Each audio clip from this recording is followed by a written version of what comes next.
The legend of the Crimson Demon Clan begins with Suqing. Greetings, fellow multiversal adventurers. It's an honor to have you back in this saga that has us all hooked. Official channel statement: this story is 100% epic fiction. So please don't attempt real magic, the results aren't guaranteed and insurance won't cover it. The rights to this masterpiece belong entirely to its brilliant original author. We are just a barge sharing it with you. Do you want to keep being part of this amazing community? Join our ninja army of subscribers on YouTube and give this content a like. And for true fans, our Patreon has exclusive ninjutsu waiting for you. Chapter 126 Open Sesame. Listen, Alice, sometimes there are things you just shouldn't say. You might accidentally put up a flag and get into even more trouble. That's right, that's right. If you keep talking nonsense and it comes true, you'll be blamed for being a sweary bitch. Don't talk nonsense. Down under the cliff, Zun Zun and Chris were re-educating the princess. Yes, I understand, Alice nodded with a touch of remorse. She probably didn't understand the meaning of putting up a flag and being a sweary bitch, but the fact that these things had happened and come true one after another could have been her fault. She had probably figured that out by now. Zun Zun and Chris exchanged a glance. Just as they were wondering if she had gone too far, they heard Alice say excitedly, "But if you fall off a cliff, you'll sink into the water. Adventure stories are real after all. And then you'll face even more powerful enemies." Whoa, shut up, stop talking, X2. The two of them quickly covered his mouth. Even though they were a trio, they weren't the boy who lived, so there was no need for so many unexpected twists. I've decided that when we get back, I'll have him memorize all the verses of 100 flags you should never say by the Crimson Demon tribe. It's a little chilly, Chris shrugged. They had fallen off the tracks into the river, soaked. Add to that a colder temperature underground and the eerie atmosphere, and it would be strange if they weren't shivering. I'll go find something to burn. You can rest here for a while. Zun Zun stood up, pretending to go get some firewood or something. Chris grabbed his arm and said, "Wait, it's best not to go alone in this situation. In adventure stories, the lone person is usually the first to get into trouble, so don't be so pessimistic." He was almost losing his temper. He had just lectured Alice, and she forgot about it as soon as she turned around. Zun Zun wasn't especially scared, but hearing her words intimidated him. Luckily, they didn't have to go far before they saw a mangled wagon. "I've got it, it's here." Zun Zun quickly went ahead, brought it back, and then, as the two of them watched in bewilderment, took it apart completely. Although the wagon was secured with iron bars, its basket and handles were made of wood. Furthermore, it hadn't fallen into the water when it fell, making it excellent firewood. After lighting a fire by the river, saber light, a pulsing arc of electricity appeared, and with Zun Zun's delicate magical manipulation, the firewood immediately ignited. Oh, amazing, Chris exclaimed. "This is advanced magic, right? It should be incredibly powerful and uncontrollable, and yet you can use it so effectively." "Zun Zun, you're amazing, of course. Using magic roughly and wildly is barbaric. A true great mage must be graceful and magnificent." Zun Zun was a little pleased with himself. Crimson demons generally value pomp and show, believing that the bigger and stronger, the better. After all, that's how they create a truly impressive presence on their debut. But Zun Zun disagreed. Putting on a show would only make him look like a clown. He believed that putting on an act meant being invisible and colorless, blending into the scene with every move. As light appeared, the surrounding scenery gradually brightened. Zun Zun's first glance wasn't toward any danger, but toward the blonde, blue-eyed princess sitting in front of him. Caught off guard and hurried, Alice remained in her light, thin white dress. But after falling into the water, her long golden hair clung to her slightly rosy cheeks, and the white dress clung to her budding figure, her delicate appearance seeming enchanting.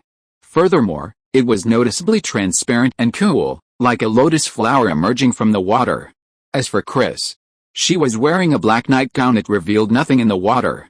But with a figure so flat it could be mistaken for a boy's, there wasn't much to see. "Wow, it's finally warm." "Wait, Zun Zun, why are you taking off your clothes?" "Because I'm wearing 2 sets of clothes." This guy was so calm that it was impossible to have any extraneous thoughts. Why was he so nervous? Zun Zun didn't expect his change of clothes to get wet as well. If that cautious hero had been prepared, he probably would have prepared heat-resistant and waterproof clothing. It seemed his preparations weren't perfect. By the way, his last change of clothes was a nightgown for easy movement. The three of them rested there for a long time. They didn't know what would happen next, so it was best to regain their strength and prepare. Zun Zun gave Alice his dry cloak. She was wearing the lightest of the three, and it would be a shame if she felt unwell. Iris, are you cold? Not at all, as expected of a royal. She looked frail on the outside, but her physical strength was truly remarkable. Okay, let's go. After their bodies and clothes had warmed up, the three of them prepared to continue exploring, looking for a way out.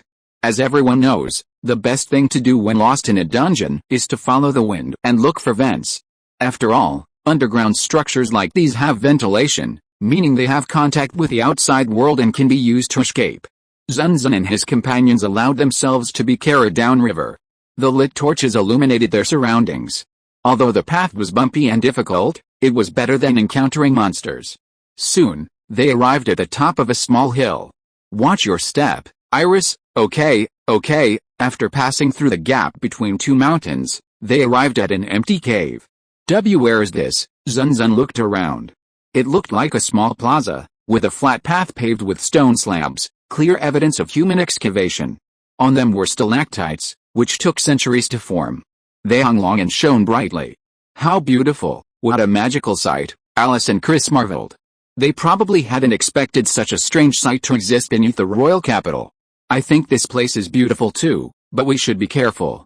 There might be some monster lurking here. Hearing Zun Zun's words, they both nodded emphatically and continued walking toward the end of the small plaza.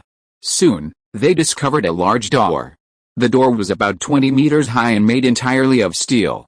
Its surface was smooth and shiny, with no signs of corrosion from time. The moment they saw it, they knew someone must have been there before. Chris signaled for the two to wait.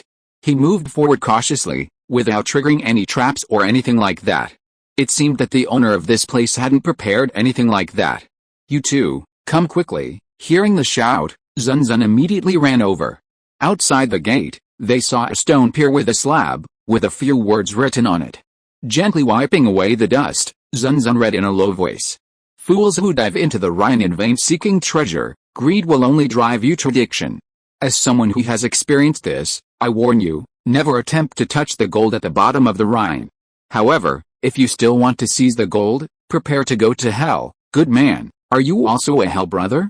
After finishing reading, Chris asked in confusion, Zun Zun, can you understand these words? Sure, what's the problem?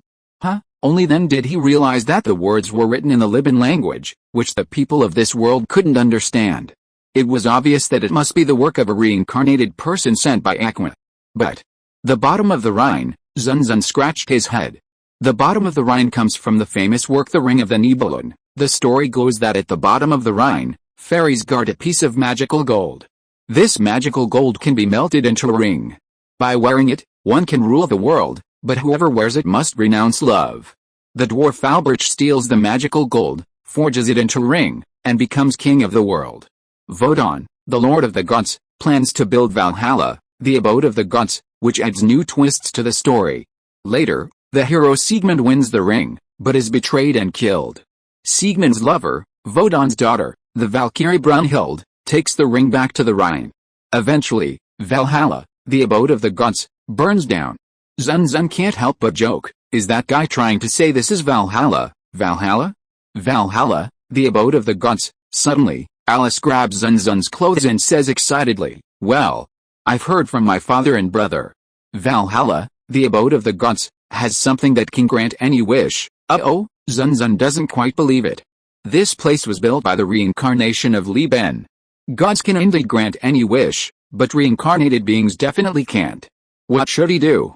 Zun Zun wanted to leave. After all, nothing good would happen if he got involved with a reincarnated being of Li Ben. But Chris and Alice, behind him, were excitedly watching the door. Perhaps there's a treasure here. Something that can grant any wish, they said in unison. Why not explore it? Alice thought it was fine. Chris, why are you acting like this? Aren't you a goddess? What's so great about exploring ruins built by an ordinary reincarnated being from Li Ben? Zun Zun knew that Chris loved exploring, otherwise, she wouldn't have joined the others in going to Axel's dungeon. It was probably a way for her to relax after her boring goddess duties. Then, let's explore. Great, X2. The two of them clapped their hands happily. Let's see how to open the door. To open it, just shout, "Open sesame, open sesame." Seeing this, Zun Zun pursed his lips. Is there some connection between them? Do all the reincarnated beings of Liban have their own ideas? An open sesame is an international idiom, also from a fairy tale, a very famous idiom that almost everyone knows. That's right, it's Open Sesame. Chapter 127. Come out, dragon. As the order was shouted, accompanied by an inexplicable whitish chill, the door burst open. The lights instantly came on, illuminating the entire room. What greeted them was a highly technological scene, similar to that of a laboratory. The vast space had the air of a laboratory. No one expected this place to house such a hidden gem. This sudden feeling of disconnection, of being transported from a small mountain village to the big city. This is terrible. It seems we know who built this place. Zun Zun said to Chris and Alice, be careful. Don't let your guard down, okay, don't worry. Instead of being cautious, the two seemed eager to act. It was tempting to wonder if the greedy thieves the Nibelungs were referring to were Chris and Alice. Upon entering the laboratory, they were confronted by a large amount of high-tech equipment. Not even Zun Zun, an otherworldly being in his previous life, could discern their purpose. He simply found them awe-inspiring and intimidating. Right, let's go exploring. Oh, Chris and Alice rushed into the lab. Wait a minute. Had they forgotten what they had just said? But Zun Zun didn't stop them. One was the incarnation of the goddess of luck, and the other was said to grant her wishes. He'd better pay more attention to himself, the least fortunate of the three. As Zun Zun watched here and there, Chris and Alice suddenly called to him. Zun Zun, come here quickly. Look what we found. Here I come. Hearing the shouts, Zun Zun hurried deeper into the lab. There he saw an enormous jar filled with a green liquid. It was at least 20 meters tall. Most startling of all, it contained a strange creature. The two enormous dragon heads were eye-catching, their massive horns piercing their crests. Although they possessed enormous dragon wings, they were not attached to the dragon body. Its front half was that of a lion, with its forelimbs adorned with lion claws, its hindquarters were those of a goat with goat hooves, and its tail joined that of a snake, revealing a sinister and terrifying serpent, its body in place of a tail. What is this, a chimera? Seeing it, Zun Zun felt that the designer of this monster was completely lacking in aesthetic sense and wished he would send it back for a complete redesign. This doesn't look good, I can tell, even without you telling me, Chris said nervously. Zun Zun was puzzled. Why would Liban's reincarnation have built a laboratory here and then designed such a monster? Could there be some hidden secret? Elise, do you know something? Sorry, I'm not entirely sure. I just know there's a legend. The king, my father and brother haven't said anything more. I guess so. Alice shook her head, predictably. She may have been a princess, but knowing about Valhalla was already impressive. Add to that the Rhine bottom and open sesame, that whole mangled stitched monster. Anyway, let's stay away from there for now and look for some relevant information. Okay, I'll do what I can. The three of them scattered again. Zun Zun walked calmly in a certain direction. The lights seemed to be voice-activated, turning on whenever he entered a room. However, they mostly contained an assortment of junk and rotten food. They didn't find anything useful. It looked like a storage room. Just as he finished his search, finding nothing useful, and was about to turn back, Chris rushed over and grabbed his arm. Zun Zun, I found something else. Then they were dragged into a room near the giant nutrient tank. Alice was standing next to her table, where there was a slightly worn notebook, filled with writing in a language Chris and Alice didn't understand, the Liban language. What's written on it? Wait, let me see. Screw it. Aha, dragon creation failed. What? This thing is a dragon? Zun Zun turned around. From there, he could see the large tank in the main room. It was clearly a chimera. A chimera wouldn't be an exaggeration. Where was the trace of a dragon? Oh, it had a dragon's head. Hurry up, what did you write next? Don't worry, I wanted to create a handsome dragon, but my imagination just isn't enough. It's such a pain. I have no choice but to use all the animals I see around me as reference. Oh, it's unexpectedly handsome and looks a lot like a chimera. But this thing is very irritable and troublesome, and it doesn't have the power to grant wishes. I was thinking of leaving the task of defeating the Demon King to this thing, but my imagination just isn't enough. Give up, no power to grant wishes? And the storytelling method. What's going on? Why do I always have a bad feeling? It really doesn't work. Although I thought about splitting it into 7 pieces, it is a living thing after all. It will die if it splits. Ha ha ha. So the magic stones I collected are useless? And today, the bigwigs in the country asked me to hand over the magic stones to them. Why did those people know about the magic stones? Now that I think about it, when I was drunk in the tavern, I think I told others after getting drunk. But there was no way to tell others about the failure, so I just made up a big lie and said I could grant any wish. Hey, why split it into 7 pieces? 7 magic stones, granted wishes, beautiful dragons. I already guessed what you want to do. Zun Zun suppressed his uneasiness and continued reading. I tried to ignore it, but the big shots got really angry. Too bad, looks like they were going to arrest me for treason or something. There's no other choice, I'll just leave for another country. This lab's no good, I'd better leave it here. I'm a little sad to be leaving in disgrace. I have to find a way to get revenge on the big shots. I'd better tell them when I leave that I've placed items that can grant any wish in Valhalla, the abode of the gods. That's right, add a warning about the bottom of the Rhine on the door, and think of a keyword to open the door. Think open sesame. Is that why it's a stitched monster? Whether it's the answer to the riddle on the door or this chimera, they're all messed up. By the way, who the hell are you? Next time, I want to go to a country where making magic tools is easy. Oh, and didn't you want some country that made a magic device? I'd better go, I can use the extra research budget to build a console. I really want to play games, again. Is it you? Is it you? Zun Zun's mind recalled a certain old man, Deng, who used funds to trick people into making a console. He clenched his fists. In just a few minutes, Zun Zun's mind had almost completely mapped the situation. Now, he only had one question in mind. How old are you? Why is it always you? Chris pursed her lips and whispered, Zun Zun, this can't be, it's true. It's the work of reincarnation. The most worried of the 3 was undoubtedly Eris, the goddess who ruled this world. Cleaning up Aqua's mess was one thing. But sometimes she had to clean up the mess made by the reincarnated. Zun Zun couldn't help but feel sorry for her. Alice, who had been listening and touching the paper, suddenly asked, That, what about the item that grants any wish? Isn't it in Valhalla? Isn't this Valhalla? It is Valhalla. It is Valhalla, but, that was like telling a child that there is no Santa Claus and that the gifts in their stockings are from their families. Really? The item that grants any wish doesn't exist. That's true, how could such an item exist? I'm sorry I had such an inappropriate fantasy.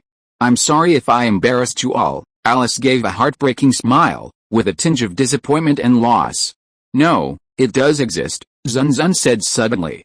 As Chris and Alice looked on in confusion, Zun Zun said, Actually, it says here that, in order to get revenge on the kingdom, he gave the item that truly grants wishes to the Demon King, and the failed item was left here. So, if you defeat the Demon King, your wish will be granted. He wasn't lying. Although no magical item existed, wishes could be granted. During her reincarnation, Aqua had explicitly stated that defeating the Demon King would grant one wish to the gods. This had also been confirmed during Sato Kazuma's reincarnation, so it was entirely true. Zun Zun, you? Chris immediately understood what Zun Zun was trying to say. Alice asked excitedly, Really? Any wish can be granted if the Demon King is defeated? Yes, that's true. Zun Zun's statement brightened her spirits. Chris looked at the giant jar and said, Speaking of which, this one is flawed. It's a little scary. Well, if it were real, it would be even more majestic and impressive. Zun Zun recalled the moment he saw the dragon for the first time. The sense of awe remained vivid in his memory, even after 2 reincarnations. However, before his first reincarnation, he heard the tragic news of his master's death, which left him a little heartbroken. He hoped that his master would reincarnate into the world he created and collect the magic stones that could truly grant wishes. Wait, was this a blessing or a curse? Well, if a magic item that could truly grant wishes existed, how would we use it? Let me think. It should be come out, Shenlong, come out, Shenlong, that's right. Come on, lest we forget, let's shout it again, come out, Shenlong, X3 shouted with laughter. And then, the enormous nutrient tank in the center of the room suddenly burst into brilliant light, and then, with a cracking sound, it shattered completely. Huh? Zun Zun was stunned. Chapter 128 A slide. What do I do, Zun Zun? Calm down. It's not dead. It's not dead. As the giant nutrient tank crumbled, Zun Zun could already see the chimera slowly waking up. Its face was grim, a layer of the nutrient solution's natural green hue etched on it. Quick, quick, look for some clues. Yes, yes, Chris, as if suddenly realizing something, picked up the diary old Deng had left for him and began flipping through it. Then, with a grim expression, he shouted, I don't understand these words, leave it to me. Zun Zun bent down and searched quickly. This is a pain. Since it's a divine dragon, it needs to be transported. After all, it's the only way for it to look cool. Besides, we need to darken the sky. What do I do? Understand? We just stuff the magic stone in it. No, 7 magic stones are hard to find, and one that can hold this much is even harder. How about finding a big one and splitting it into 7 pieces? Not that. I inserted the summoning spell into the program today. Sure, it's still that phrase. But I accidentally inserted the summoning words from another world. Never mind, never mind. No one knows. I'll tell them the spell after I create it and say it's an ancient language. That way they won't blame me. That's it. That bastard, for his own selfish desires, programmed this spell into the program. Old Deng, you're plotting against me. Is there any way? What's this guy's flaw? Zun, Zun Zun Zun. Zun Zun, what are you doing? I'm concentrating on finding a way to deal with this. Don't bother me. No, no. Chris's voice was trembling, still tugging at his clothes. Annoyed, Zun Zun turned his head and saw an enormous dragon head, larger than his entire body, less than half a meter away. Its pale yellow eyes glared at him, and then, roar, a sudden roar brought a gust of wind that whipped their hair and stopped their hearts. Bad luck, bad luck, bad luck, I'm going to die, I'm going to die. The next instant, Zun Zun and Chris turned around and ran without hesitation, not forgetting to take Alice with them. The princess showed no sense of danger, glancing back as she ran, even praising, as expected of the final enemy of the story, its strength is not to be underestimated. Then, why are you so excited? Chris shouted as he ran. Zun Zun, don't you have any solution? Don't be ridiculous. You should know that crimson demons can sense each other's magic power. This chimera's magical power is even greater than that of the Headless Knight, a general in the Demon King's army. There's no way we can fight it. In short, get out of here, Zun Zun replied. The laboratory is still too small. If you fight like this, you'll only suffer. Now you need to get out of here quickly and find another place to gain distance. It would be best if you could make some noise, and if you could attract the powerful ones from the royal capital, even better. And speaking of which, this place is so underground, how could I possibly attract their attention? I should have stopped bragging and learned teleportation magic earlier. Damn it, I'll definitely learn teleportation magic when I get back. Don't say that now, hurry. They fled quickly, leaving the laboratory and arriving at the entrance room.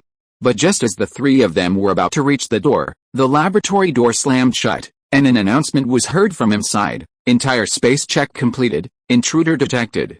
Annihilation mode activated. Then they saw several gun barrel-like objects appear in the doorway, aimed at the 3 people running toward the exit.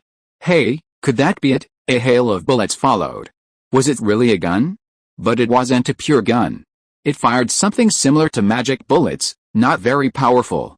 Zun Zun suspected it was a prototype of the electromagnetic accelerator cannon. That didn't matter.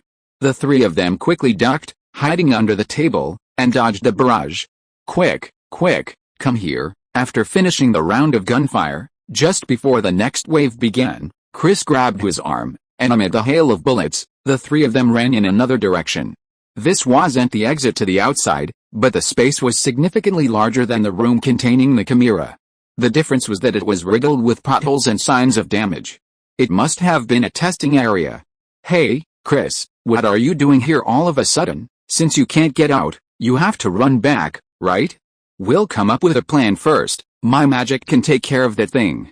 It shouldn't be a problem escaping when we get out. Zun Zun was confident in his magic. Chris shook his head and said, no, when we came in, I saw that the door was made of a unique material. It seems to be made of adamantium, which is very resistant to magic. Breaking it won't work. Why didn't you tell me earlier? I didn't know it would end up like this. Forget it. Further arguing would just be a waste of time. We had to think of a solution. At that moment, someone's voice echoed nearby. The only way is to defeat that monster, Elise. Alice said suddenly, leaving Zun Zun and Chris staring at her in surprise. The princess, breaking her usual gentle countenance, spoke with unwavering determination at that crucial moment. Then, beaming, she said, because in a wonderful adventure, only defeating a powerful enemy can be considered a happy and complete ending. Right, she knew it.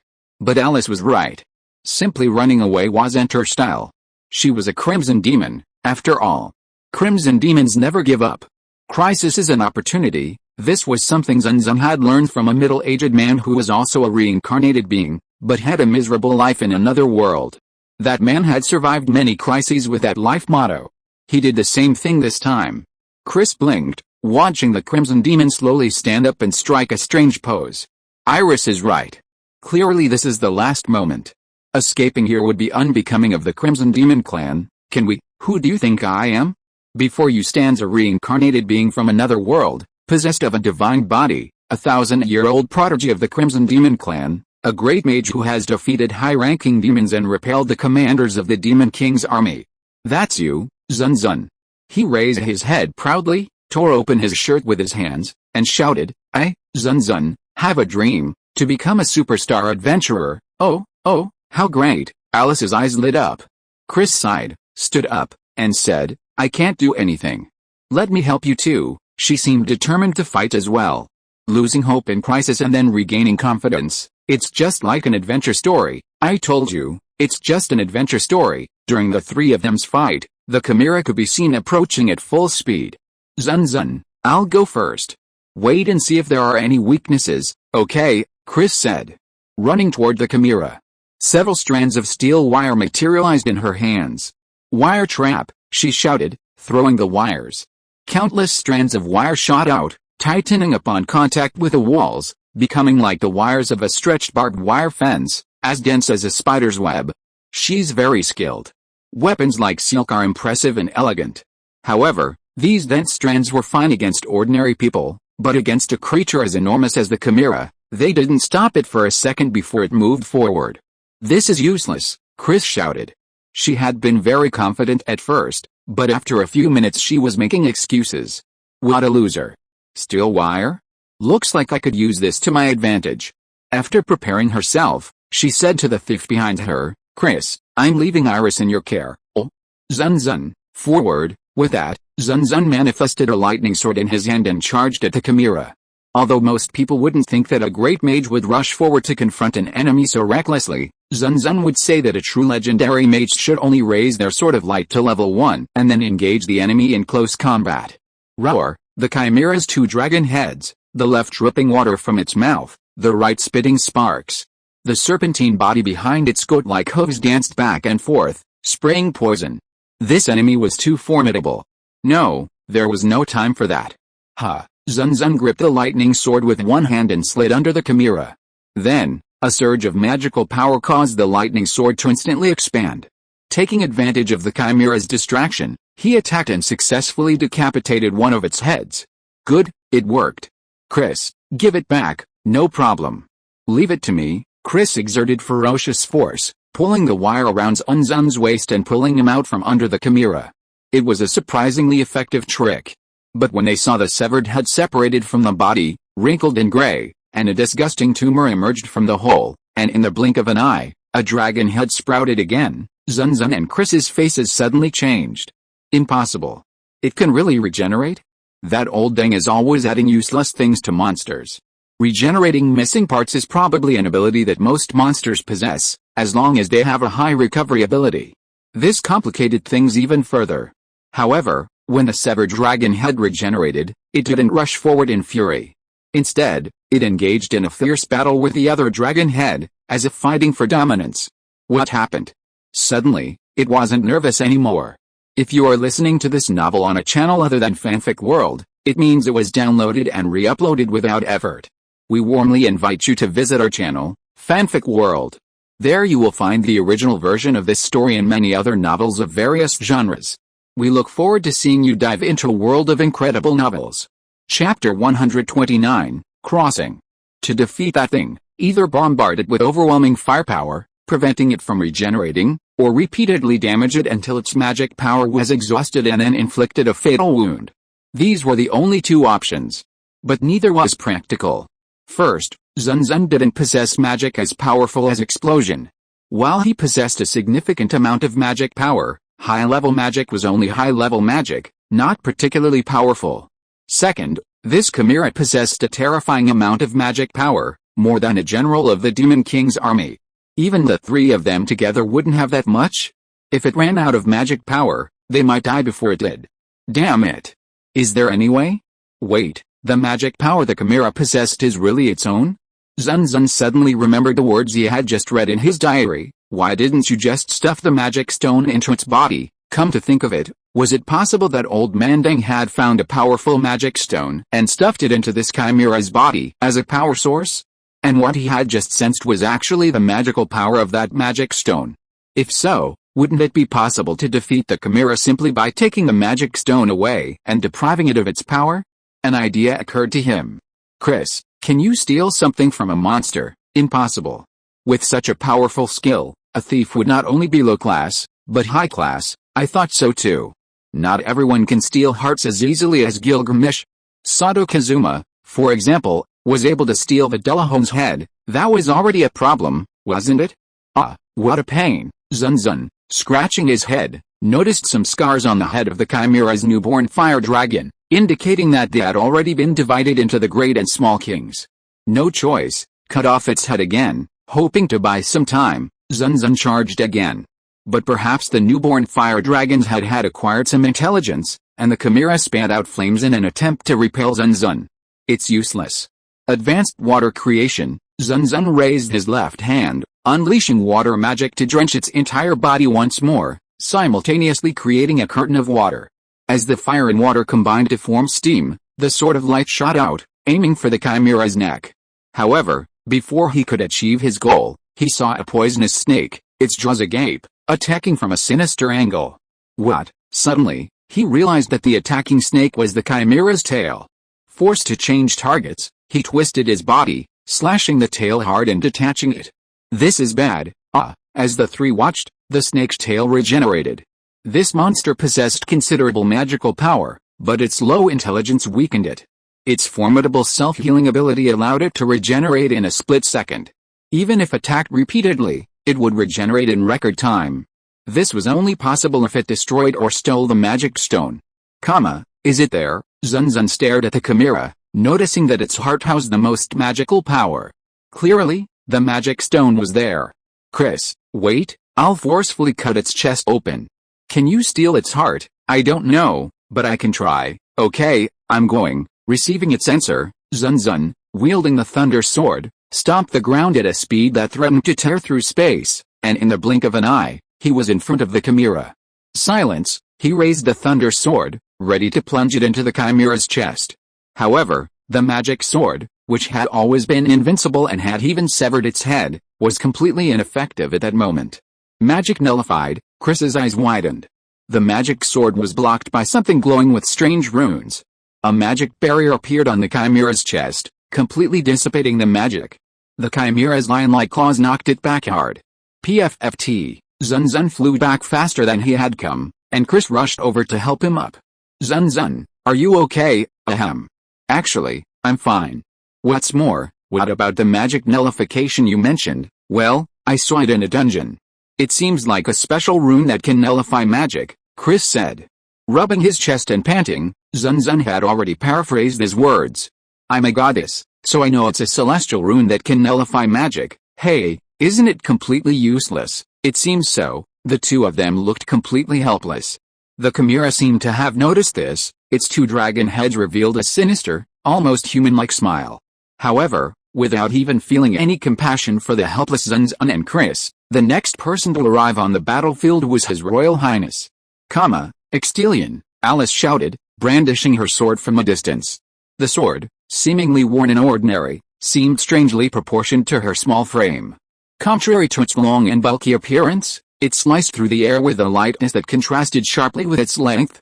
Then, without warning, it slashed the chimera, bearing down on them in two, as smooth as cutting through butter. Zun Zun and Chris couldn't help but cry out in surprise, turning to look at Alice, who remained with her swords sheathed. She smiled and said, "Don't worry, I'll protect you, Alice. By the way, Where did you get your sword? They ran to stand behind Alice.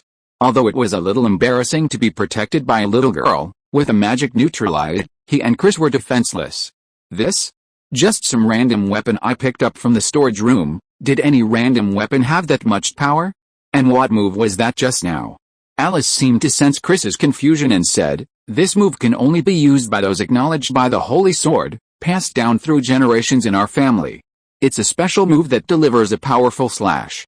Unfortunately, if it were a holy sword, it would be even more powerful. With such strength, why would a reincarnated person need to fight the Demon King? Could the royal family defeat him themselves? Honestly, the idea of becoming a Demon King should be postponed for now. Good. Come on, Chris, use your stealing skill on the chimera. Unfortunately, the chimera recovered too quickly. Before Chris could react, it returned to normal. This time, the chimera, which hadn't lost two heads, didn't engage in an internal struggle. Tisk, Chris smacked his lips in dissatisfaction, then said to Alice, can you still use that move from before? No problem. It doesn't cost much. Extelion. As she spoke, Alice launched another attack, cleaving the chimera into like butter. Honestly, she might as well just use the monster's magic power. Look, is that it? Chris pointed at a blood-red orb in the air. Its inhalation and exhalation looked like an actual heart, radiating terrifyingly powerful magical energy. That's it. Chris, leave it to me. Steal, that's right, it's over. Chris is the incarnation of a goddess. Her luck is greater than Sato Kazuma's. Stealing a magic stone shouldn't be a piece of cake. Just as Zun Zun was thinking this, the light dissipated and the chimera returned to its original state. Chris's hand was empty. What's wrong? Oh no.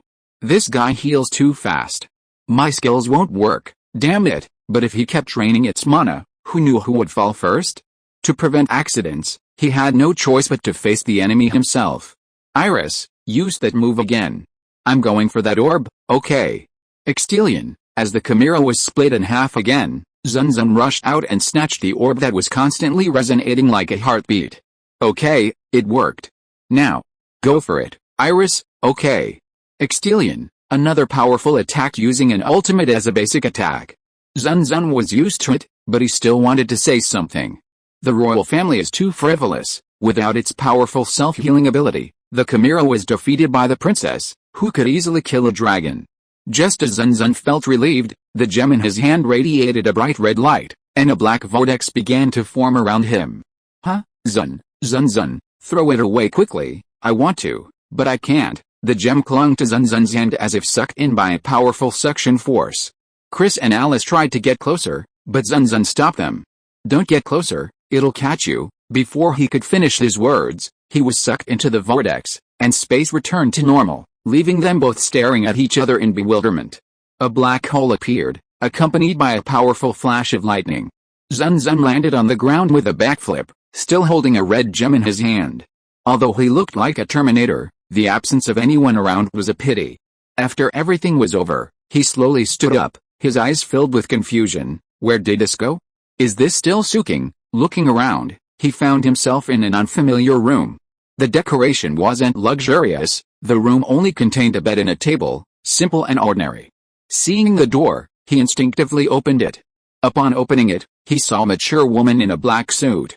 Her pretty face seemed worn with fatigue, and the sound of the door opening seemed to startle her. Seeing Zun Zun, the woman slowly took a cigarette from her pocket, lit it, and took a deep drag. Send assassins at a time like this? Remember, I'm the third best person in the original world. Don't you think highly of me? Kid, who sent you, an assassin? Me?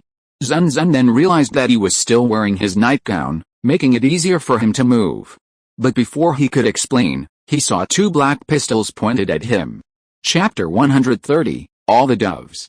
The Bladderbreakers are a group of exceptional humans who materialize their souls into weapons, inherent spiritual equipment, and manipulate them with magical power. They are a unique existence, appearing only once in 1,000. In ancient times, they were called wizards and witches, and the weapons they wielded were known as holy swords, demonic swords, spell tools, and divine artifacts. Today, those who master these powers in battle are called Bladderbreakers. Bladderbreakers possess abilities beyond the reach of science and technology. Those with greater skills can manipulate the flow of time, while those with lesser skills can elevate their physical capabilities to superhuman levels. As a result, they possess power unmatched by technology and martial arts, and have become crucial figures in the police, military, and even warfare. Some believe that life is unequal, believing that a person's achievements are determined by their innate abilities. The gap between genius and mere mortals is truly determined from birth, an immutable gap. Those without talent cannot surpass those who do, so they are forced to give up on their dreams. But is this really the case?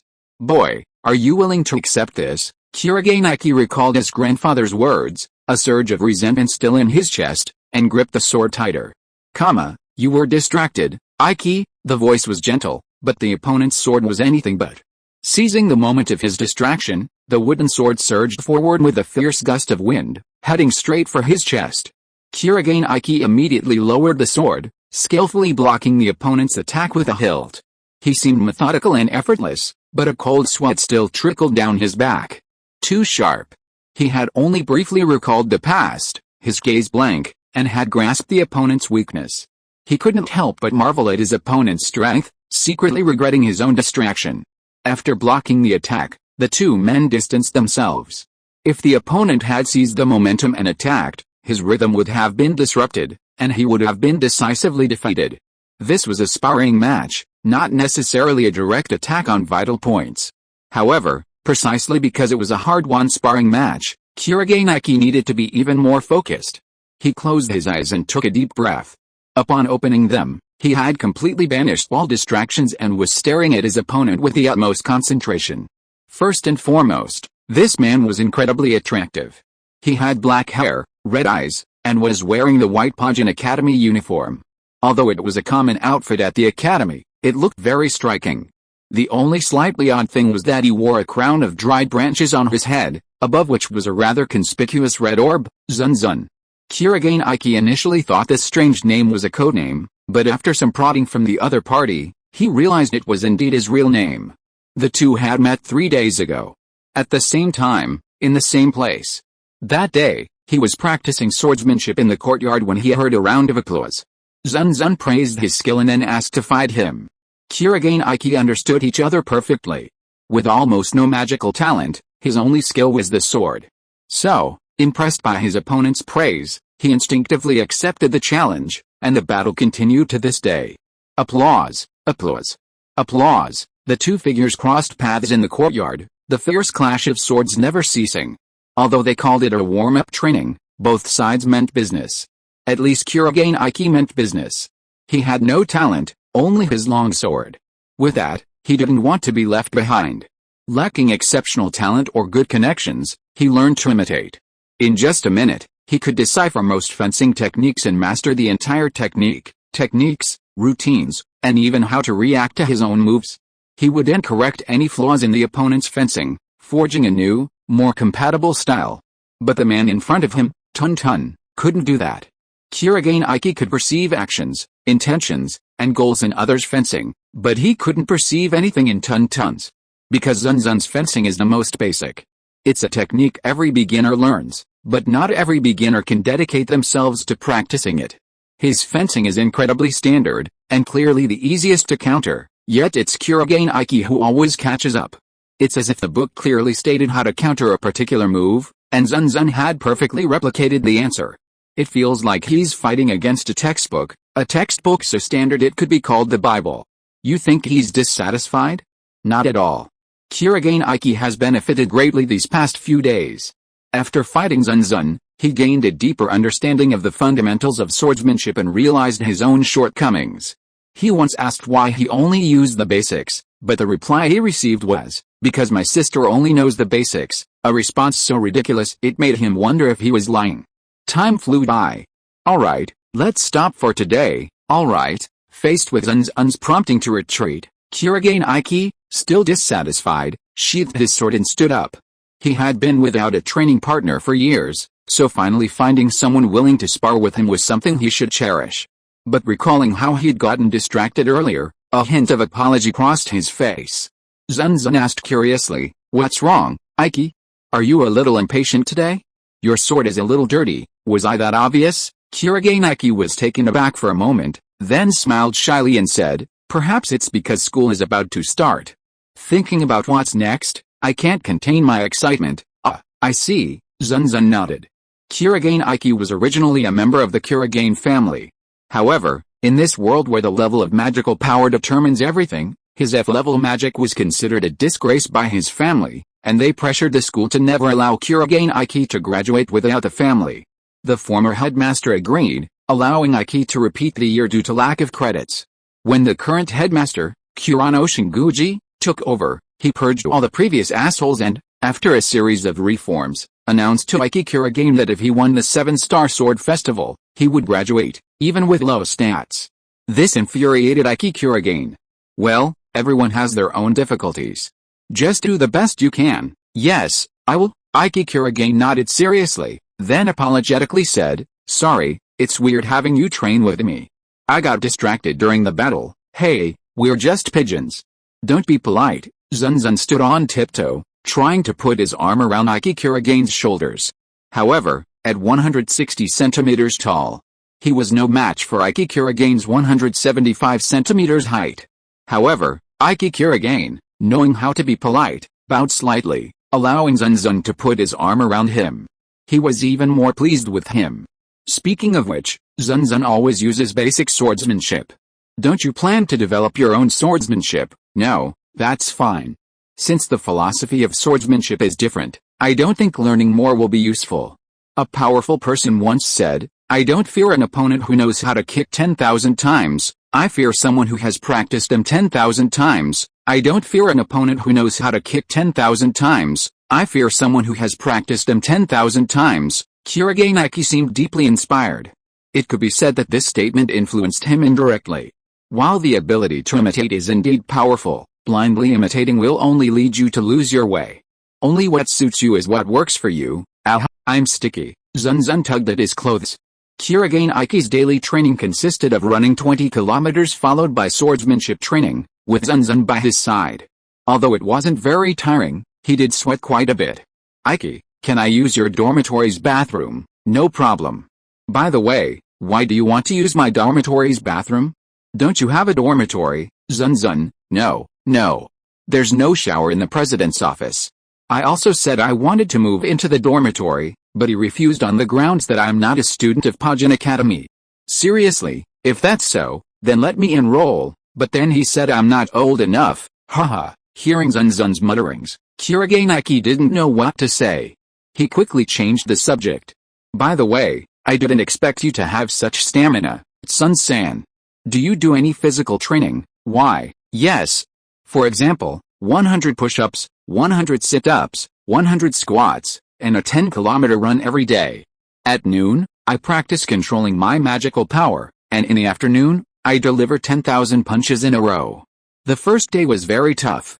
By late at night, I had only thrown 1,145 punches in a row. I thought I would increase that for the second day, but I only managed 514, not even half of it. It's giving me a headache. The two of them walked while talking. Kurogane Iki grew more and more amazed. He seemed to understand why Sun-san had such a strong physique at such a young age. He even began to wonder if he should try the same training method. However, Sun-san said it might cause baldness, which made him hesitate a little. Back to the dormitory. Then, be so kind as to use the bathroom first. Use it as much as you like. With permission from Iki, Sun-san hurried into the bathroom. However, just as he undressed and was about to turn on the shower, he heard a girl's shrill scream and the sound of a slap from the living room. Zun Zun quickly put on his robe and went to the living room. He saw a girl with red pigtails, wearing only underwear, clutching her chest and about to cry, and Iki Kurogane, who had been slapped. So it seems like that? Somewhere else. Stella, who had just arrived at the dorm and was seen naked, stared at Iki Kurogane after seeing Zun Zun's disheveled appearance. She seemed to have misunderstood something. When Zun Zun's robe accidentally came untied, exposing his torso, Stella screamed again and slapped Iki Kurogane, who tried to turn around to look. Don't look, PFFT, why me again? Iki Kurogane cried in pain. Chapter 131 Bored, I want to see a river of blood. Wow, the exciting battle scene has finally arrived, huh? Pajin Academy has nearly 20 dome-shaped arenas scattered across the campus, used for student training and dispute resolution. After all, these students are all capable of using inherent spirit equipment, and naturally, possessing power can lead to impetuousness. How could they consider themselves young without being impetuous? The arena features a circular ring roughly 100 meters in diameter and a tiered auditorium surrounding it, forming a bowl-shaped structure that can hold thousands of people. When they arrived, only a handful of people were using the training grounds to train on their own. Upon hearing that Aiki Kurogane was going to duel Stella, they quickly retreated to the stands and called over their friends to witness the spectacle. Zun Zun sat in the special spectator seats. President Shinguji Kurano was also ringside, refereeing the match.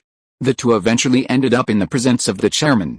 The humiliated Stella and the repentant Kurogane Aiki initially planned to reconcile, but the chairman's subtle provocations sparked renewed antagonism. Perhaps this was deliberate. The chairman wanted to assuage the arrogance of Stella, the top scorer in graduating class of Pajin Academy, an exceptional genius, while reassuring Kurogane Aiki that magic does not rule the world. Zun Zun, from the stands, commented, "How boring.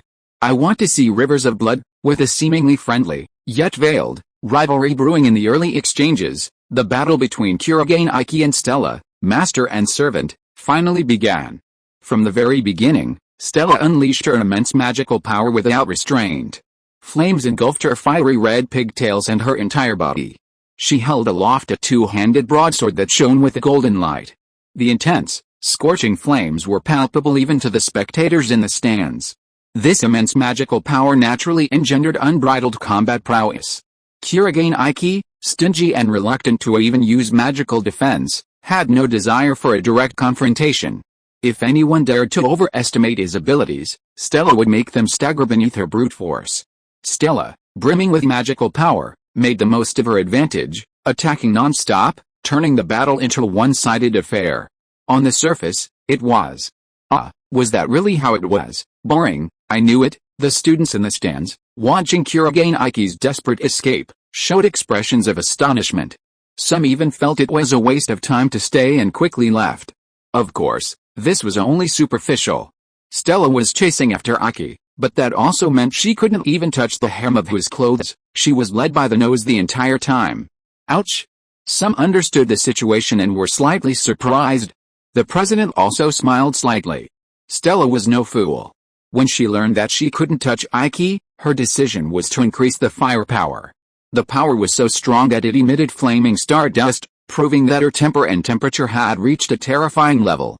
Warning! Warning! She is the princess of the Familian Empire, a genius rarely seen in 10 years.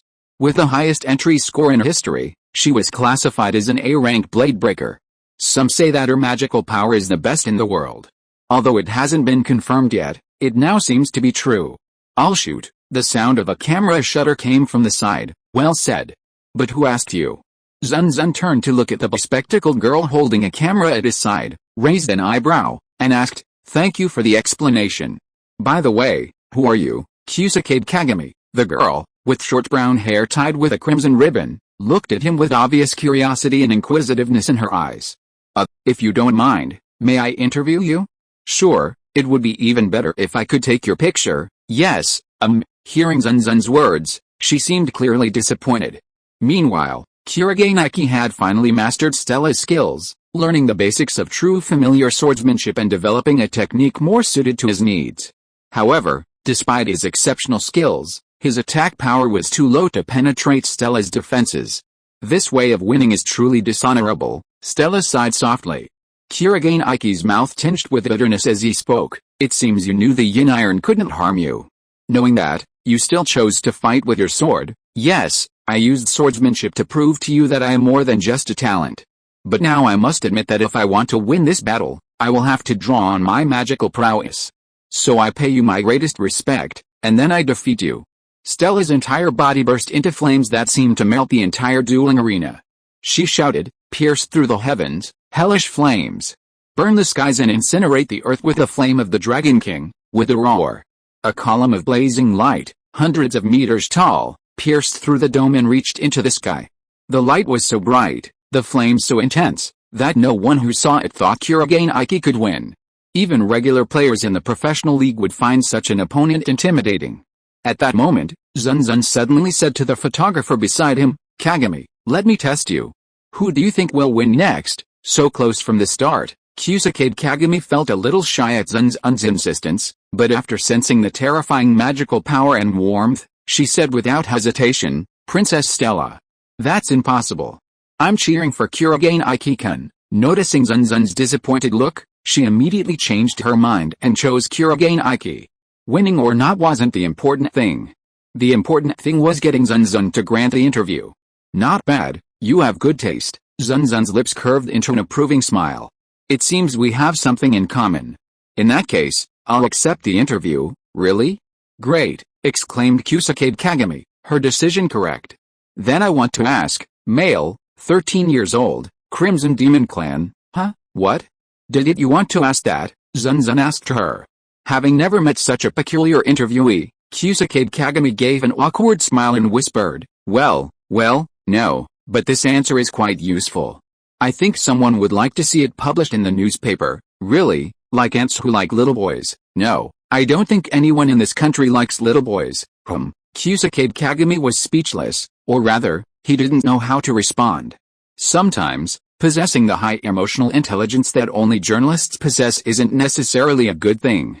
Then, Zun Zun looked at Stella, who was still gathering her magical energy on the stage, and without turning around asked, "Kagami, what do you want to ask? Are you being supported by the president?" "What? How does it feel to be a canary and being guarded by the president?" Kusakade Kagami whispered into his ear. "What the heck? What's a canary? What's the story behind being guarded?" Zun Zun was completely bewildered, staring at her in bewilderment, thus missing out on the most exciting moment on the field.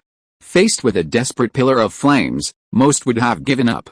But Kurogane Iki seemed reluctant to give in. The resentment throbbing in his chest erupted in that instant. The sword, sharpened for a decade, was revealed in that instant. One blade sure. In such a desperate situation, Kurogane Iki took a deep breath with a firm expression. He opened his eyes wide and growled, his entire body burning with pale blue magical energy. While the color wasn't intense, it seemed incredibly dense. And most importantly, this wasn't the kind of magical power that Kurogane Iki, with his F-level magic, could possess. F-level magic, to put it bluntly, could only condense sparks at the tips of one's fingers, a level comparable to elemental magic, which was already quite impressive. Enveloping Kurogane Iki's entire body was simply impossible. Furthermore, Kurogane Iki's speed was astonishing, closing the distance between them with intangible speed, as if teleporting. From that moment on, he had a chance to turn the tables. Even if it was only for a minute. Destruction is a glorious moment, but if one seeks survival through pettiness, life will be too long. Swordbreaker, when is your shining moment? Is it cock? And my shining moment is when I unleash my ultimate move. Kurogane Iki attacked with determination, his longsword landing on Stella's chest in the blink of an eye, shattering her defenses. With the sheer power of his concentrated prana, he defeated her head-on. Kurogane Iki didn't stand proudly like a victor, but instead knelt, trembling and slightly ashamed. But Zun Zun didn't have time for that now. "Because I once saw you coming out of the headmistress's office, and there's a bathroom in her office. Also, you usually go to Iki Kurogane's dormitory, and you always come out with wet hair. Obviously, you take a shower every time you go out. Today, Princess Stella just arrived at the academy and had a conflict with Iki Kurogane. Could it be related to you?" Kusakade Kagami's mouth was like a machine gun, and he was saying a lot of words. Zun Zun stared at her blankly. The princess who transferred to the school had a conflict with a failed knight on the first day, and he was the culprit. The canary the headmistress takes care of, the neutral and handsome boy who disrupted the academy's atmosphere. What is the relationship between them? The news department will bring you exclusive reports, so stay tuned. Studying journalism. Chapter 132. Can I bear this injustice? After using one sortajura, Kurogane Iki could have simply stayed in bed. Stella, now defeated and turned into a servant, had more to think about. You look down on those who judge you with prejudice, and then use those same prejudices to judge others. Stella, you're going too far. Stella's shoulders paled noticeably. They were back in the dorms, and Kurogane Iki, exhausted from exertion, was sprawled on the top bunk. Stella was glancing at him furtively, as if eager to discover what secrets the man who had defeated her was hiding. Zun Zun couldn't help but chuckle. You've become Iki's servant. This is your punishment, isn't it? It's manners. That's not how it's done. Stella blushed and screamed, and then, as if afraid of screaming too loudly and waking Kurogane Aiki, she covered her mouth with her hand, feeling guilty. Ouch, this guy sure loves being bitter. Zun Zun only spoke briefly, and Stella was already imagining indescribable images. She must have been imagining all sorts of scenarios, right? It wasn't entirely her fault. Stella's adherent spirit equipment, though ostensibly a high-temperature flame of the nature interference system, was actually a dragon god possession concept interference system, manifesting the power of the supreme mythical dragon within her. Dragon nature, well. I understand. Zun Zun and Stella were sitting at the small round table in the room. He rested his hands on his chin, adopting a characteristic pose reminiscent of a certain commander. Stella, you want to apologize, right, huh? Although I regret losing the match because of my arrogance, I agree with Aiki more than anything, and I also feel like I've hurt his pride, right? Yes, Stella tilted her head slightly. She had good intentions, but after being seen through, provoked, taunted, and faced with Aiki Kurogane's stubborn refusal to admit defeat, Stella couldn't contain herself. Just as Zun Zun had said, she, like everyone else, despised Aiki Kurogane. Then let me teach you a way to apologize. How to apologize? Stella looked at Zun Zun, who smiled. But somehow, that smile made her shudder. She sensed he had bad intentions. Stella, did you know that in this country, there's a custom that requires you to show your stomach and breasts when apologizing? Wait, I've never heard of such a thing, because you're not from this country. Zun Zun gestured to Stella, whose face was red with excitement, and said, but I don't think you want to do that. Stella, do you? Of course. Then I'll teach you a better method, one more suitable for you. What is it? Just kneel in front of Aiki, gather up your two pigtails, open your mouth, stick out your tongue, and slightly raise your eyes. Is that all? Are you joking? Stella blinked. She didn't understand what that meant. Perhaps it was just a custom in this country. But compared to showing her belly and breasts, this way of apologizing was much better, and she could accept it more easily. Just then, Kurogane Aiki let out a soft groan, a sign that he was about to wake up. Itachi-shura's energy consumption was truly very high. Only a minute had passed, and he had been lying there for almost 8 hours. The day was already over. Then go ahead. Zun Zun gave Stella a thumbs up, showing off his white teeth, and left the bedroom. Not long after he left, shouts rang out again. Stella? What are you doing, huh? No, this is the special way Zun Zun told me about this country's apology. There's no such way to apologize in this country. What did you say? This is revenge. Stella had raised a ruckus in the president's office. The intense heat set off the fire sprinklers and soaked her own bed. Zun Zun wouldn't be able to bear it if she didn't do something. She had come to the president's office not to rest, but to discuss matters. President, let me participate in this year's representative selection. No, you haven't registered yet. Then let me register. No, wait, I can't say any more. If this keeps up, it'll turn into a conversation about not being able to beat Luke without 90 sets. Looking at Shinguji Kirano, who was frantically writing official matters at his desk, barely able to lift his head, Zun Zun quickly came up with a plan and said, President, I believe I have reason to participate in the representative competition, and it will also benefit you. Oh, Shinguji Kirano, who had been perfunctory until then, put down his pen and listened to what he had to say. Tell me about it. From what I understand, Pajin Academy hasn't had a high ranking in recent years. Last year's strongest student council president only came in fourth. That's why the board of directors elected you to the position and helped you clean up those corrupt officials. But I imagine there's a price to pay. Otherwise, they wouldn't be so tolerant and might even pressure you. For example, winning this year's 7 Stars Sword Festival. Zun Zun's words piqued Shinguji Kirano's curiosity. He probably didn't expect Zun Zun, at only 13 years old, to be able to discern such things.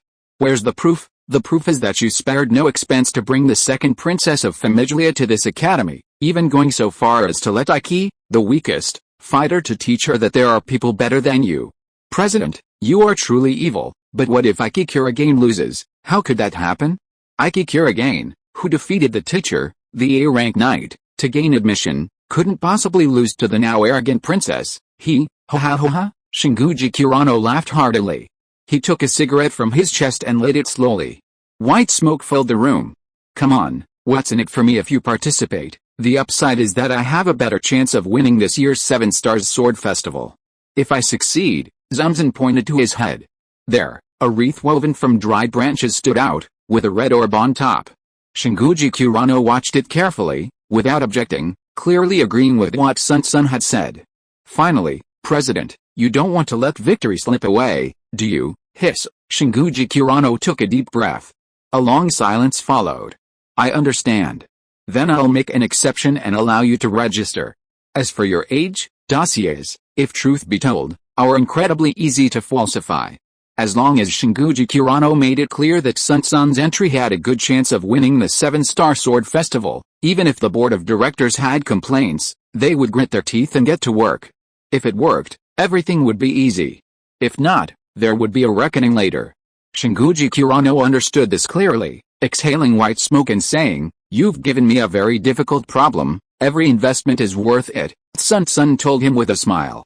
To prove it, I'll simply win this election tournament. That's rather presumptuous. Despite his words, Shinguji Kurano nodded. I accept your application for admission, but then I'll have someone teach you. No, more like an exchange. It's a condition, and you have no right to refuse. Okay, I accept. After being admitted, Zun Zun left the headmaster's office to cheer. He was going to the academic department to request his own dormitory. As he left, the door to his previous room opened, and a young woman appeared. She wore a brightly colored floral kimono with a plunging neckline, but lacked an attractive figure. She had a large bow tied in her hair and gently waved a folding fan in her hand. Is that the boy? Are you really going to let him in? Ah, his strength cannot be underestimated. Shinguji Kurano touched his chest, still tingling with phantom pain even after 3 days. Seeing her like this, the corners of his lips curled slightly, as if he was thinking something sinister. Really? After completing the admissions paperwork, Zun Zun had his own dormitory, but no roommates, which was a bit regrettable. Then he ran to the public bathhouse. Pajin Academy is well equipped, including a large bathhouse, which allowed Zun Zun, who hadn't bathed in a long time, to enjoy a good soak. Happiness. Just as Zun Zun was comfortably lying on his back beside the bathtub, he heard soft footsteps. Oh, is there someone here? When the person slowly stopped and stood in front of him, Zun Zun opened his eyes and looked up at her from below. Very young. Is this the men's restroom? Or did I come to the wrong place? No, I came here on purpose. Don't worry, I put up a barrier so no one will disturb us. Hiss. I thought Cecily was invincible, so who is this general? He pointed at Zun Zun and said, Alright, let's begin. Don't even think about breaking free. My ability is gravity manipulation. What? Zun Zun tried to stand up, but the immense gravity pinned him against a bathtub. No. I can't stand this injustice. I've just awakened my inherent spirit equipment. Chapter 133 I still recognize you even if you wear a vest. The large bathhouse was shrouded in fog. It was 9 p.m., and almost all the students were already asleep in their dorms, so no one would be coming. The girl brought her fan to her mouth. When facing a boy, a fan should cover the upper body, if not the lower. However, she didn't seem embarrassed, and faced it with all her might. It would have been fine if her curves had been attractive, but this flatter figure, even flatter than Megumin's, was truly off-putting. She licked her lips, as if eager to savor the taste of the beautiful boy. Give it up, you can't escape, you never know. The card man's declaration of victory was particularly appropriate at that moment. The withered crown on Zun Zun's head shrank slightly, as if it were alive. The pain made him grimace, but he managed to slowly push himself up off the ground. Oh, not bad, the girl's smile widened. Zun Zun slowly stood up from the bathtub, staring at the figure before him, a head and a half shorter than him. I don't know who you are, but the Crimson Demons will respond to any challenge. You have a hot-tempered temper, and I like you even more. There was a glimmer of greed in her eyes. She said it, but she remained cautious. Crimson Demons can sense magic in others, and the man before her possessed a level of magic almost equal to Stella's. What the hell? How had Stella suddenly become the unity of magical power? Why don't you go ahead? Let me feel your warmth, okay, he asked with a finger in a mocking gesture. Any other naive boy, seeing a naked girl waving at him, would have charged forward without a second thought and launched a dragon attack. But behind the other's gravity suppression, Even a ruthless and savage Sato Kazuma would have had to consider his own weight. Not to mention, this guy wasn't his type. Zun Zun looked at her and said with understanding, I see. I see. You're the one the president sent to teach me, huh? Really? I remember the president mentioned this matter tonight. It must be you. I just didn't expect you to come so soon and use such a bold method. That. The girl seemed to have thought of something, chuckled, and said, forget it, just treat me as your concubine. What did treat me as mean? Had he made a mistake? Zun Zun noticed the ambiguity in her words, but since he wanted to see her, he would show her everything. The red demons aren't easy to defeat. She spread her legs and got into a stance. The magic sort of light can't be used in the bath. If you're not careful, you might get hurt. So the only way is physical training. But don't get hurt, haha, don't worry. My power can even knock down meteorites from outer space. To defeat me, you'd have to overcome gravity 100 times greater than normal. So, hey, kid, what's wrong with you? You look pretty sinister. No, nothing. Zun Zun trailed off. Honestly, after being transported to another world twice in a row by meteorites, the word itself had given him a bit of PTSD. The girl seemed to have noticed something. Meteorite, ow. I can't hear you, I can't hear you. Zun Zun covered his ears, pretending to be deaf and mute, and this made the girl laugh so hard that her body shuddered. No, she had nowhere to shake. It was kind of pathetic. Kid, have you ever been struck by a meteorite? Really? Interesting. Very interesting. I guess I can't let you go. Let me take you back tonight for a study session on meteorites with Professor. Her smile was playful. Although she didn't know how good her teaching was, at least it wouldn't be an ordinary study session. Earth-binding formation. Just as Zun Zun was about to slip away, the girl, as if reading his thoughts, brandished her iron fan, pinning him in place. It's useless. Not even an A-rank knight could break free, let alone you. As she approached, her delicate white hands about to touch Zun Zun, a familiar voice suddenly called out from behind. What are you doing here, Kurano? Why are you here? The girl turned and saw the president, Shinguji Kurano. An awkward smile spread across her face. Shouldn't you be preparing for the opening ceremony tomorrow? How can you have time to bathe? Besides, this should be the men's restroom, right? Did you even know this was the men's restroom? How dare you come harass me when I wasn't paying attention? You, a walking molester. The president grabbed her head tightly, squeezing it even tighter. It hurts. It hurts. Gently, the girl cried out in pain. It was strong, but it seemed fake. I'm sorry, Zun Zun. I didn't expect you to come here and do something stupid. Besides, tomorrow is the opening ceremony. Don't be late. Okay, guys, hurry up and come back with me. After that, the two left the restroom. The girl danced and shouted, no, my beautiful boy. At least let me free him from his restraints. Don't talk nonsense. You didn't hold him down from start to finish. What? At first she didn't believe it, but when she saw Zun Zun smile and say goodbye, her eyes widened. What a joke. This is a sword-cutting skill that even Kakea-level knights can't escape. And that kid has some hell of an acting chop. He'll try to trick her and then do something when she's more relaxed? He's too cunning. I was still thinking about giving her a good slap. Zun Zun watched the two gradually retreat, a hint of doubt in his voice. Who is that person? No doubt, it's Zijing Ningayan. Stella and Kurogane Aiki exchanged glances, confirming their thoughts, and then said this one after the other. The next morning, Zun Zun met with Kurogane Aiki and told him about it, asking if he knew the girl. Do you know her? Of course not. She's a current Cock League player, ranked 3rd in the world, known as Yashnheim. It's strange not to know her. Are you from another world? Congratulations, you guessed right. Stella's words were a little harsh, probably because Zun Zun had teased her the day before. Kurogane Aiki also seemed somewhat excited to hear that Yashnheim had come to the academy as a teacher. After all, this meant that the headmaster was planning to implement drastic changes to the academy system so that she could graduate. Although he wasn't sure if it would work, at least he had a goal. Zun Zun, hearing the name Zijing Ningayan, suddenly understood. This was one of only 3 demons in Libin. It was no wonder she possessed such incredible magical powers. Incidentally, a demon is one who, defying their own destiny, can continuously increase their magical power, almost without the limitations of a human body. Demons. Zun Zun was deeply interested in them. After all, even if the Crimson Demons had magical powers by nature, Who wouldn't love magic? After chatting, it was time for morning exercise. The three of them began a 20-kilometer run. Stella quickly fell behind, and despite her best efforts, she couldn't catch up. She only made it halfway before exhaustion forced her to give up. Clearly, with her B-level physical condition, she couldn't keep up. When Stella saw Kurogane Iki and Zun Zun, having just finished a 20-kilometer run and still having the energy for some intense sword training, she was stunned and exclaimed, "You two are monsters, that's really over the top. We just pushed ourselves harder." "Yes, Stella, you can do it too." Zun Zun and Kurogane Iki were still able to chat with her during the battle, making Stella even more aware of the difference between them.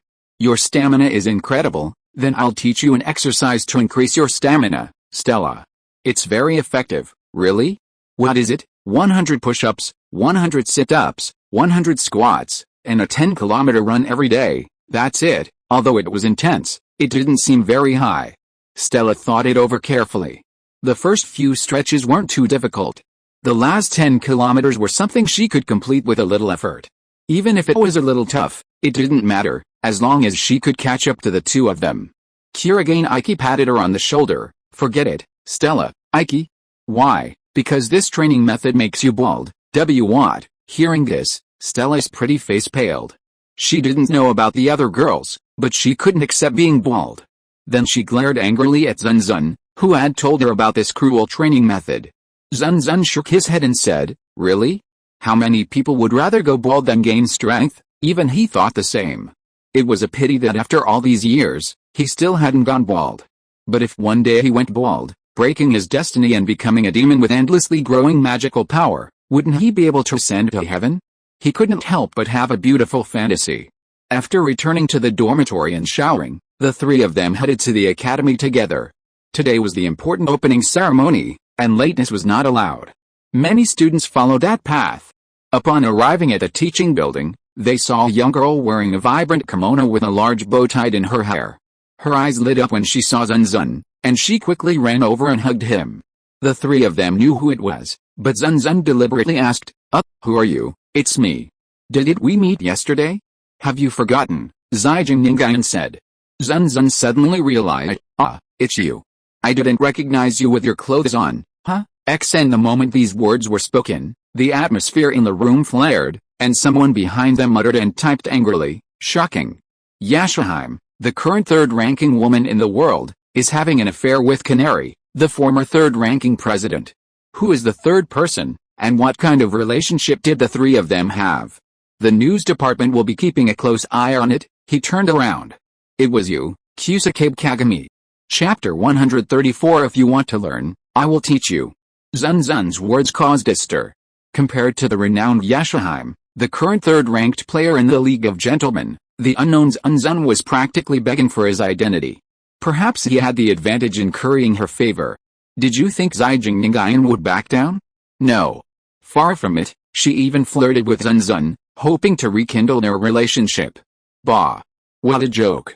He hadn't even started a relationship with her, so how could he talk about rekindling it? Finally, with the opening ceremony approaching, she seemed to need to give a speech when the president, Shinguji Kirano, dragged her out. Then came the usual opening ceremony, class assignments, and the announcement of the representative selection process. Until last year, Pajin Academy selected their representative by aptitude, but this year, all students were allowed to participate. The Seven Stars Sword Festival wasn't some childish mock battle, it was a real fight. Combat injuries are common, and serious ones can be life-threatening. Therefore, not everyone is willing to take such enormous risks to hone their skills. Some choose to simply relax, graduating successfully and securing stable, well-paying jobs. Furthermore, there are no penalties for losing or withdrawing from the selection tournament, nor are there harsh policies like expulsion. These individuals breathed a sigh of relief upon hearing this. But for Zun Zun and the others, this wasn't a factor. Everyone had their own reasons for fighting. The selection tournament would begin in a week, with a battle roughly every 3 days, and each person would participate in at least 10 bouts. Some would face strong opponents one after another, while others would easily qualify for the representative tournament. In theory, a single loss meant elimination, so luck played a major role. Kurogane Iki felt relieved. Continuous combat was his weakness. The biggest disadvantage of one blade shura was its short combat duration and long recovery period, and 3 days was plenty of time to recover. What followed was the reunion of Kurogane Iki and his sister, Kurogane Suzuku, after 4 years. Overcome with the joy of reunion, they exchanged a deeply touching kiss. It was simply ordinary familial love. That's not ordinary at all, Stella bit her thumb, looking jealous. Her resentful eyes frightened Kurogane Iki a little. But how can you compare to me, Stella? Zun Zun covered his mouth in amusement and said, swearing to be Iki's slave in front of so many students, then getting into a fight with Iki's sister, and then being punished by cleaning toilets for a week. How adorable! Those red, slightly disdainful eyes made Stella blush and become speechless in embarrassment. It even indirectly damaged Iki's reputation. They considered him a carnivore who liked to degenerate. Oh, right, you didn't know that while you were cleaning the bathroom, the Academy newspaper had already updated the first issue of an article titled Fight in My Arms, the Devilish Roommate's Secret Room and the Slave Princess, 72 Hours of Chase. The title's too long. Oh, you don't deny being treated like a slave. Zun Zun's teasing embarrassed the delirious princess, and she could only ask Kurogane Iki for help. However, although Kurogane Iki wasn't too angry, he knew that a large part of his reputation was due to Stella, so he pretended not to see it, causing the princess to twitch and gasp inexplicably.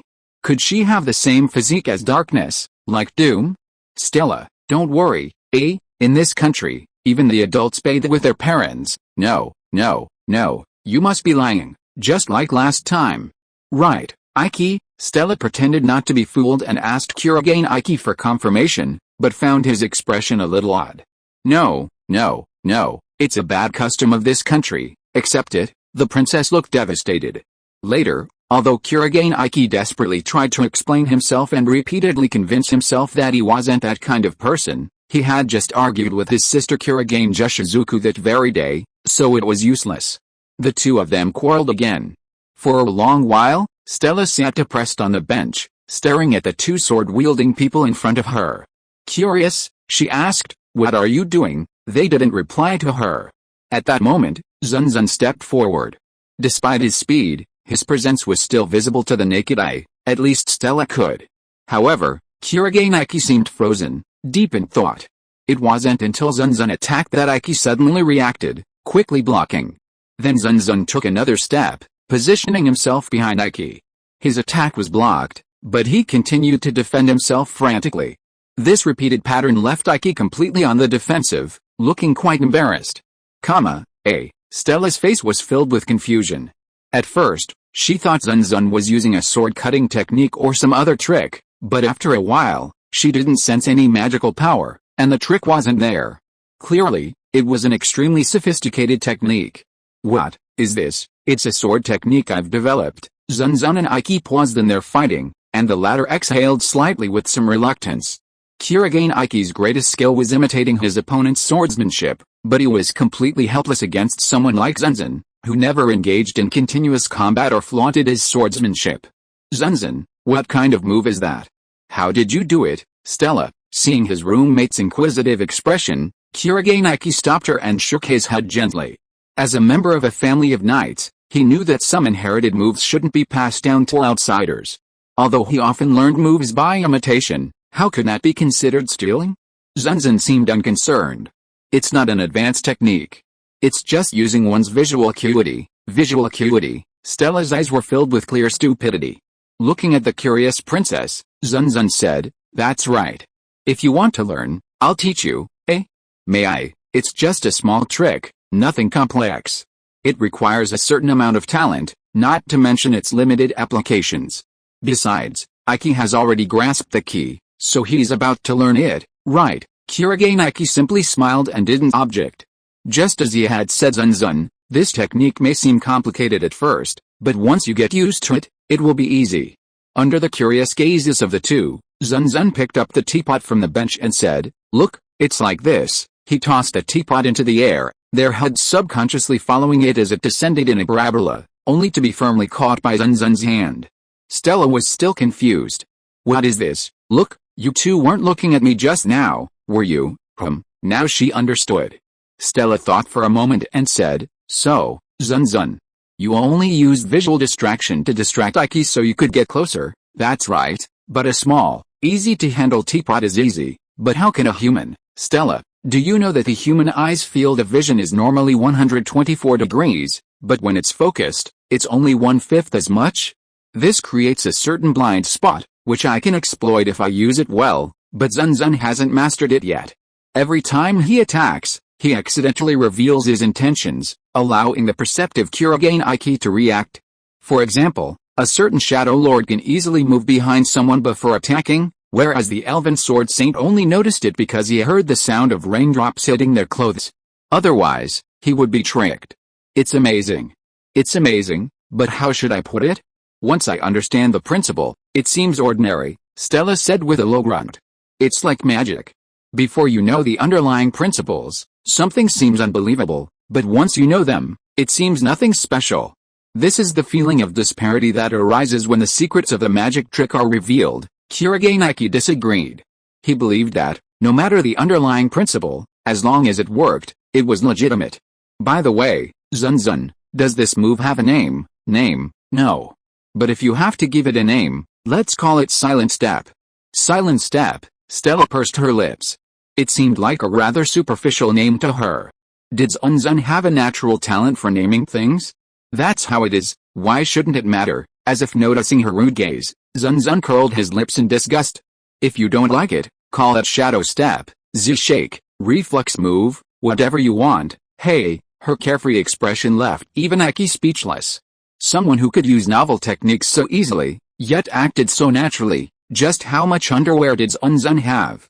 Ah, I forgot, Zun Zun said, as if he'd just thought of something.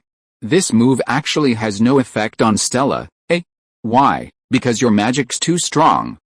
I see, it must be because my magic is too strong, there's no way I can get close, right? Stella raised her head triumphantly. However, no, Zun Zun said venomously. It's because you always use your magic uncontrollably. Even if you wanted to use this move, your violent attacks would stop you. You're the so-called master of stupidity. Who are you calling stupidity? You don't like it? Then I'll modify it. Great power works miracles. What do you think? I'm going to kill you. Serve me, Dragon Concubine Sin Sword. Stella entered white-hot warning mode, charging at Zun Zun with her great sword raised. But the princess, who had just been punished and didn't dare use her magic, was tricked by Zun Zun using the same technique. Without his magic, he really wouldn't be able to do it. Chapter 135, As long as there is love, there will be no problems, right? How slow? What are you doing? If they shared our dorms, we could go out together. Kurogane Iki and Stella were waiting in front of the academy's main gate for Kurogane Suzuku and her roommate, Arisunagi. Since they hadn't seen each other for a while, the siblings had agreed to go to the movies today. While it was polite for a boy to wait for a girl, it wasn't necessary for a girl to wait for another girl, so their anger was understandable. Stella, be patient, it's not that. Look over there, Stella pointed at the academy entrance. Since they were going out, they had changed into their usual uniforms. Kurogane Iki was wearing a shirt and jeans, looking quite casual. Stella was wearing a perfectly cut white blouse over a cardigan in a bright, spring-like hue. Together, they were undoubtedly a handsome man and a beautiful woman, a real eye-catcher, that's as it should be. But the appearance of that person, Zun Zun, overshadowed them. Despite wearing a simple dark red shirt and deep black pants, his plain attire captivated countless people. His physical attractiveness needed no extra flair. No, it was precisely his simple attire that accentuated his beauty.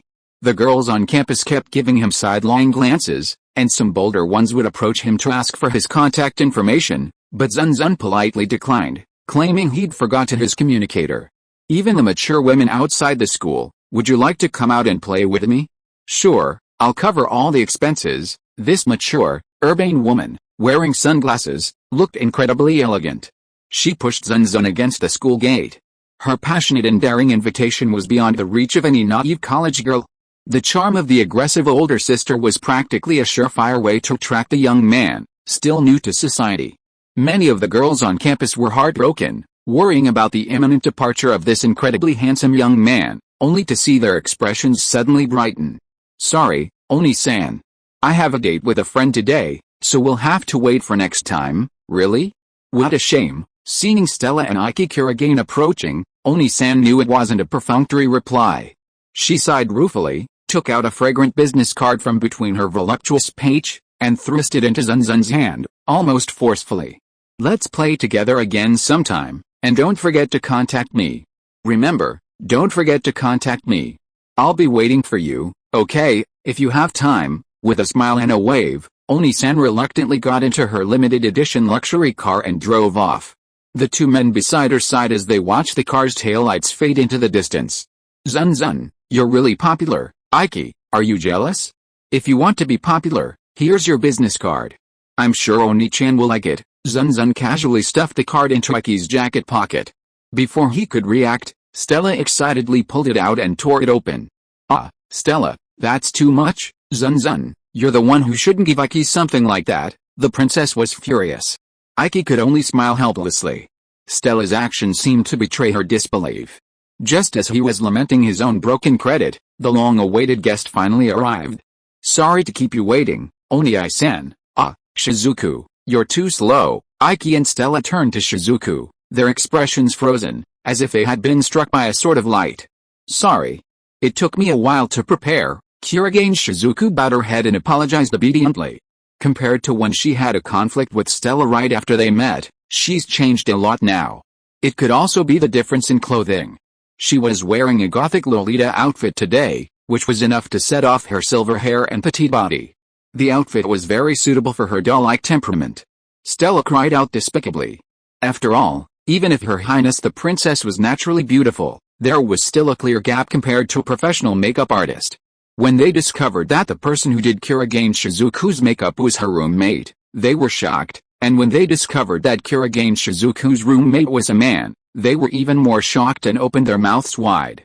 Arisunagi. A handsome boy with a slightly sad look. He was a tall, thin man, dressed like Kurigane Shizuku, mostly in solid colors. It could be considered a visual style. Upon meeting the three of them, he took off his bowler hat and greeted with a gentlemanly air. He gave them a radiant smile and extended his hand in a friendly manner. Haha, nice to meet you.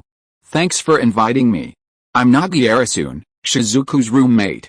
I hate being called by my name, so if you like, just call me Alice. Although she hadn't done anything strange and their first meeting hadn't been offensive, the name Alice still made Zun Zun uncomfortable.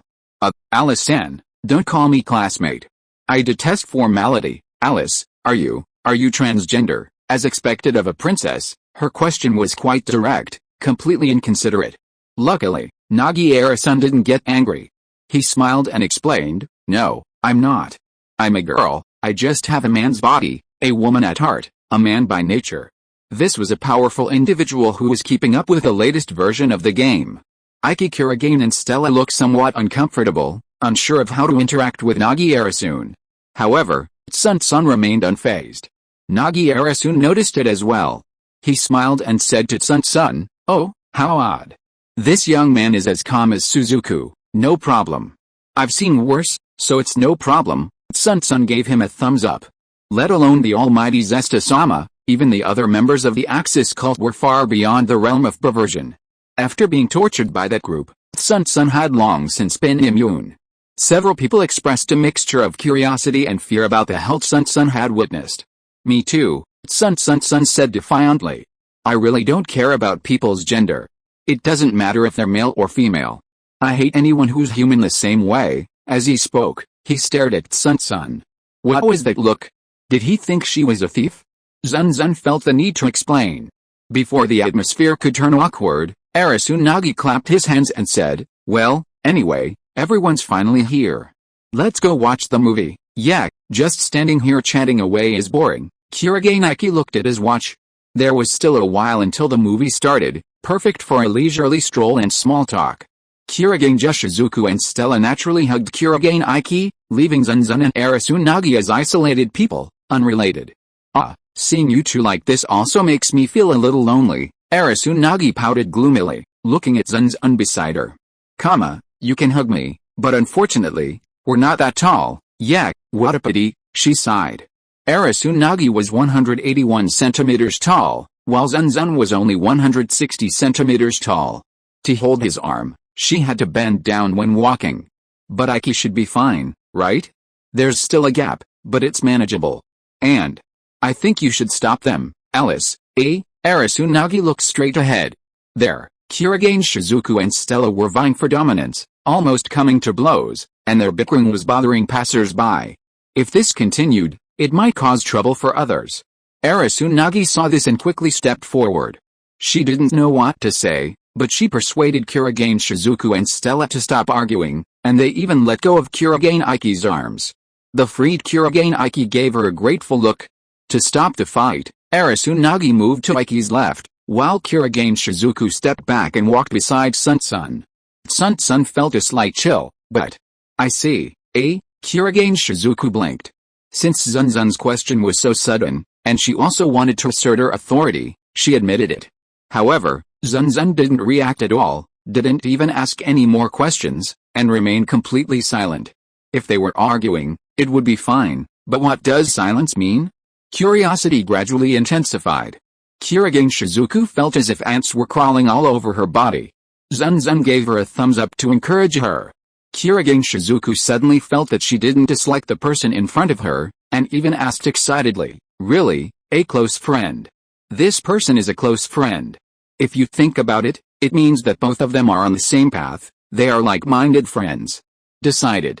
Kurigane Shizuku took Zun Zun's hand and said to Kurigane Iki with some excitement, "Brother, I want to be close friends with this person." Huh? X3 Kurigane Shizuku, who had just said that she hated all humans and even felt hostility towards Zun Zun, turned around and said that she wanted to be his close friend.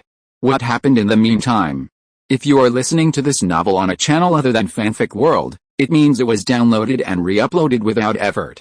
We warmly invite you to visit our channel, Fanfic World. There you will find the original version of this story and many other novels of various genres. We look forward to seeing you dive into a world of incredible novels. Chapter 136, Attack X Pretend. Near Pajin Academy, there is a large, nationally renowned shopping mall, and the group was heading to the movie theater on the 4th floor. They didn't go to the movie theater right away. According to Kurigane Shizuku, there was still some time before the movie started, so at Arisunagi's suggestion, they went to the cake shop on the 1st floor to kill time. Zun Zun wasn't very interested in desserts, so they split up temporarily. When he returned, he was carrying a red and black humanoid plush toy, about the same height as him. Everyone in the cake shop looked at him.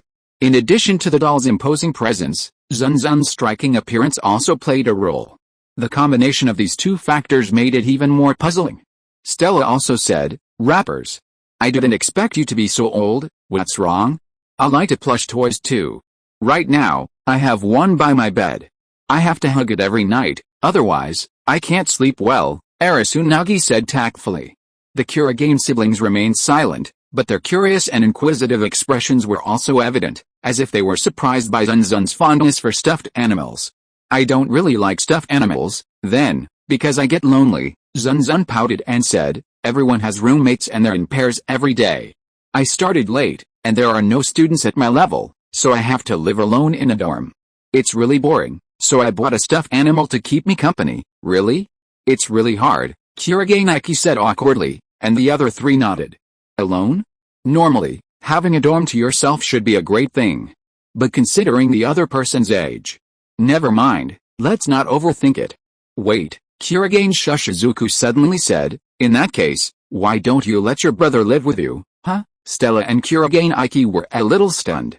Kurigane Shizuku continued, "I remember that Sun-kun's magic level was also A, right? If that pig hadn't started earlier, the first place would have belonged to you, Sun-kun. In that case, wouldn't you, Sun-kun, be the one who usually lives with your brother?" "Really?" Kurigane Iki's eyes were filled with confusion.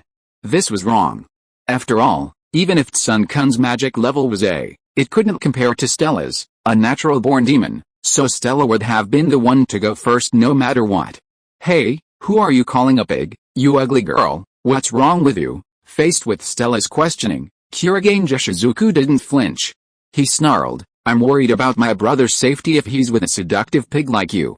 But Zun Zun is different. He has someone to love. And that can keep you away from my brother, killing two birds with one stone." Wait, Stella slammed the table and shouted, "I know you want me to leave Iki. Though I won't, I hope you'll think about it. Zun Zun doesn't have feelings for Iki, But what about Aiki? What if he has feelings for Zun Zun?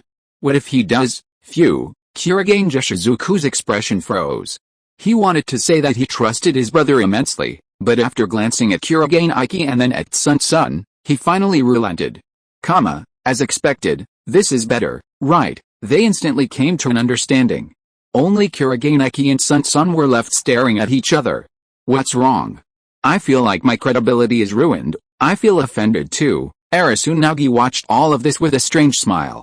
He wanted to suggest that Zun Zun and Stella share a dormitory. They were both A rank, and that would also protect Aiki Kurogane from temptation. However, that would put Stella and Aiki Kurogane at odds, so he decided to keep silent. It was almost time. The group headed to the movie theater on the 4th floor. But just as they reached the 3rd floor, Aiki Kurogane seemed to suddenly think of something and said, "Excuse me, I need to use the bathroom first. Please buy me a ticket." "Okay, then I'll go with you." "Yes, I'll go too." Zun Zun didn't actually need to use the bathroom, but Aiki Kurogane had just hinted with his eyes, clearly wanting to say something to him and Arasunnagi. The 3 men headed to the men's bathroom on the 3rd floor. On the way, Aiki Kurogane said to Arasunnagi, "I'm really curious about you." "Really? Wow, what a surprise. Then come with me to see Men's Paradise Lost." Note, +15, I'm not curious in that sense. At Nagi Arisa's bold invitation, Aiki Kurogane hesitated for a moment and quickly explained, "Because Shizuku is very shy, she rarely gets this familiar with others, especially the opposite sex, so I'm curious what kind of person you are, because she's a girl, what are you looking at? Besides, if we're talking about getting familiar, it's obvious Zun Zun is faster." The 2 of them looked back at the same time, staring at Zun Zun, who looked like a beautiful scenery. "Huh? Me?" He pointed at himself. Kurogane Aiki nodded. "Yes. Although Shizuku and I haven't seen each other in years, I knew as soon as we met that she was still the same, even shyer, and although it took me almost 3 days to gradually win Shizuku's heart, Zun Zun only took 3 minutes, and we're even very close friends. It makes me very sad." Arasunnagi covered her cheek as if hurt. No, you're fast too." The most hurt was probably him, the older brother. He seemed to understand the feelings of those parents whose children were taken away by the will-o'-the-wisp boy. Zun Zun pouted. "That's not friendship." Kurogane Shizuku was only friends with Zun Zun, who shared the same ideals, because she was afraid of being condemned and scorned by the world. Put sweetly, they were like-minded. Put bluntly, she was seeking comfort. Just as Zun Zun was about to say something, she frowned slightly, and Arasunnagi's expression froze. Her eyes filled with alarm and nervousness as she looked around. "Zun Zun, Alice, Aiki, come here." Without a word, Arasunnagi grabbed Aiki's hand and ran off, closely followed by Zun Zun. The 3 of them ran into the men's bathroom, where they had originally intended to go.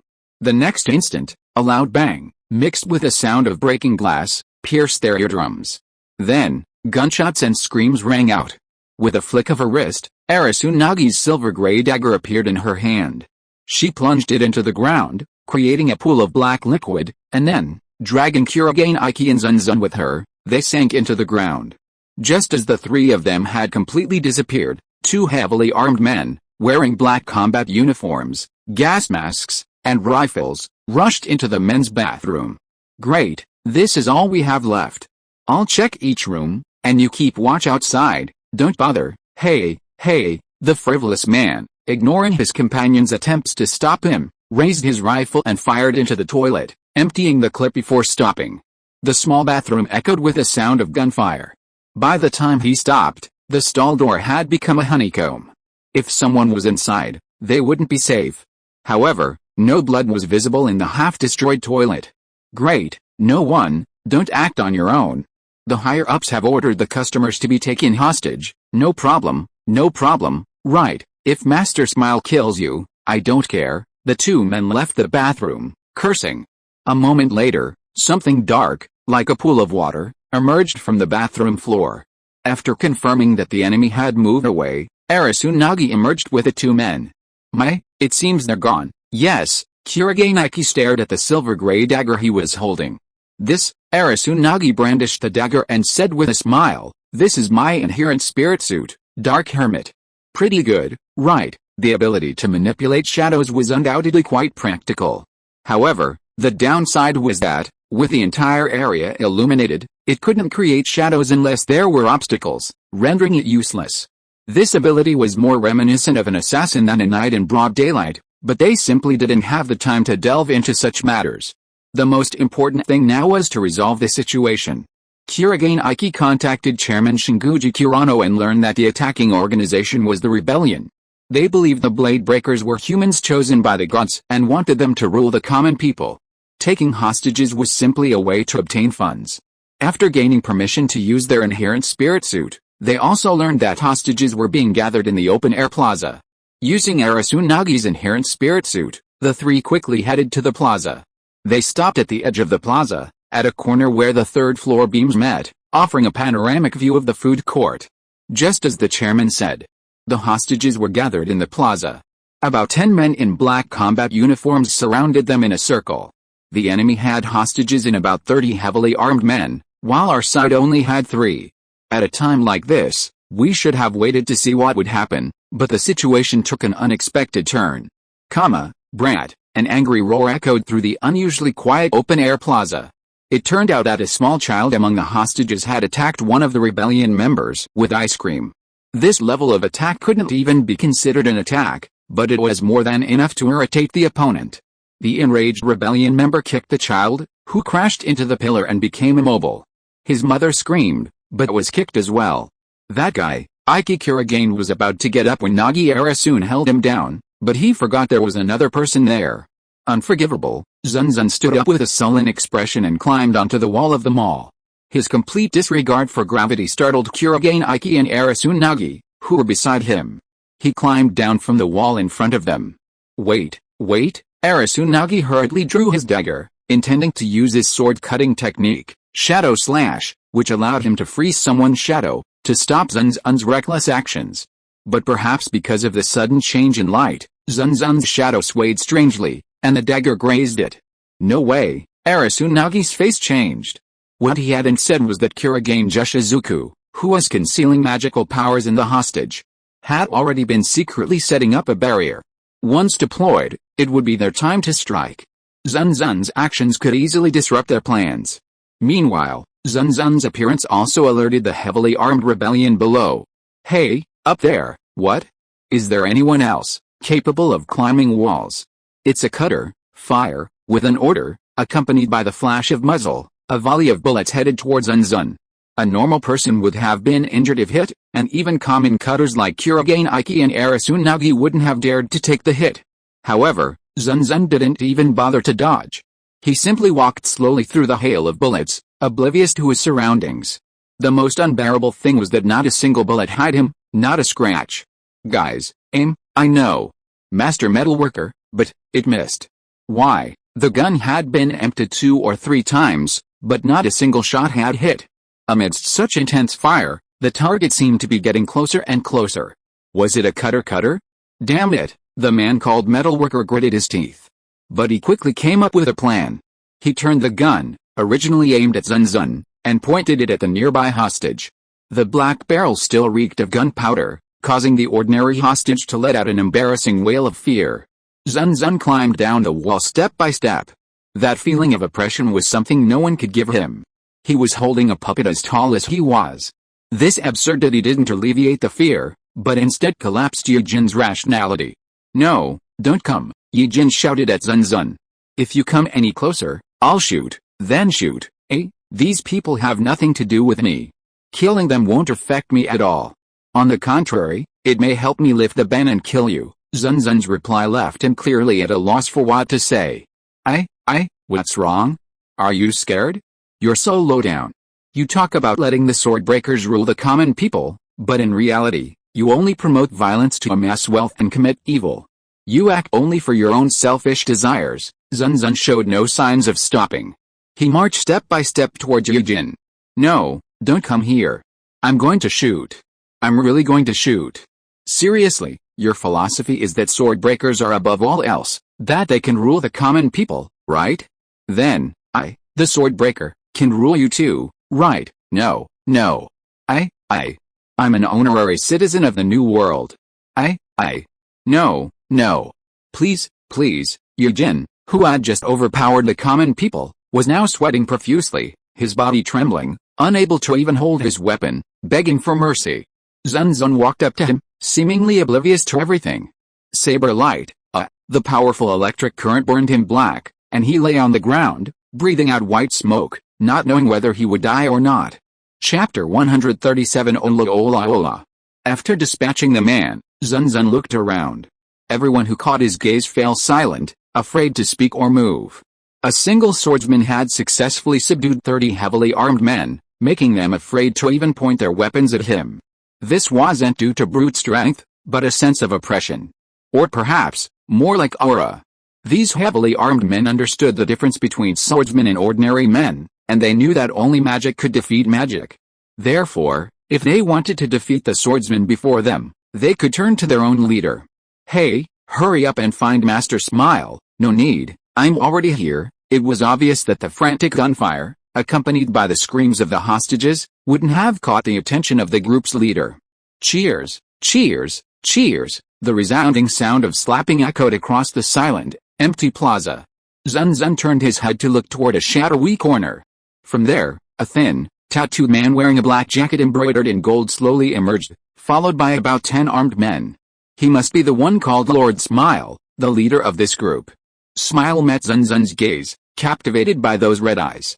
His smile distorted the tattoos on his face, and he asked, "Who are you? I don't bother telling you. You don't deserve it, haha, you have personality." He said this with a smile on his face, but the fierce look in his eyes betrayed his anger. However, he didn't lose his temper. He even suppressed his anger, bowing slightly to apologize to Zun Zun.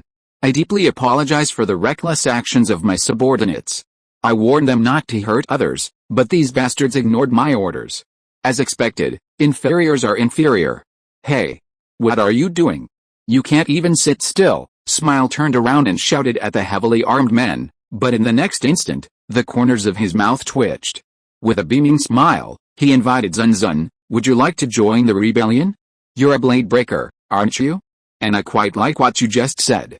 In fact, blade breakers should rule over these inferior beings. They should excel above all others." "Boring, huh?" Smile's speech came to an abrupt halt, his mouth agape, a comical expression. He must have thought his speech was passionate, but to Zun Zun, it was nothing more than barking garbage. "I'm wasting my precious time listening to you spout nonsense for one reason," Shobasurin, as if responding to Zun Zun's words, Kurigane Jushizuku, huddled among the hostages, unleashed a water barrier, completely cutting them off from the rescue forces. The wall of water suddenly gushed forth, a feat only a blade breaker could accomplish. Smile was stunned.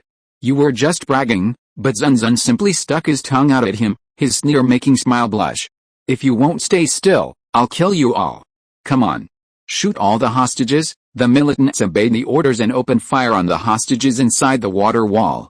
Although it looked terrifying and the hostages were screaming in fear, they soon realized that the hail of bullets had missed them, completely blocked by the water barrier. Tisk, Smile smacked his lips and said, "Whatever. If we can't hit the one inside, isn't there someone outside?" He looked at the lone Zun Zun. "I don't know why you rushed out so rashly, but your presence helps me a lot. Just let me catch you." "Great. I can finally start a killing spree." "Huh? You've been wandering around like a fly. Seriously, I'm getting angry." Fly. Now, not only Smile, but even Kurigane Jushizuku and Stella, who were hiding among the hostages, as well as Kurigane Iki and Arisunagi on the 3rd floor, had noticed Zun Zun's sharp tongue. "You bastard. Hey, never mind.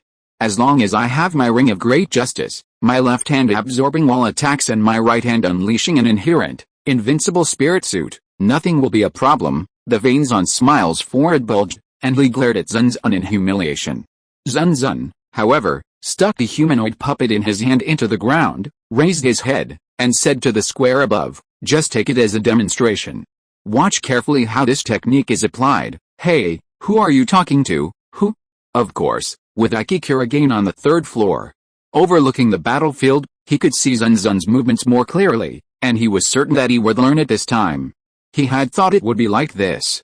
Zun Zun slowly positioned himself, as if preparing to strike with his fists. "Anyway, approach first." "How boring." Smile's inherent spiritual item, the Great Ring of Justice, absorbs all attacks with his left hand and releases them with his right. Whether it be energy or strength, it's all there. So, the next instant, Zun Zun appeared before Smile. Huh? Smile's face filled with astonishment. What? What happened? What was going on? How could this person appear before her in the blink of an eye? It was as if he had transcended time and space and pressed the fast-forward button. On the third floor, Kurage also exclaimed in admiration, "How fast!" Even without the visual decoy, Zun Zun's speed is incredibly fast, but there was more to it than that. Zun Zun repeatedly dodged Wei Xiao. Wei Xiao noticed him every time, but he was always too slow to see Zun Zun. He had been completely fooled. "You idiot, can only hide? Come out right now, or I'll kill all these hostages. I'm a blade breaker, not like these low-life creatures." Just as Wei Xiao issued a stern threat, Zun Zun, as if he had had enough, sneaked up on him again, grabbed his left and right hands, and separated them with a loud snap. Wei Xiao stared at his awkwardly bent wrists, opened his mouth, and in the next second, let out a cry of pain. Zun Zun ignored him and punched him with both hands. At the same time, he calmly spoke, "You have 3 weaknesses. 1. You can only absorb attacks from your left hand, so you are most vulnerable with your right hand. 2. Even if you capture the attack and absorb it, if your right hand doesn't hit, it's ineffective. 3. Your inherent spirit equipment should be conceptual, so you rely so much on your own abilities that you have no countermeasures against the enemy's melee attacks. Zun Zun's fists flew out with such speed that they created phantoms. Blood, mixed with bloody teeth, flowed out endlessly. It was easy to guess who was responsible. Until the last punch landed hard on Smile's chin, knocking him through the air and falling to the ground like a rag. With a dull thud, Smile's body struck the hearts of all the militants, making them tremble. Zun Zun looked at Smile, whose face was bruised and whose life or death was unknown, and said, "I hope you remember this and apply it next time." Of course, if there is a next time. With the hostages secured and their strongest leader defeated, the militants had no desire to resist. Zun Zun, Kurage, and Arasunnagi, who had just arrived, quickly tied them up. In just half an hour, the situation was under control. The curtain of water descended, revealing the hostages. Seeing that it was all over, Kurage sighed, "I thought I was quite impulsive, but seeing you, Sun Sun, I think I'm actually quite calm. That's what I mean. Seeing you running off, I didn't know what to do," Arasunnagi repeated, covering his face. Just when they thought it was all over, a short-haired woman in a suit put a gun to an old woman's temple. "Help, help, stop, you brats. If you dare move, I'll blow this old woman's head off." They had never imagined that an enemy would infiltrate the hostages. As if triumphant, he laughed up at the heavens, "Ha ha ha. Idiots, you're not the only ones infiltrating the crowd." The expressions of Kurage and the others suddenly changed. Sun Sun, however, laughed softly, unfazed by the threat. She clasped 2 fingers together and slowly pointed them at the woman in the suit. You, didn't I tell you to stay still, Light? I have a hostage. Aren't you afraid I'll shoot? Impossible. You're just bragging." "Yes, that's right, just like before." "You must be bragging." The woman in the suit said this, but her body was shaking like a sieve. The metalworker who had threatened the hostages earlier had been reduced to charcoal, and their leader had just had his hands broken while threatening them. Seeing Zun Zun, reckless and ready to attack, the woman in the suit was terrified. The tragic situation of her companions was still fresh in her mind, and she was under tremendous psychological pressure. Until Saber. Blilly. The woman in the suit rolled her eyes and collapsed to the ground. Stella pursed her lips. "Hey, could it be?" "Yeah, she fainted from fright." Kurage and Shizuku confirmed their guess. It was really so unexpected. But just when they thought it was all over, a flash of light accompanied by the sound of the wind whizzed past them. It was a magic arrow emitting a sky blue light, and then it pierced the bodies of Smile and the others, who were already lying motionless on the ground. Stealing lives? Ha ha ha, really? In the end, I still have to act. I don't like taking credit for other people's work. The empty space in front of them flashed with light, and the scene gradually collapsed like scales. A figure appeared from the rubble. He looked to be about the same age as Kurage, and in his hand, he held a bow and arrow-shaped inherent spirit armor, with a frivolous smile on his face. This guy said he didn't like taking credit for other people's work, but what was he doing now? Chapter 138 Beauty is Justice. Who is this guy? Arasunagi said with some surprise. How is it possible? Even I can't detect his presence. He was even able to detect Rebellion's attack before it happened, but he couldn't sense this sudden appearance. But that's normal. It's precisely this person's unique ability. Zun Zun and the others didn't recognize him, but Kurogane Aiki knew him very well. They were classmates, after all. Long time no see, Kirihara-san, Kirihara Shizuaya. Last year's top first-year student and one of the representatives of the Seven Stars Sword Festival. Long time no see, Kurogane-san. He smiled calmly at his former classmate, but his narrowed eyes betrayed mockery and contempt. Are you still in school? Stella and Shizuku's expressions darkened at Kirihara Shizuaya's words. Just as they were about to say something, 7 or 8 girls rushed out from the group of hostages and pounced on Kirihara, knocking them both to the ground. Kirihara-kun. How scary. You were scared by your incompetent underlings, but it's all right now. Yeah, I'm sure Kirihara-kun will save us. They were Kirihara's girlfriends. They were there with him today.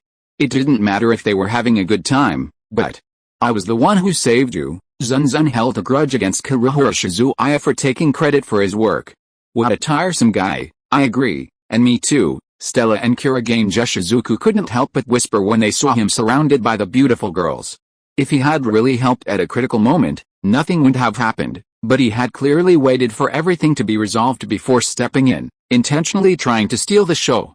Even if she tried to put on a show in front of her friends, her actions and attitude were just too annoying. After the situation calmed down, the security guards received a call and immediately went to the food court to arrest Rebellion and secure the hostages. This time, Zun Zun took center stage, leaving Aiki, Kurogane and Stella as mere henchmen, but the others didn't care. Just as the group was about to leave, the head of security spoke up. So, you're the students who solved the case, right? We'd like to take your statements. Would you mind joining us? Arasunagi paused and looked at Shizuaya Kirihara, surrounded by his friends. But we weren't the ones who completely solved this case, he emphasized his words, as if implying something. However, Shizuaya Kirihara waved his hand and said, I've already cleaned up your mess. Please accept the interrogation. It seemed that this guy wasn't going to stay with him.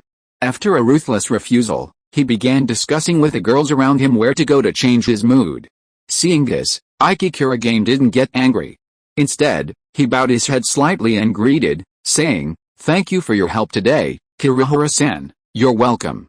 Helping the weak is the obligation of the strong. Kirihara Shizuaya's every word was full of thorns, and what was even more excessive was, but Kurogane-san, are you still planning to use that extremely tragic power to follow the path of chivalry? Stop it. Kirihara Shizuaya's tone was full of sarcasm, making Stella unable to bear it any longer, but Aiki Kurogane stopped her.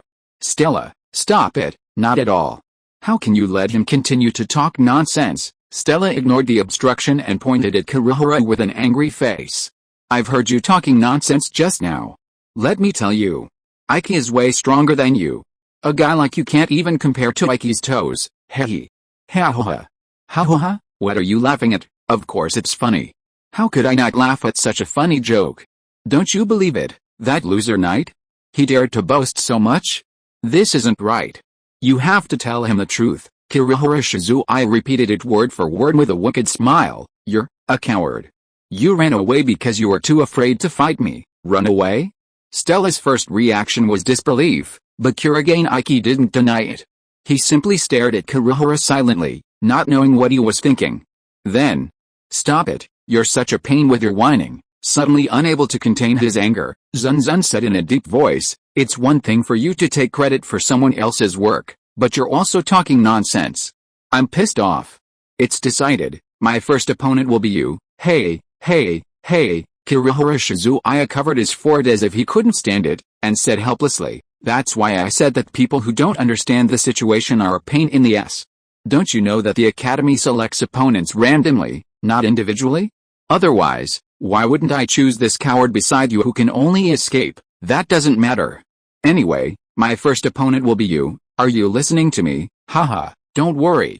If you want to know why, Zun Zun's lips curved into a confident smile, his red eyes shining slightly as he looked directly at Kirihara Shizuaya. For some reason, Kirihara Shizuaya felt like he was being attacked, a sensation he was most familiar with as an archer. Just then, the student's manual in his pocket clicked. His hand trembled, but he pulled it out. His face instantly darkened as he read the message. Kirihara Shizuaya, your opponent in the first test is Class F, first year, Zun Zun. At the same time, Zun Zun spoke slowly. Me, of course, you. Shizuaya. Kirihara's expression darkened slightly. He wasn't afraid, he viewed Zun Zun as a mere coincidence. His anger stemmed from feeling slighted. It was the representative of last year's 7 Stars Sword Festival, the hunter Shizuaya Kirihara. Of course, he would be furious if such an inexplicably lowly person dared to challenge him. HMPH, come on. Faced with Zun Zun's provocation, Shizuaya Kirihara didn't yell at him, as that would have made him seem inferior. Instead, he snorted coldly at the friends around him. However, your classmate Zun Zun, aren't you? News about you has been circulating around the academy lately. I was so nervous that I didn't see it clearly. One of Kirihara Shizuaya's friends came over and said, thank you very much for saving us. If it weren't for you, we might have been in trouble. It seems there are still some clear-headed people around. I didn't expect it either. Stella and Kurigane Shizuku's biting words made her smile awkwardly, but she quickly took out her student handbook and said to Zun Zun, if it's possible, could we exchange contact information? No, Zun Zun instinctively wanted to refuse, but seeing the girls gathered around Kirihara Shizuaya, looking at him expectantly, he rolled his eyes and gave a mocking smile. Of course, he took out his student handbook, which should have been left at the academy, and quickly exchanged contact information with the girl. You're the first girl to exchange contact information with me. Please put it away. Really? Great, the girl exclaimed. Unexpectedly, as soon as he spoke these words, the girls who had just gathered around Kirihara Shizuaya rushed over to him. How sly. I want to exchange contact information too. And me. No, don't worry. Come one by one. Surrounded by them, Zun Zun felt a little embarrassed. After exchanging contact information, the girls chatted again. Zun Zun, you also went out to have fun today, right? You finally went out and stumbled upon something like this. Why don't we go somewhere else to relax? How about karaoke? Sure, great suggestion. Kirihara Shizuaya, standing in front of them, looked at them with a gloomy expression. A moment ago, he was the center of attention, but in the blink of an eye, there was no one left. I really want to go, but I have to go to the security bureau for an interrogation. If anyone could do me a small favor. Zun Zun's gaze shifted to Kirihara Shizuaya. By then, the head of security had already finished preparing to take the men back for interrogation. He looked at Zun Zun, surrounded by a group of people, and then at the lonely Kirihara Shizuaya. Hey, what are you doing? That fellow seems to be in trouble, and you seem to be doing fine on your own. I remember you were the last one to attack, right? Then come with us and take our statement. He took Kirihara Shizuaya away without further delay. Although Kirihara Shizuaya was a swordsman and a representative competitor in last year's 7 Stars Sword Festival, he could easily break free from the security chief, but he didn't dare. Doing so would only result in a harsher punishment. Zun Zun watched Kirihara Shizuaya being taken away, grinning and shouting, "Thank you, Kirihara Shizuaya-san. But you're the one who resolved this incident completely, so it should be fine. You wait." Kirihara Shizuaya, who had taken the credit, was finally punished. Then, Zun Zun looked at Kurigane Aiki and said, "I'm sorry, Aiki. Normally, it should have been you who defeated him and overcame his inner demons. It's because of my impulsiveness. It's okay. Kurigane Aiki smiled sweetly. In fact, Kirihara-kun is my worst opponent. His swordsmanship is very strong. We're not a match, Aiki." Stella felt a little worried. She was curious about what Kirihara Shizuaya had just said, that Kurigane Aiki had avoided fighting him. "Zun Zun, you should be fine, right? You can beat that guy, right? Who do you think I am?" Zun Zun raised his head proudly. "Hey, it's over now. Let's go somewhere else and change the mood." "That's right, let's have some fun." Originally, all of Kirihara Shizuaya's girlfriends were gathered here. She had forgotten. There was also this group. Zun Zun not only had his credit stolen, but he also had to date a bunch of girls. Honestly, who could understand his hardships? He wished someone could take them on for him. Chapter 139. I only know that I'm going to kill. Everyone was complaining that their precious Sunday had been ruined, but there was nothing they could do about it. They had to quickly prepare for the upcoming trials. Of the 5, Stella, Kurogane Jishizuku, and Arisunagi were due to fight on Monday, while Tsutomu and Kurogane Aiki would fight on Tuesday. Tsutomu's opponent was last year's representative and one of this year's top prospects, Hunter Shizuaya Kurihara. If anyone had the toughest opponent in their first round, it was undoubtedly Tsutomu's opponent, Shizuaya Kurihara. The reason was, the hunter's forest isn't just about scents and smells, but also about the person's presence, completely nullifying their existence. This is the ability of Kurihara-san's inherent spirit suit, Halo Moon. It's truly troublesome, said Kurogane Aiki, handing Tsutomu a student's manual that showed a video of the first match of last year's 7 Stars Sword Festival. The recording was quite strange. Kurihara spun clockwise, one-sidedly attacking the players who remained motionless. The opponent could only stand there, bewildered, looking around, helplessly watching as the magic arrows fired by Kurihara Shizuaya pierced through them, finally collapsing bloodied and defeated. Kurihara stood before his opponent's eyes, but he could only stand there, frozen and helpless. Why? The reason was simple. The opponent couldn't see Kurihara Shizuaya. This man's fighting style, no matter how many times I watch it, makes me uncomfortable. Stella watched the video with disdain. She disliked players who wrapped themselves in imposing magic power and chose to charge head-on, and this indirect style of competition. Furthermore, the content of the fight was also unpleasant. It wasn't a match at all, but a one-sided game, a provocation, with the hunter hiding in a safe place, mercilessly shooting at the prey. Not worthy of a formality. Zun Zun, after a mere glance at the contents, gave it a poor evaluation. Kurogane Aiki, however, had a different perspective. He advised, Suzu-kun, you can't be careless. Kurihara-kun's fighting style isn't very good, but he's managed to remain undefeated using it in every competition this year. He's truly formidable, no problem. You just have to watch me perform. A confident smile graced Suzu-kun's lips. This instilled confidence in the others. Arisunagi even covered her face and whispered, how handsome. I'm falling for you, sorry, I already have someone I like. Break up instantly, ha ha ha. Their exchange calmed everyone's worries. Of course, since Suzu-kun was so confident, as friends, they naturally decided to believe him. During the trial period, classes were only held in the morning, and the trials were held from afternoon to evening. Suzu-kun's match was at 1:30 p.m., quite early. Incidentally, Kurogane Aiki's match was also at 1:30 p.m., but they fought in different locations. Zun Zun was in the 3rd room, while Kurogane Aiki was in the 8th room.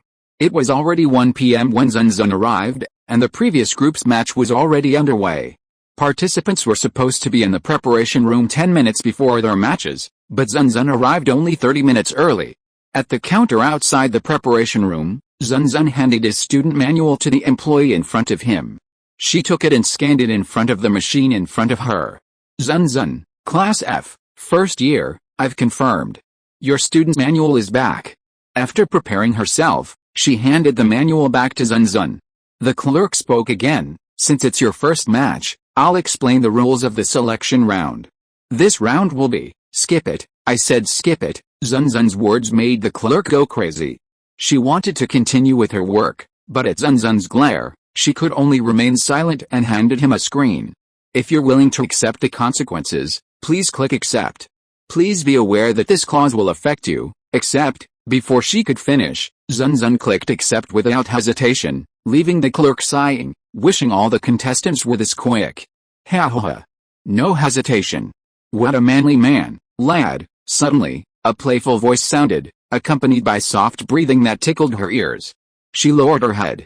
Beside her was a petite woman wearing a white kimono with cherry blossoms painted on it, paired with a dazzling deep red hori jacket.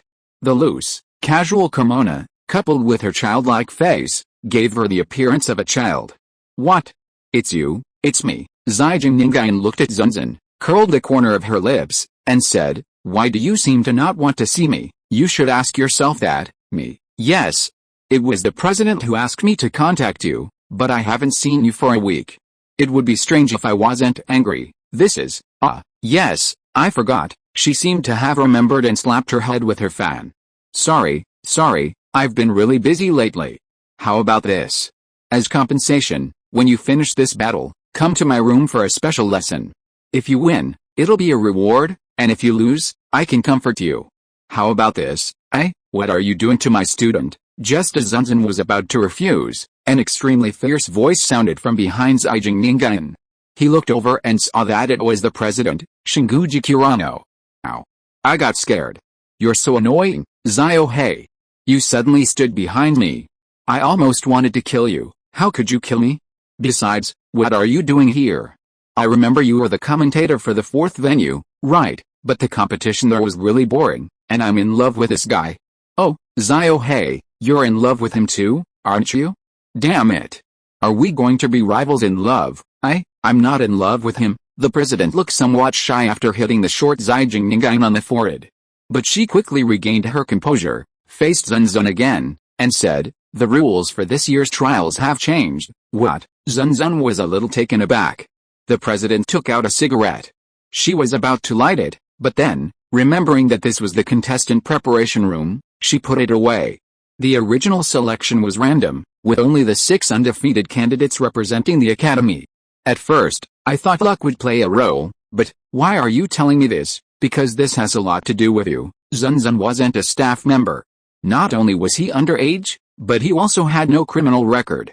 The reason they admitted him was simply because the president told them that he could win this year's 7-Star Sword Festival, which convinced the board. Unexpectedly, with constant pressure from the president, the board decided that strength was paramount. They decided to ignore luck and select the 6 strongest this year. So don't worry. Even if you lose, you can fight with someone who also lost until you earn another spot. Does the president mean there's a rematch? Please say it's in the losers round. I understand. The president specifically mentioned this to assure Zun Zun that nothing will happen even if he loses this time. This indirectly shows his high expectations of him. As for the rules of the losers round, they are, no need. What? You don't need to listen to the rules of the losers round. Just keep winning. Zun Zun interrupted the president. His red eyes flashed brightly, and the president and Zhijing Ningan could feel his passionate emotions. Zun Zun, I don't know what you're talking about. I only know that I'm going to start a killing spree. Don't kill anyone. The president pinched his aching forehead, wanting to smoke a cigarette to calm himself. At this moment, the broadcast sounded, first grade, Zun Zun. Second grade, Kirihara Shizuaya. The game time has expired, please come in. It's time to compete. I know, President, you're worried about me. But I won't lose. Zun Zun's eyes shone with a glimmer of confidence as he declared, I am the strongest, and I hold victory in my grasp. Be it human or demon, I defeat all enemies with my own strength. I will crush anyone who stands in my way. With that, he turned and walked toward the gate of the battle arena, brimming with confidence and strength. Zhijing Ningan watched Zun Zun walk away, her face slightly flushed, her eyes misty, and her legs trembling as she whispered, how handsome. I feel mesmerized by him. I'm already wet, eh? The president looked at her with disdain. Don't act crazy. The competition is about to begin. You walking offender of public indecency, go back where you belong. I understand. Don't pull on my kimono. It's expensive, and so, the president dragged Zhijing Ningan away. A short while later, she reappeared in the commentary booth. Since she was the commentator for the match, that was one of the reasons she had come to check on Zun Zun. Zun Zun, standing in the center of the field, saw Stella, Kurigane Jishizuku, and Arisunagi in the front row. These 3. I thought they would be in Hall 8, where Aiki Kurigane was cheering him on. Aiki is definitely going to win. He doesn't need us at all, that's right, don't worry, Oni-sama. Compared to that, Zun Zun, give him a good beating. The 3 of them made trumpet gestures with their hands and shouted at Zun Zun on the field. No problem. Zun Zun opened his mouth and replied silently. Then, he turned to look at Shizuaya Kirihara, who had a mischievous but slightly excited smile. The 2-man selection duel had begun. Chapter 141. Did you have the illusion that I didn't have any inherent spiritual equipment? As Zun Zun greeted his friends, Kirihara Shizuaya suddenly spoke. I didn't expect you to run off. Let me pay you a small compliment. You dared to humiliate me like this earlier. I must, by the way, Kirihara Shizuaya-senpai, Zun Zun suddenly interrupted. Then, apologetically, he added, I remember that the day before yesterday you went to the police station for an interrogation. I'm sorry for bothering you so much. But it couldn't be helped. After all, you were the one who completely solved the case. But don't worry, senpai. I've also taken good care of your girlfriends. Then, a mischievous smile curved his lips as he said word by word, senpai, you have good taste. Your girlfriends are very pretty. You? Kurohara Shizuaya's handsome face flushed red. Warning. Warning. Zun Zun, of course, hadn't touched Kurohara Shizuaya's girlfriend. He simply wanted to prevent them from making fun of him. The best way was to mock him back. It was certainly a very effective countermeasure. At least, it worked for the arrogant and jealous Kurohara Shizuaya. The audience is bursting at the seams. This match is truly captivating. Next, we have Tsukuyomi, from our broadcasting agency, and our commentator, Nin Nishikayo, to introduce the live broadcast. The commentator's voice began. Next, we present two highly anticipated contestants. First, last year, as a rookie, C-rank knight Shizuaya Kurohara won the 7-star swordsmanship tournament. He's won every official tournament in exchange so far without a scratch, earning him the nickname Hunter. Shizuaya Kurohara, standing in the battle circle, raised his hand in response to the announcer's live introduction. The audience erupted in cheers of euphoria. Today's Hunter will be facing off against Pajin Academy's secret weapon. He didn't show up for the Academy's assessments, but instead enrolled as an exchange student. But don't underestimate him. If you're wondering why. Zun Zun, this contestant with this somewhat strange name is actually a higher rank knight. He's a clear favorite to win this year. Hearing the announcer's words, Zun Zun didn't even bother to remain silent. He raised his right hand and made a heart, earning him even more enthusiastic cheers than Shizuaya Kurohara's. No greetings were necessary. The two stood at the starting line. It's time to hunt, Hiborizuki. Shizuaya Kurohara summoned his inherent spirit outfit, an emerald green longbow. Well, today's fourth game officially begins. Onward, the game shot rang out. At the same time, Kurohara's figure disappeared from the field. A large forest occupied the entire battle circle, completely surrounding Zun Zun. The commentator in the studio immediately shouted, "Oh! Player Kurohara is about to take action. Hunter's Forest. As long as he uses this move, no one will be able to find him with the naked eye. What a troublesome skill. If there's no large-scale attack, I'm afraid we won't be able to do anything to him." Zijing Ningain immediately figured out the advantages and disadvantages of this move. Yes, the commentator nodded and said as if explaining to the students, at last year's 7-Star Sword Festival, in the first match, the third-year student from Bunko Academy faced player Shizuaya Kurohara. His best skill was one-hit kills at close range, but because he didn't have a large-scale attack skill, the battle was uneven. Does Zun Zun even have a large-scale attack skill? This will be the most important factor in determining the outcome of the match. Everyone was staring at the giant screen nervously. Just as they were wondering whether Zun Zun should launch a wide area attack, they unexpectedly thought, wow!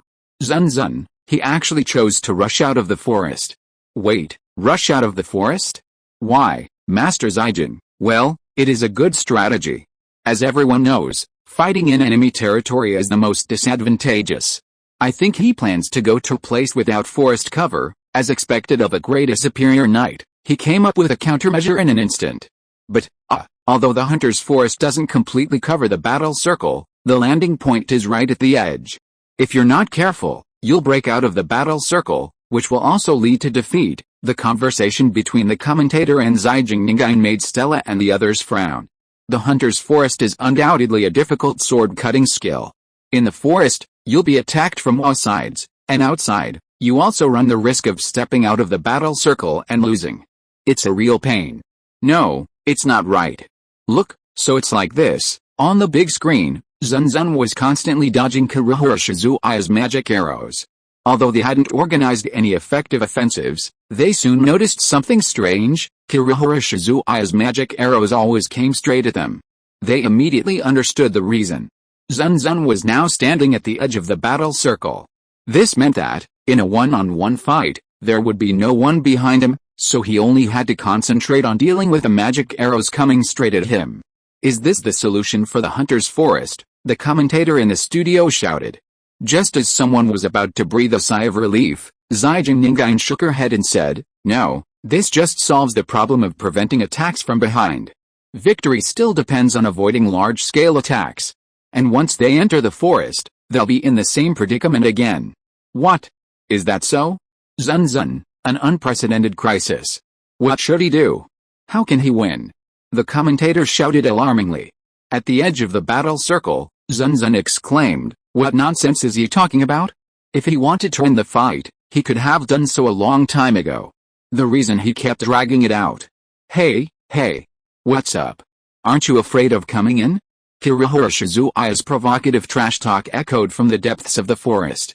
His presence moved, sometimes closer, sometimes further away, making it difficult to tell where he was, but his voice reached everyone accurately.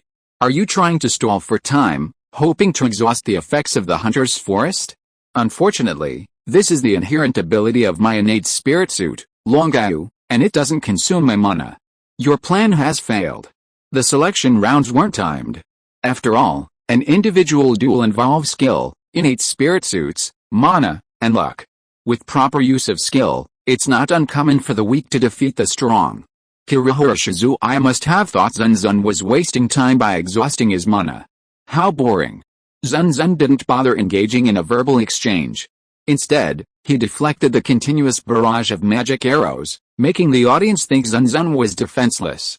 Is it really not possible? After all, it's Kurohara-kun's hunter's forest. It's going to be like this without a wide area skill, no, Sun-kun. The classmates were unanimous in their pessimism.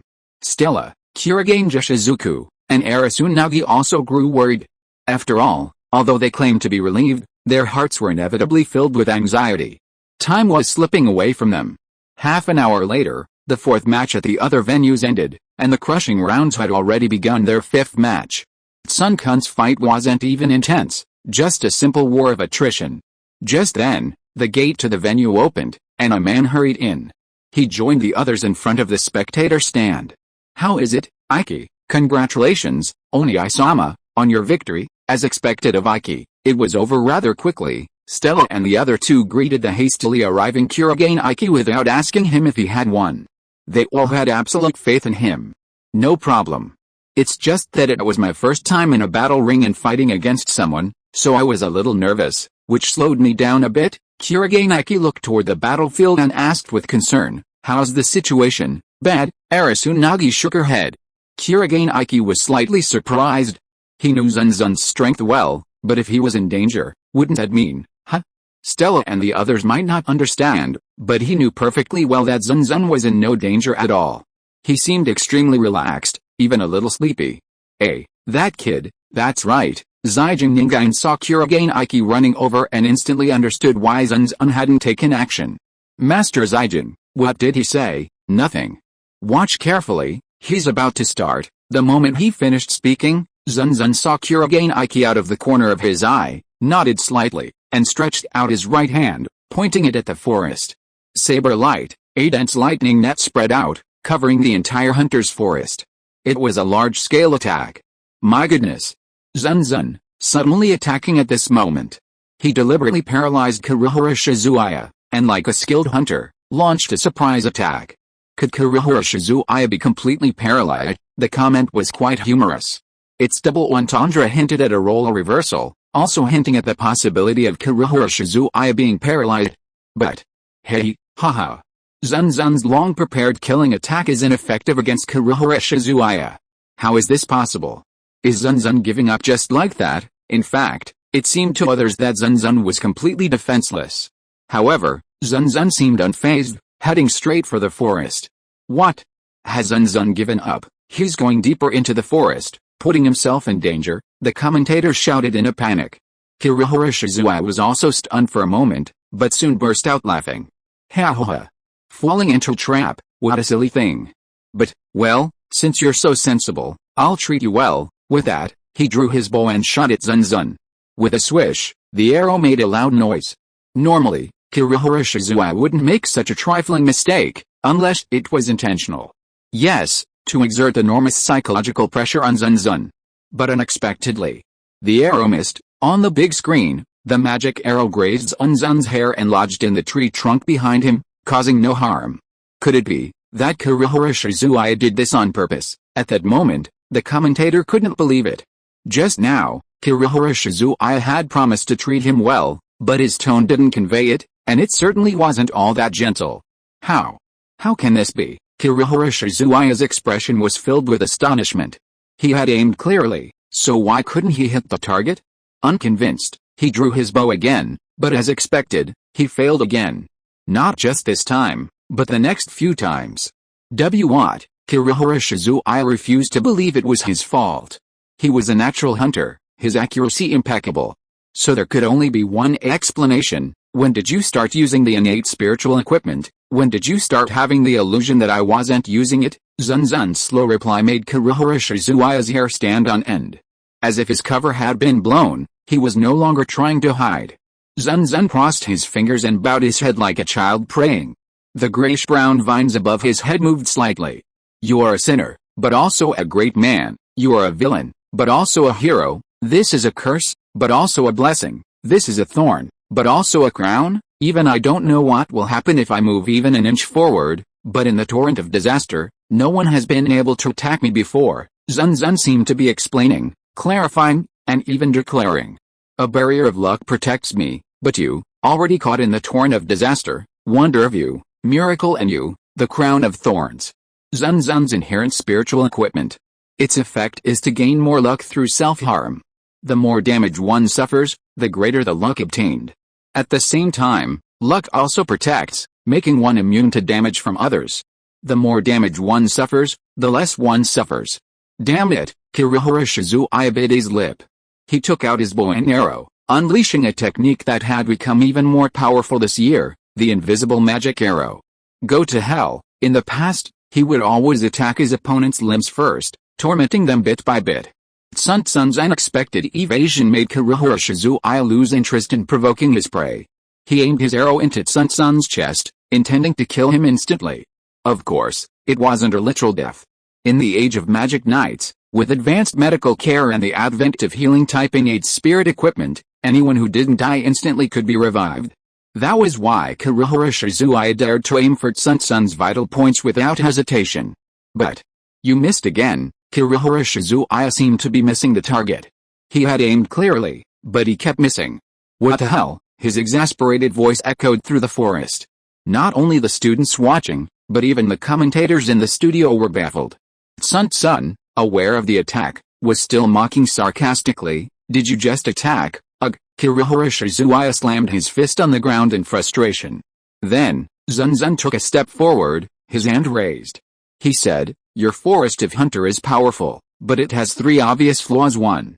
Although you can hide your voice, your scent, and even the shape of the arrows, unfortunately you cannot hide your own magic. In other words, to me, who can detect magic, you are invisible. As if to prove his point, Zun Zun's fingertips shot out more a bolt of lightning, heading straight for the tree trunk before him. There was an aura of concentrated magic there.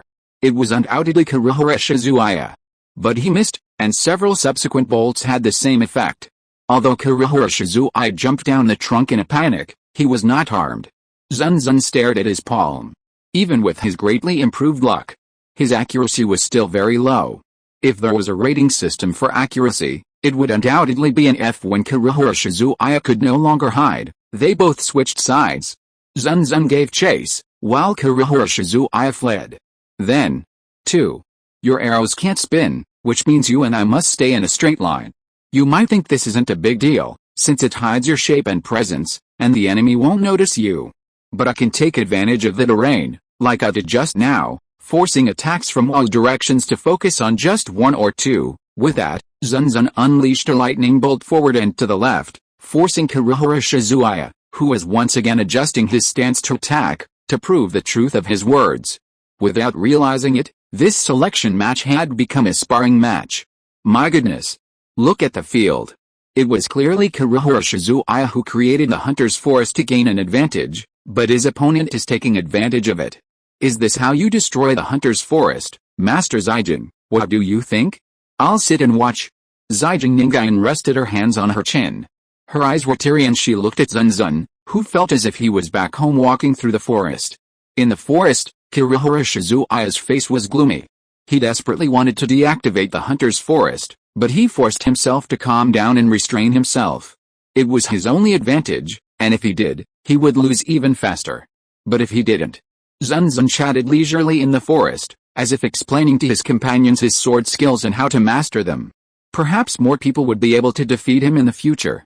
Damn it. Kurohara Shizuaya was already considering whether to give up. In reality, the main reason he had emerged unscathed from all the official competitions and exchanges so far was because he had decisively accepted defeat when he saw no hope of winning. The term hunter was not a compliment, but a derogatory term. Give up? No, impossible. It was the first round of the school trials, and he had been the Academy's representative last year. If he gave up there, how would the Academy view him? It would be humiliating. He absolutely couldn't give up. Yes, we have to find a way. Kurohara Shizuaya watched Zun Zun, who was constantly surpassing him, and his expression finally crumbled. The hunter, faced with the situation, raised one last resistance. He opened his inherent spiritual armor, Moonlight, with all his might, concentrating all his magical power into an arrow, and shot it into the air. Suddenly, the arrow exploded in the air, transforming into hundreds of invisible rays of light that fell like a torrential rain, striking Zun Zun. The rain of arrows crashed into the arena floor, shattering the bricks and tiles, and tearing apart the scattered debris. A rain of destruction fell from the sky, without rules. A special sword technique. A sudden fierce downpour of light. Hundreds of arrows, an indiscriminate ranged attack. If his arrows missed, a widespread attack would follow without a second thought. That was Kurohara Shizuaya's conclusion. It was true, absolutely true. But why can't I hit? Zun Zun didn't even dodge. He continued step by step, dodging the rain of destruction and the devastating sandstorm. Naturally, he emerged unscathed, as if the world were protecting him. It's useless. You can't hurt me. Zun Zun stared at him, his red eyes reflecting deeply into his. From the moment I activated my inherent spirit equipment, no matter how many thousands or tens of thousands there were, they had no effect on me. All resistance was useless. Like a skilled chess player able to predict the outcome of a game 100 moves in advance, Zun Zun had already foreseen the outcome of this battle. Kurohara Shizuaya gasped, backing away again and again, shouting, "Stop! Stop already! Don't come! Don't come! Unable to stop, unstoppable! You're joking! Wait, I was last year's top seed, the one everyone was waiting for. Wait! If I lose in the first round, I'll lose everything. No, not at all. Let's stop, please, Kurohara Shizuaya begged desperately. Zun Zun turned a deaf ear. As he fiddled, and chased after those people, did he ever imagine this day would come? I surrender. Oh, cough. He knew Kurohara Shizuaya would surrender, but Zun Zun wouldn't give him the chance. The flow of water blocked his throat at a perfectly hidden angle. Under Kurohara Shizuaya's fearful gaze, Zun Zun did nothing to him but stood beside him in the center of the hunter's forest. I forgot to mention. Your third weakness is your inability to withstand large-scale attacks. Zun Zun clasped his hands together. Terrifying magical energy continuously gathered in his hands, and beneath his feet, a mysterious magic circle, only a simulated one, was formed. He spoke slowly. Feel the pain, behold the pain, accept the pain, understand the pain. Whoever does not understand pain cannot understand true peace. From now on, let the world feel pain. Shinra Tensei. Boom. A beam of magical light shot up into the sky. The battle zone was 50 meters, and the beam of light also stretched 50 meters. The spectators in the first row of seats could clearly feel the overwhelming magical power. Their hair and clothes fluttered. Impossible, this magical power, and human. Stella and the others watched in disbelief, while Kurogane Iki slightly opened his mouth. For the first time, he felt a vast distance between people. Meanwhile, in the stands, Zijin Ningain couldn't stop licking her lips, eager to taste each other's magic. The key plot will not be split up for broadcast. Chapter 141. She's slandering me. After his victory, Zun Zun returned to the players' preparation room to cheers from the stadium, where Kurogane Iki and the others were already waiting for him. Congratulations, Zun Zun. With your victory over Kurohara-san, you might even qualify for the 7 Stars Sword Festival. Yes, how modest of you, Zun Zun. No, I mean, I far surpassed the champion of the 7 Stars Sword Festival. Zun Zun's reply left everyone speechless. They thought he was being humble, but it turned out to be arrogance. Seeing that scene, no one would dare underestimate him. Arisunagi smiled and said, anyway, Zun Zun, You defeated last year's top-seeded contender. You know, he was formidable. Even I'm impressed by his ability to conceal his aura. His inherent spirit armor was originally designed for assassination. Considering his hidden identity, the fact that he was praised for it said it all. But isn't it natural to beat him? Zun Zun pursed his lips. That guy doesn't have the standard archer skill, 9-star link, nor does he know the stela of the great hero Arash. Furthermore, since ancient times, archers have been more common than ordinary archers, and as the saying goes, close combat archers are proficient in all kinds of martial arts. He is far from being a qualified archer. There's definitely something wrong with your understanding of archers. Several couldn't help but grumble inwardly. Seeing their strange expressions, Zun Zun thought they had been too harsh, so he explained, "Relax, I didn't overdo it. As long as he stays in the nutrient tank for 2 days, he should be able to participate in the resurrection match." Hearing Zun Zun's words, Kurogane and the others glanced at each other. No, about this, Kurohara Shizuaya simply retreated, because Kurohara-san is extremely sensitive to pain. He withdrew from the competition after the magical clash, but before he fainted, so he won't be competing again. That guy sure has some hellish temper. Everyone present, especially Stella and Jushizuku Kurogane, couldn't help but express disdain upon hearing of Kurohara Shizuaya's withdrawal. No matter, after all, he was just that kind of clown. The incident was quickly forgotten. After all, the trials were held every 3 days, and there was no time to dwell on such insignificant individuals. As the competition continued, a month had passed since the start of the trials, and many strong contenders had been selected. Among them, all 5, including Iki Kurogane, remained undefeated, which naturally attracted considerable attention. Several even had their own titles: Iki Kurogane, the Fallen Knight; Stella, the Crimson Princess; Jushizuku Kurogane, the Deep Sea Witch; Nagi Arasune, the Black Rose; and finally, Iki Kurogane, the Crimson Demon Clan. While Iki Kurogane held many other elegant titles, he chose this one with determination to restore the Crimson Demon Clan to greatness. Of the 5, Iki Kurogane stood out the most. He was incredibly strong, attractive, and a master swordsman. His sword skills, and magic, were incredibly powerful.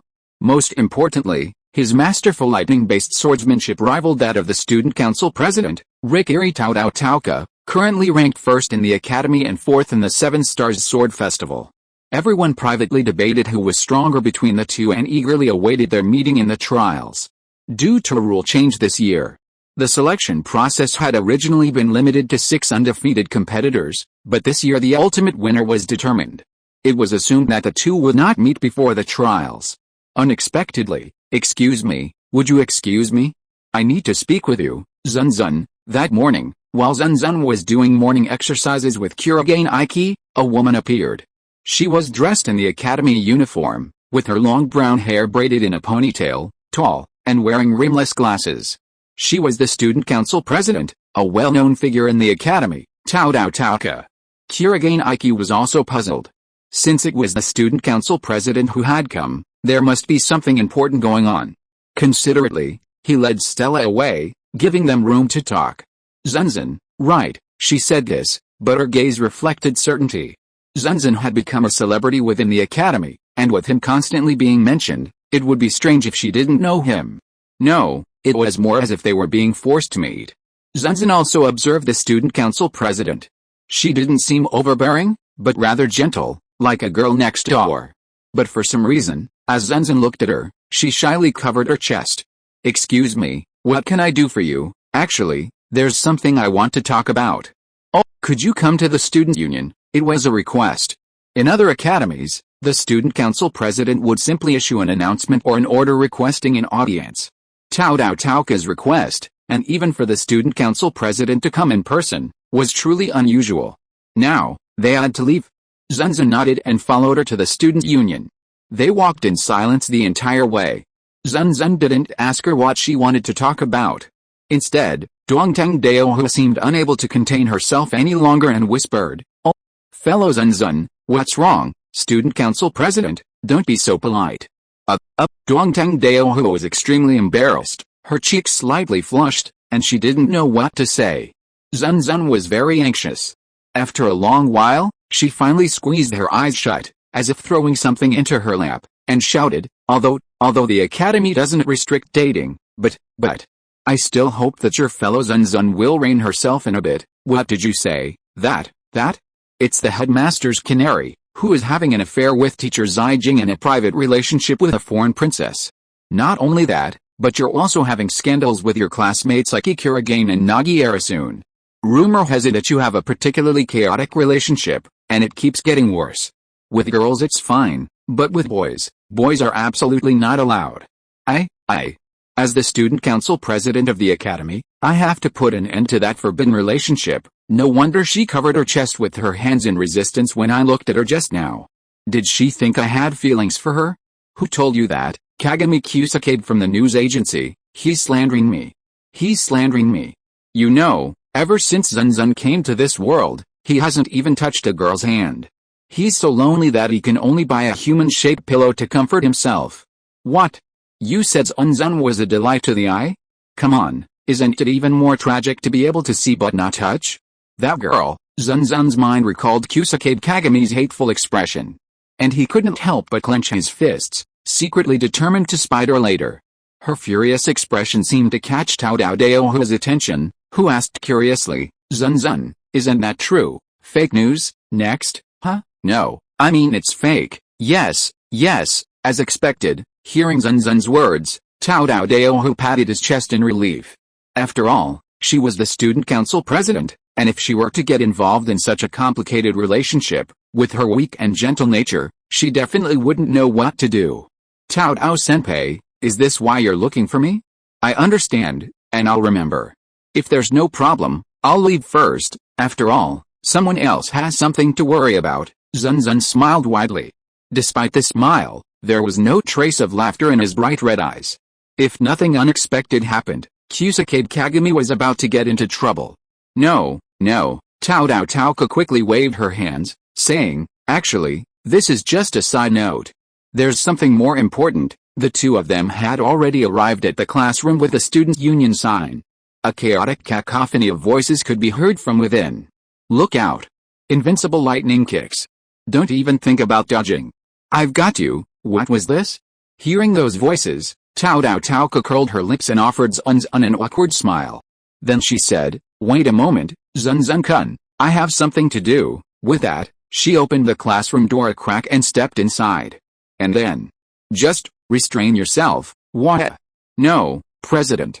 Get away from my console. Stop. It's going to break. A pitiful wail echoed in the room, along with a throbbing sound of thunder and lightning. Soon, the door opened again. Dongtang Daohu said to Zun Zun, who was standing outside, it's over.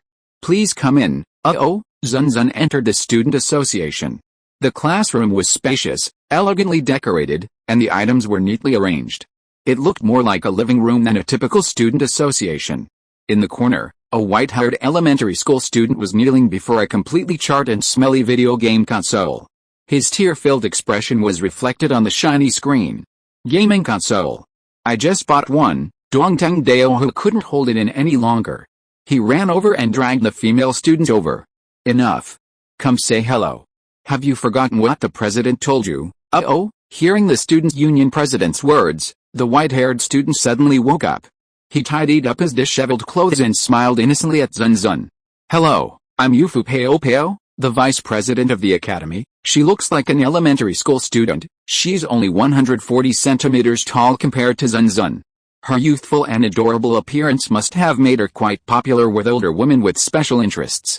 Besides, the vice president was the only causal interference swordsman before you, Zun Zun, came to Pajin Academy. Zun Zun seemed to have an idea after hearing Dongtang Daohu's explanation.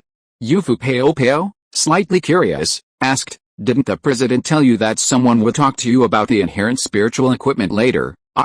Zun Zun suddenly understood. No wonder that itinerant bully had acted so clueless. It turned out not to be her, it was just a mistake. Chapter 142 Pseudo-Random Luck.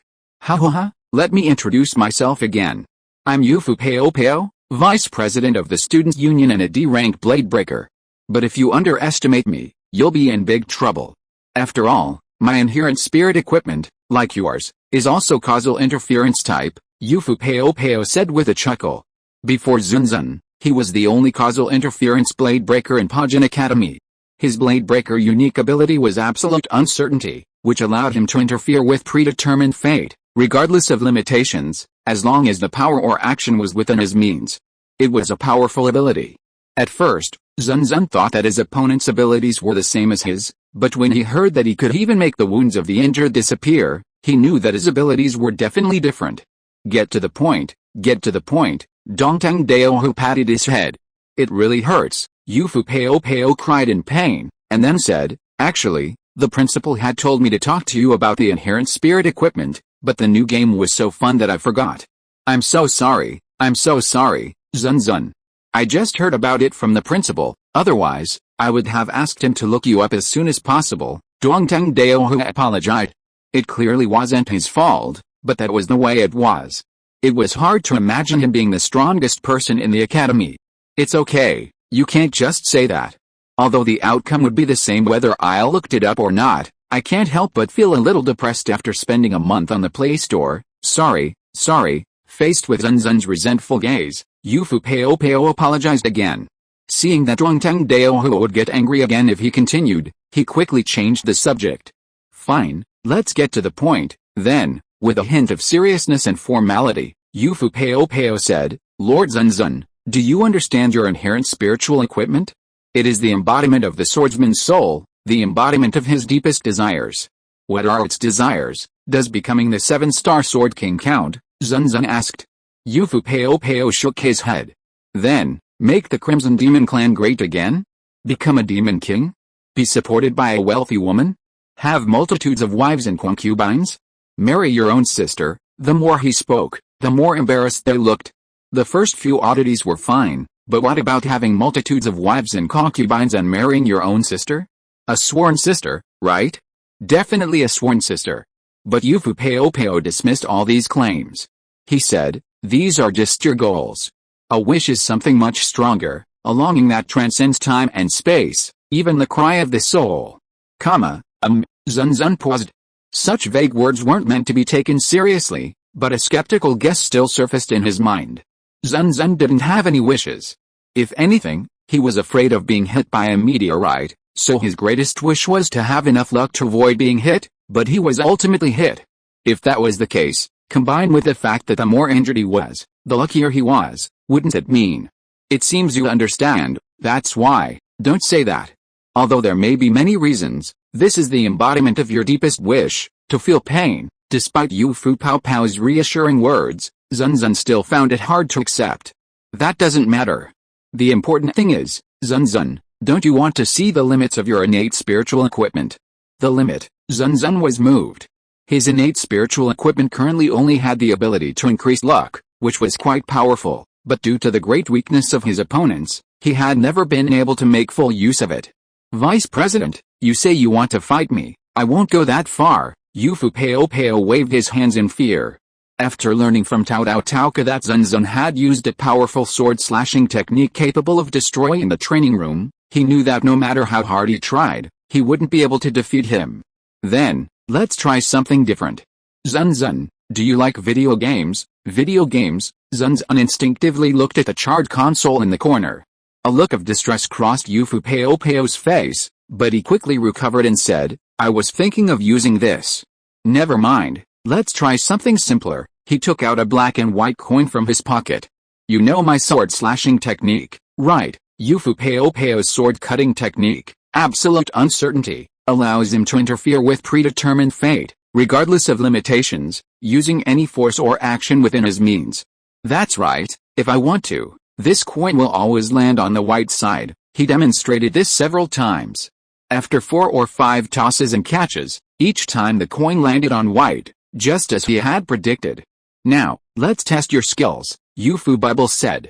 First, neither of you will use your inherent spiritual equipment to try your luck. I'll choose white. The result was tails. This happened 3 times in a row. I see, it's all luck as I expected. No. This is probably higher than A. Not even Gadehura's luck is that good. He was referring to Gadehura Kanata, a fellow student council member and secretary. Her luck was A. They continued the test several more times, adding more restrictions. If Zun Zun didn't use his inherent spiritual equipment, they would either win or lose. But if Zun Zun used his inherent spiritual equipment, the loser would definitely be Yufu Bubble. So that's how it is, Yufu Peo Peo sighed softly. Although I knew from the start that Zun Zun's inherent spiritual equipment was superior to mine, I still feel a little reluctant to accept the truth. Don't be silly. Your sword skills are more than just luck. Dongtang Daohu knocked him on the head. Ah, I forgot, Yufu Peo Peo smiled foolishly. Zun Zun could never make a wound disappear instantly. After all, his inherent spiritual equipment only affected himself and had no self-healing ability. Then, the final test, Zun Zun couldn't use his inherent spiritual equipment, while Yufu Peo Peo could use it and make the most of it. Then, both of them tossed a coin, and every time it came up white, and they repeated it countless times. What are you doing? I'm testing the threshold of your inherent spiritual equipment, Zun Zun, or rather, whether it has a threshold. While the only two causal interference department students in the academy currently are Yufu Peo Peo and Zun Zun, Pajin Academy is a prestigious institution, after all, and it once had quite a number of causal interference students. For example, Shinguji Kirano, a causal interference student from the time department. Their profiles are still saved in the academy. As mentioned before, all causal interference departments, including Yufu Peo Peo and Shinguji Kirano, have inherent spiritual equipment with thresholds. Testing Zun Zun's lucky threshold is simple. Keep failing until you succeed. That said, Zun Zun sitting like this is quite boring. After all, in order to not increase the uncertainty, Yufu Peo Peo didn't let him touch the coin the entire time, so he could only stand there motionlessly. And then, that's it. I'm really exhausted. Yufu Peo Peo wiped the sweat from his forehead. The test results. 5 out of 100 times, the black side came up, and each of those 5 times was an exact multiple of 20. This is, Dongtang Daohu was slightly taken aback. If it happened once or twice, it could be explained, but if it happens every time, something is definitely wrong. Well, it's pseudo-random, that's right. Did you know? Pseudo-random numbers aren't truly random, but they possess statistical properties similar to random numbers, such as uniformity and independence. Although Zun Zun's luck is naturally high, it doesn't fluctuate rapidly due to external factors. Instead, it gradually grows over time or through events until it reaches a threshold. Zun Zun's current inherent spiritual equipment increases his luck.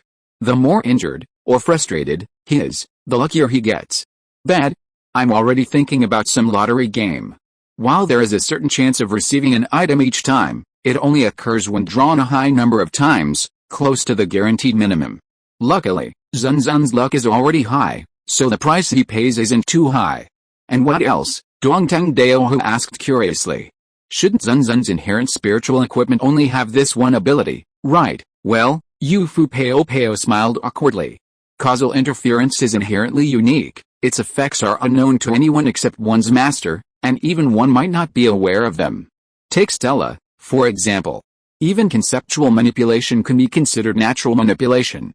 She is truly unique. Being able to test the threshold of Zun Zun's inherent spiritual equipment is already impressive. Asking for more would be overkill. Zun Zun thanked him and left. Dongtang Daohu followed, saying with a hint of apology, I'm sorry, Zun Zun-kun. I didn't expect it to take so long to learn this. I'm quite satisfied with just knowing this much. Zun Zun shook his head. Although he already knew everything, he was pleased to know that his luck was actually pseudo-random. The two of them walked in silence, not saying a word. Until at a certain moment. Zun Zun-kun, student council president, they both said in unison. At each other's signal, Zun Zun spoke first. My goal is to reach the top of the academy, but it would be boring if I don't achieve it by fighting strong enemies. I understand. After seeing your fellow Zun Zun, I had the same idea. My heart was also fired up, so, the two of us must have an all-out competition. Agreed. Dongtang Daohu smiled sweetly, but her eyes were filled with fighting spirit. She was, without a doubt, a pure swordswoman. If you are listening to this novel on a channel other than Fanfic World, it means it was downloaded and re-uploaded without effort. We warmly invite you to visit our channel, Fanfic World. There you will find the original version of this story and many other novels of various genres.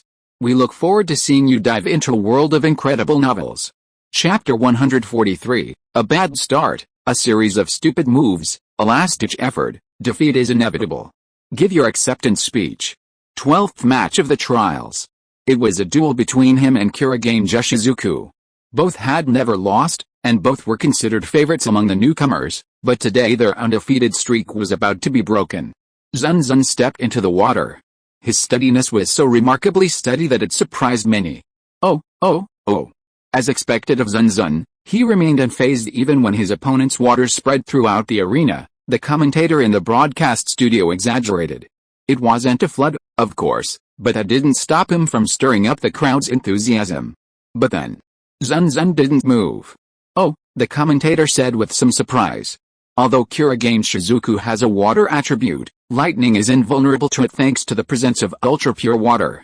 But Zun Zun should have a very powerful and wide-range attack. Why doesn't he use it? Mr. Zijing, the commentator, could you tell us something? Probably neutralization, nullification, that's right.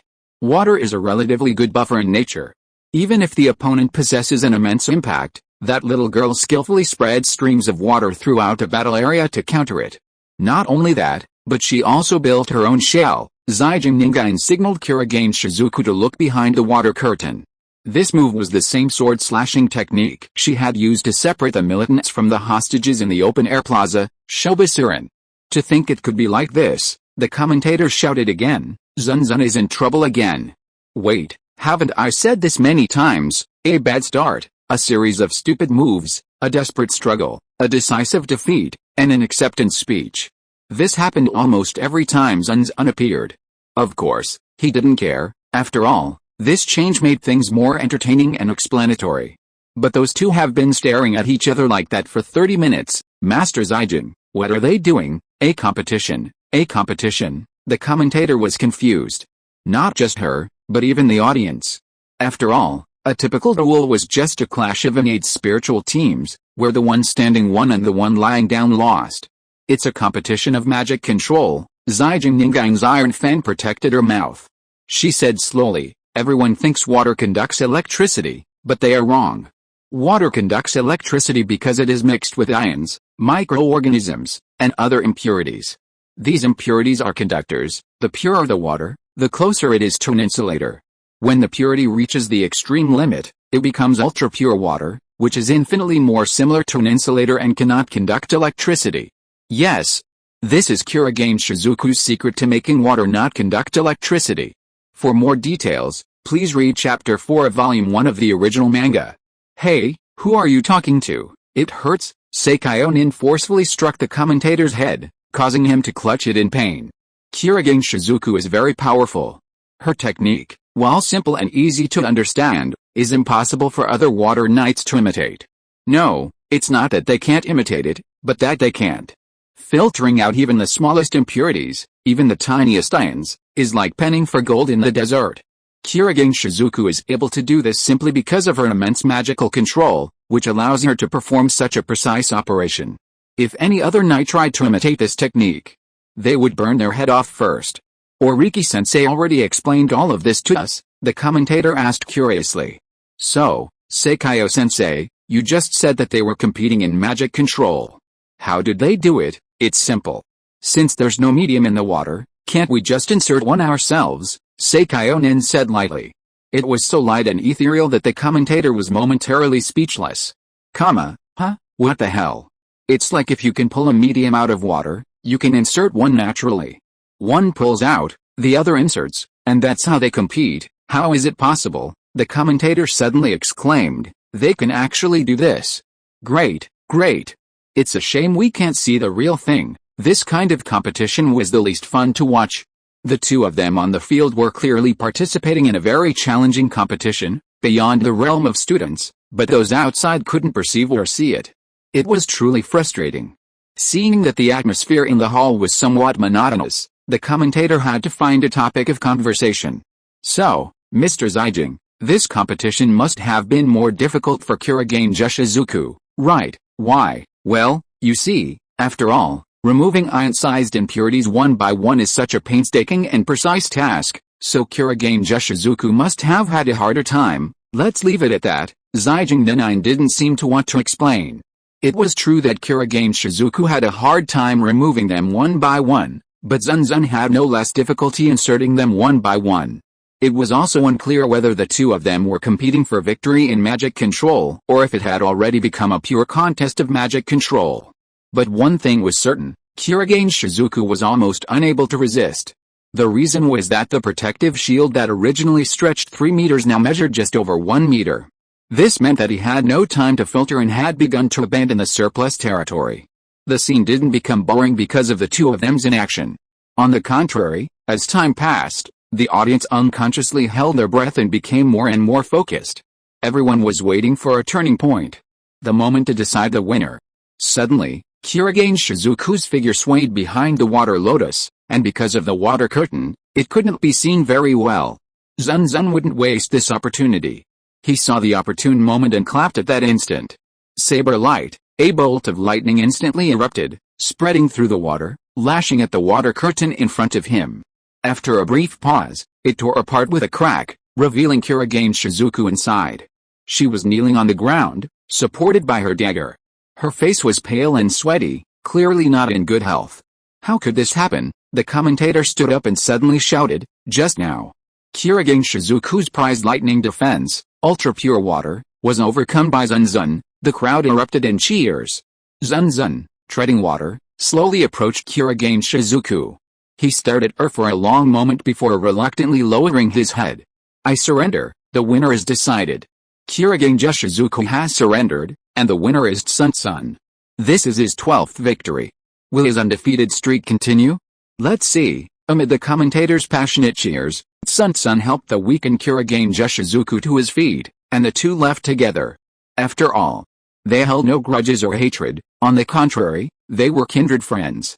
Oh, the commentator said with a lingering feeling, Master Zijing, what do you have to say about that fight just now? Immature, huh? It's a good thing it was the Academy Trials. If it was the Seven Stars Sword Festival, there wouldn't be such a pure competition. Everyone would do anything to win. Letting your magic and mental strength run dry is the worst possible outcome. Is that so? Ha ha ha ha. Thank you, Master Zijing, for your guidance. Right, on to the next match. Oh, next up is, pairing up with Zijing Ningayan isn't easy either.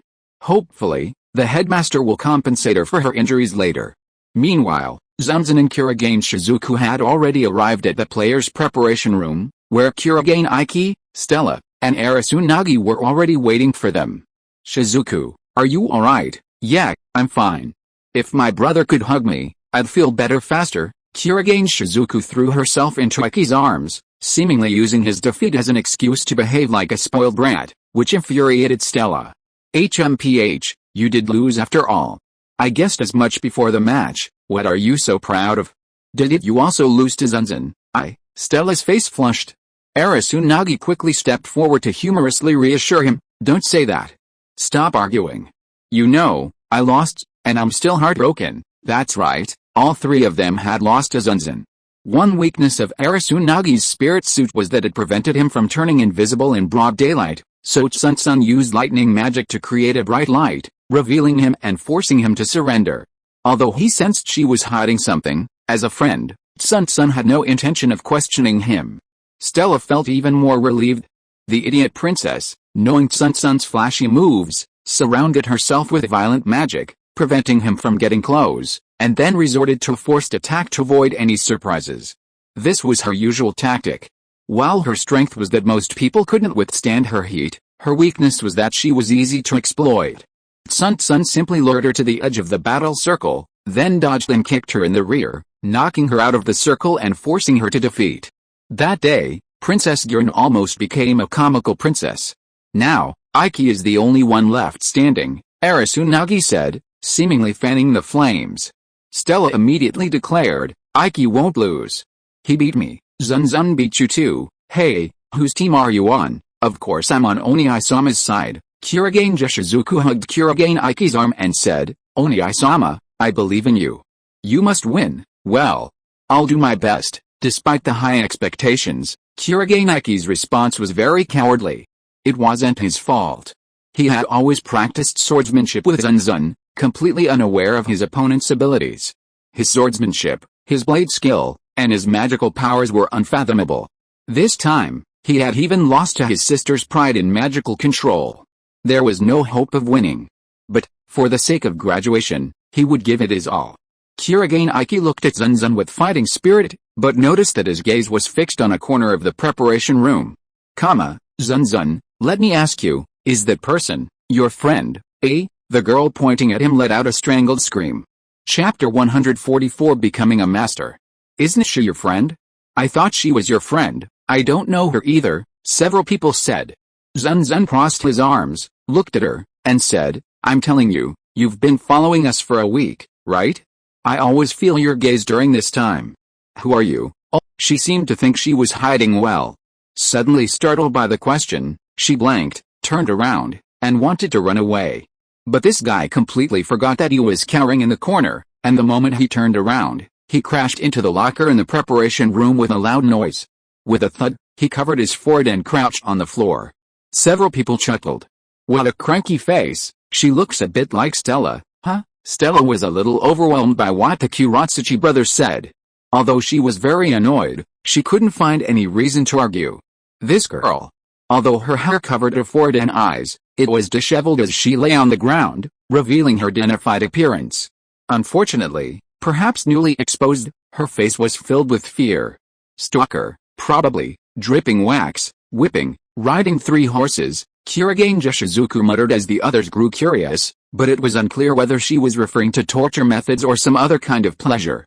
After hitting her head, the girl had crouched on the ground, surreptitiously observing the others. When Zun Zun looked at her, she quickly twisted her neck.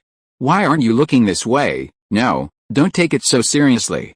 There's a very personal reason. Her reply sounded flustered. Since then, not only her gaze, but her entire being had felt extremely uncomfortable. She seemed to know she was in the wrong and was embarrassed to face others. But more on that later. But first. Who are you? I am Asa Atsuji, a third-year student. Her introduction sounded timid, like a commoner hiding her head when the emperor asks her name. In reality, that was precisely what she was doing. Not only was she looking away, but she was even turning her head as far as she could to face the wall behind her. What are you doing? Don't worry, how could I not care if the person in front of me went to all this trouble to look away? Have you done something wrong? Here, turn your face this way. Despite being older than him, Zun Zun held her chin and forced her to stare into his crimson eyes. Then Asa Atsuji's cheeks, like Zun Zun's eyes, turned a vibrant red. Oh, Zun Zun, how daring you are, Arasunagi gave a strange smile. It's definitely not what you think. Zun Zun rolled his eyes, then looked at Atsuji Asa and asked, well, tell me why you're looking at the wall. Is there anything there? He finished, continuing to push her against the wall with his other hand. Atsuji Asa looked startled, trembling uncontrollably. She spoke in a whisper, because I'm shy. Talking to a strange boy and looking him in the eyes, it's so embarrassing. The girl's face flushed red up to her ears, as if it were about to burst into flames.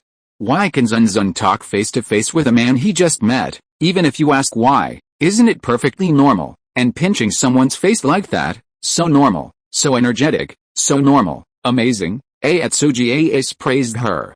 Not even Zun Zun expected anyone to admire him for something like that. But just as he said, Atsuji Asa tried hard to look Zun Zun in the face. But it seemed his embarrassment had succumbed. He tried sneaking a peek several times, but as soon as their gazes met, he immediately looked away. Such behavior didn't seem feigned. It seemed Atsuji Asa was truly shy. But Zun Zun had experience dealing with shy people like him. As long as he acted firmly, there would be no problem. Then what are you following us for, eh? The sudden rebuke made Atsuji Asa flinch, but she managed to speak. I want to be your disciple, eh? Me. Zun Zun pointed at herself, and Atsuji Asa quickly nodded. How strange. Her inherent spiritual equipment wasn't a sword, and she hadn't shown much swordsmanship during the school tests. Even if Atsuji Asa had spied on him often, he would have noticed that his swordsmanship was very basic, ordinary, and without any special features. How could he possibly become his disciple? As if sensing Zun's confusion, Atsuji Asa explained in a low voice, I wanted to be Kurogane Iki's disciple, but, HMPH, Stella and Kurogane Jushizuku, like two irritable red and silver kittens, stood in front of Iki. It's going to turn out like this. Atsuji Asa hid behind Zun, afraid to confront anyone. Was he a reinforcement? Zun added, Actually, I don't know swordsmanship. Ike is a better match for you than I am, and even Stella over there is better than me. No, no. Well, I happened to see you in Kurogane Ike training before school started, so, he seemed to note Sun's true strength. Honestly, it was a little tedious. Sun wasn't very good at teaching. After all, there were things he didn't even know how he learned. For example, even now, he still didn't understand why his cooking was so delicious. At that moment, Kurogane Ike noticed Atsuji Ace's hands constantly moving, and seeing something in her palms, a sudden thought struck him. Atsuji-senpai, are you related to Atsuji Kato-san? Atsuji Kato is my father. How do you know? Atsuji Ace's eyes widened in surprise at the question. Kurogane Ike explained, because the calluses on the bamboo sword in your hands are formed by swinging it thousands, tens of thousands of times. Also, your family name is Atsuji, so I didn't expect you to be that person's son, and older at that. It's really surprising. He suddenly looked incredibly excited. Stella, confused as to why he was so happy, asked Zun Zun in confusion. Zun Zun, who is Atsuji Kato? I'm Kurogane, and you're asking me? Zun Zun rolled his eyes. He was a time traveler, not from this world to begin with. How could he know everything? Kurogane Jushizuku explained to the short-sighted too. He's not a swordsman, known as the last samurai. Most swordsmen have no interest in martial arts, so it's no wonder you didn't know him. But anyone with even the slightest exposure to swordsmanship has undoubtedly heard of Atsuji Kato, whose swordsmanship is truly exceptional. He is said to be an exceptional genius. He has won every prestigious swordsmanship competition. Even in his prime, without being a swordsman, he helped suppress countless criminals with special skills. Normally, swordsmen are protected by magical energy, so even projectiles aimed at them only cause minor scratches. However, it is said that his sword is unaffected by magical energy, allowing him to effectively damage swordsmen. He is perhaps the person in the world who most yearns to become a blade breaker. Kurogane Jushizuku sighed. But although he is not a blade breaker, he is too powerful, which has caused discontent among the magic knights. Therefore, not many people in the night world know his name, but Jushizuku does. That's because the Kurogane family recognizes the practicality of martial arts. The Kurogane family also transformed from a martial arts family into a knight family. How could they forget swordsmanship and martial arts, their core traditions? That would bring ruin to the family. Take Ace, for example.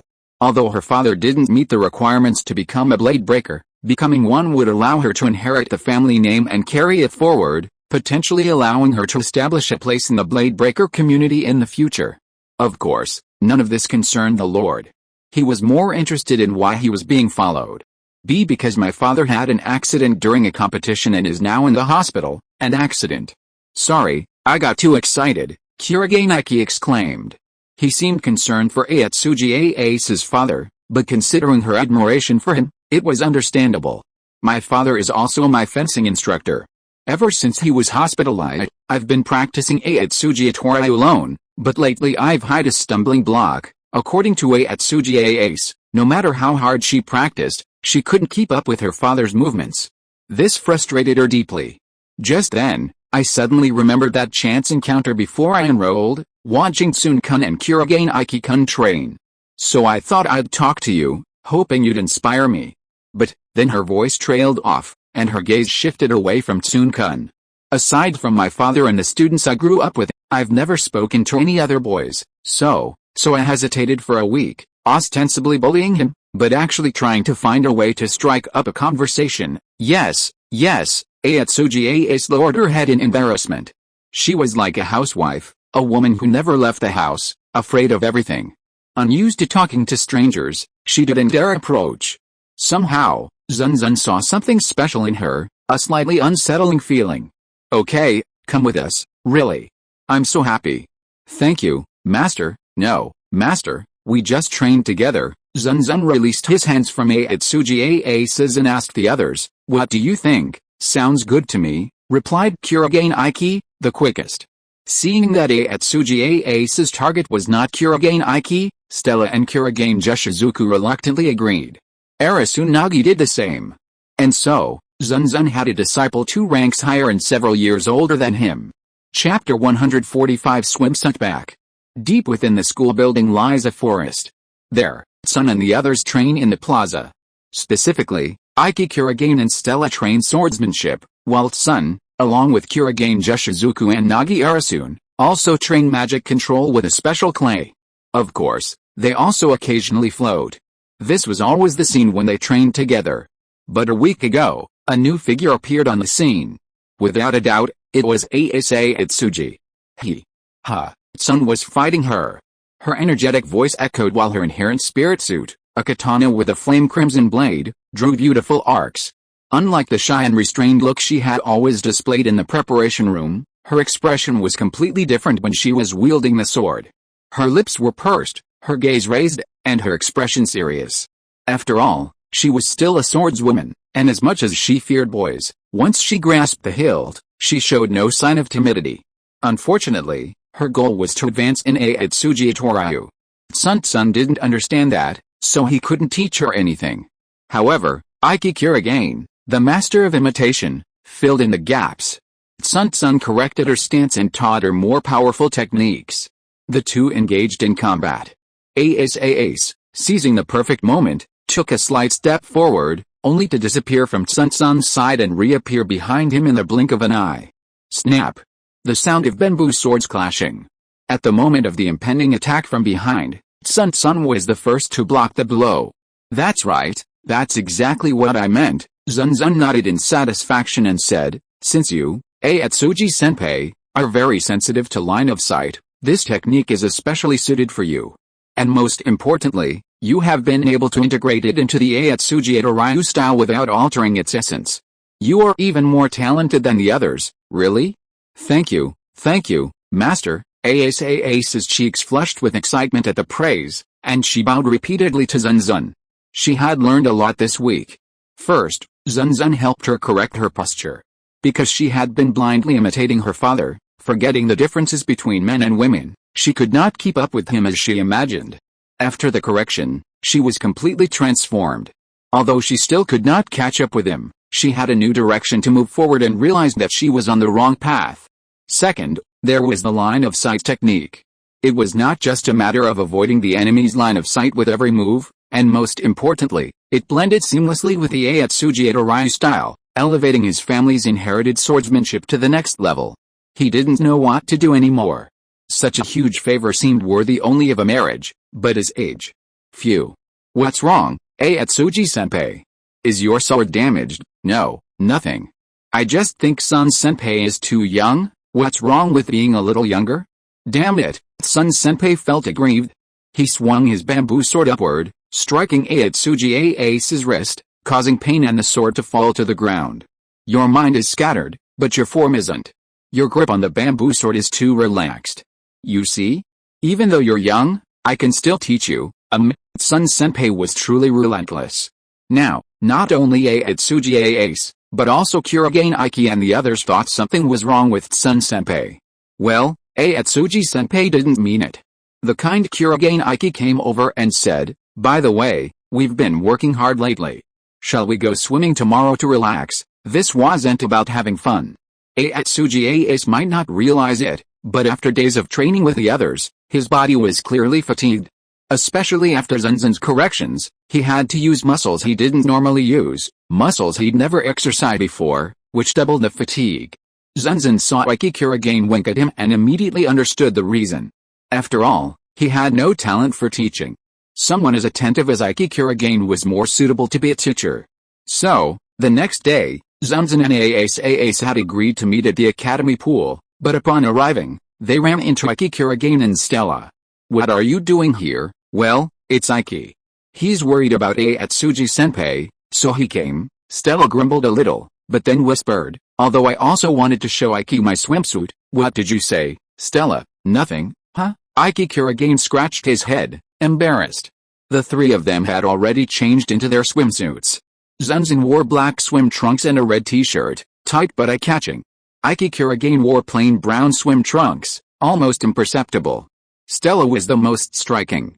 Her bikini, tied with black strings, was daring and eye-catching, with much less fabric than a typical bikini. Her page jiggled with every step, filling the pool with water. Zun Zun rubbed his forehead. He had undoubtedly come to cause trouble. Well, you two, Come on and snog, just what I want. Come on, Aiki, wait. Stella pulled Aiki Kurogane away without a second thought. After the two of them left, Zun Zun turned to the bushes surrounding the pool and called out, Atsuji-senpai, you can come out now. Yes. Asa Atsuji, wearing a two-piece swimsuit that could easily pass for workout clothes, jumped out from the bushes. You're still the same. Sorry, perhaps it was Stella's presence that made her hesitate to come out? But Atsuji wasn't bad either. Although her aura lacked a certain allure, her body, shaped by childhood sword training, exuded a wholesome and refreshing charm. It was just that she was too shy, which diminished that allure considerably. Come on, let's go to the other side. The two of them, facing each other, reached a corner. The pool was only 2 meters long and wide, and only reached her waist, apparently designed for children. Atsuji looked at Zun Zun, who was a head shorter than her. He was a boy, indeed. Did you say something? No, nothing. Zun Zun's intuition was so terrifying that he shook his head quickly. Then they dove into the pool. Zun Zun squatted down, hands on his knees, and Atsuji did the same. After a while, Zun Zun seemed a little uncomfortable sitting there, so she couldn't help but ask, are we just going to sit there and do nothing? I thought you might restrain yourself and not ask. Zun Zun smiled and said, this time we're not only here to relax, but also to practice. Practice? A question mark seemed to appear above Atsuji's head, and she tilted it slightly, looking a little tender. Do you know about magic control? Yes. My magic control is D, which is very low. After saying this, she lowered her head in shame. Although Zun Zun didn't mean to blame her, she still looked disappointed and embarrassed. Most people's magic control is very rudimentary. But it can be cultivated. Practice. Atsuji suddenly raised her head. That's right, Zun Zun nodded and said, of course, magic control is also quite useful. You won't deny it. Yes. The battle between Zun Zun and Kurogane Jushizuku, the battle of magic control, is very well known in the academy. Atsuji nodded seriously. It was said that the battle was later considered a competition for ultimate magic control, and naturally, Zun Zun emerged victorious. Magic control is the ability to accurately grasp the enemy's weaknesses in combat, master one's own strengths, and utilize them more skillfully without wasting magic. And my training method is treading water. Treading water? Yes, like this. Zun Zun stood up from the pond, raised his legs, and, as if stepping on a step, stood firmly on the surface of the water. Wow, it's amazing, Atsuji couldn't help but exclaim. The academy had clay for magic training, but practical techniques like Zun Zun's had never been seen before. At least, she had never seen one. You want to learn? I'll teach you. Really? Thank you. And then the two began to practice treading water. Girls are more attentive by nature, so they have a great talent for this. Don't worry if you can't do it right away. Yes. Oh, I wanted to ask, have Kurogane-san and the others learned this trick too? Aiki barely mastered it in a month. Alice, Nagiera-san, took 2.5 weeks, and Shizuku only an hour. Of course, that's because she already knows how to use the sword-slashing technique to force herself to stand on water, so she's got the hang of it. Haha. Everyone, you're all incredibly talented. Asa Atsuji sighed softly. She wasn't sure she could master it in the same amount of time, which was why she was so frustrated. But soon, she noticed something was off. And Stella-san, she still hasn't learned it, huh? It's been a month and a half, and she can't even step into water? Really? No. Stella's magic control was a B, but she tended to use its violent power to crush her opponents. Ultimately, training magic control is about harnessing it more effectively, but her magical power is inexhaustible. So, is it even necessary to train it? That's right, so you feel more confident now. Yes, Atsuji nodded, training even harder. She soon found her rhythm. I know what to do. I was right, you really do have a talent for this. Just as Atsuji was beaming, Zun Zun suddenly asked, Atsuji-senpai, what is your purpose in wanting to become stronger? In fact, your initial goal was to perfect Atsuji Toryu. But you haven't rejected the other techniques I've taught you. I suppose you wouldn't reject any other swordsmanship I've taught you, right? A desperate desire for power. What's the reason? Watched by those red eyes that seemed to see right through her swimsuit, Atsuji froze. With a splash, She fell into the water. Tisk, the princess's swimsuit won't come off. Chapter 146, Wall Building Flow? Pig-nosed Flow. This year is my last 7 Stars Sword Festival, so I have to win the trials and obtain the right to represent. To compete in the 7 Stars Sword Festival and take back what was important to me that was taken from me, I need a lot of strength right now, Atsugi said softly. There was an emotion in her eyes, anger. And it wasn't ordinary anger. It was an extremely strong hatred and resentment, infinitely close to killing intent. Atsugi has always been weak and timid. She rarely had strong emotions, and she shouldn't have such twisted emotions, but now something must have happened that she couldn't accept. Perhaps it has a lot to do with her father being injured and hospitalized after fighting with others. Oh, really? Zun Zun didn't intend to ask any more questions, but looked Atsugi straight in the eyes and said word for word, but in your current state, you can't regain either the right to represent the selection tournament or anything important to you. As long as you remain married to Atsugi Torayu, it will be so. No, impossible. Are you saying that the swordsmanship I've learned, the Atsugi Torayu passed down through generations, is unworthy of mention? Atsugi finally snapped. She glared at Zun Zun furiously, like a samurai ready for a duel at the slightest disagreement. This was already a desecration of her most sacred heart, and her anger was understandable.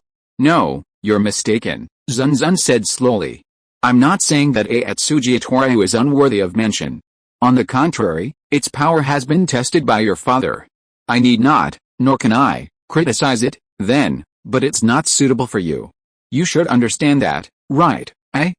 Atsugi wanted to retort. For example, she had defeated many powerful enemies with Atsugi Torayu, and her father had praised her for inheriting his legacy. For example. But thinking about how she had constantly imitated her father, making little progress, and how her own progress had been rapid after being corrected into a form suitable for a child, she closed her mouth, unable to speak again. It's like treading water. Some are fast, some are slow. Even Stella, with level B magic control, has yet to master it. Doesn't that say it all? It seems you figured it out too. This wasn't meant to discourage Atsugi but rather to make her reflect on herself, to make her realize that the Atsugi Torayu she inherited was still trapped in her father's structure, not forging her own path. Even if you master the essence of Atsugi Torayu, you won't get stronger. At best, you'll be as strong as your father. After all, it's the swordsmanship your father created. Originally, you should only understand this when you're as strong as your father. I imagine your father thought the same thing. It's just that something unexpected happened in the meantime. It's as if your father was defeated by outsiders, his dojo was taken away, his disciples were dismissed, his own swordsmanship had stagnated, and he couldn't seek revenge. So he sought help from outsiders, right? How can it be? Atsugi looked at Zun Zun in disbelief, as if she couldn't understand how he knew, but Zun Zun smiled slightly. That's what's written in novels, She couldn't help but gape. But then Atsugi was filled with indignation again. Zun Zun might have considered it unrelated, even laughable, like in a novel. But this was something that affected her completely, something she had experienced firsthand. Her expression gradually fell. I understand. I'll teach you more techniques. What? Atsugi suddenly looked up. Seeing Zun Zun's beaming face, he said, it would be much easier if you weren't limited to just one set of sword techniques. But if you insist on defeating your opponent with Atsugi Torayu, it will be a bit more difficult. You'll have to incorporate more techniques that suit your swordsmanship. Why do you have to go to such lengths? Because you call me master? Tears sprang into Atsugi's eyes. It was a good thing they were in a corner, and luckily, in the pool, otherwise, they would have been misunderstood. In truth, the reason he helped her more was because he saw in her a reflection of his fiancée, nothing more. Sorry I'm rude. He quickly wiped his eyes and asked, after teaching me so much, aren't you worried that I'll use it to hurt you? Really? No way, that's all. Seeing Atsugi's sincere statement, Zun Zun decided to believe her. They both left the pool. I originally wanted you to experience it in person, but since you're the one learning the technique, it's better to watch from the side. So, the person I'm looking for, I found her. Zun Zun glanced at the pool and soon saw Kurogane Aiki and Stella flirting on a bench at the edge. He quickly walked over. Sorry to bother you, But I need your help. What? Zun Zun told them about Ace. Kurogane Iki and Stella took pity on her and immediately agreed to help. Since they were going to fight, and their identities were rather sensitive, they headed to the back of the pool. It was a cobblestone plaza with a few tables and chairs for tourists to rest. Zun Zun and his friends moved them out of the way to give them space. Why do you want me to demonstrate? Stella asked curiously. Kurogane Iki, who was more skilled, should have been a better swordsman. Zun Zun shook his head. No, this kind of demonstration is best when the level difference in swordsmanship is at least one level. Wait a minute. Are you saying my swordsmanship is a level lower than yours? How is that possible? HMPH, I suppose so. You know, I'm training in the Vermilion Royal Swordsmanship. A lower level is an insult to me. There are at least 3 or 4 levels of difference between you two. Stella, hey. What should I do as the Princess of Vermilion? Stella blushed. Kurogane Iki, who was watching the fight, couldn't hold it back any longer. He sighed. While that's true, it's too much. It seems you have great potential for poison. Isn't that true, Atsuji-senpai? Ha ha ha ha. Atsuji didn't know how to respond and could only smile awkwardly. This week, she had realized that she couldn't defeat anyone present. The two had already started fighting. Since this was a swordsmanship demonstration, Stella didn't use the unbearable flames. But her swordsmanship was too ordinary. Despite the fierce exchanges, it was no different from their previous encounters. It was simply an ordinary clash. It was a bit more intense, and the swordsmen used were ordinary, without elaborate techniques. Stella's relentless attack seemed to give her enough confidence, and she even resorted to arrogant verbal provocation. What's wrong, Zun Zun? Don't you look down on royal family swordsmanship?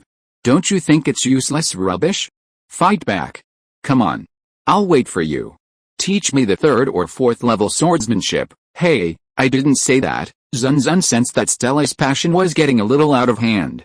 But it was only fair, could display his skills more freely. The two exchanged swordplay relentlessly.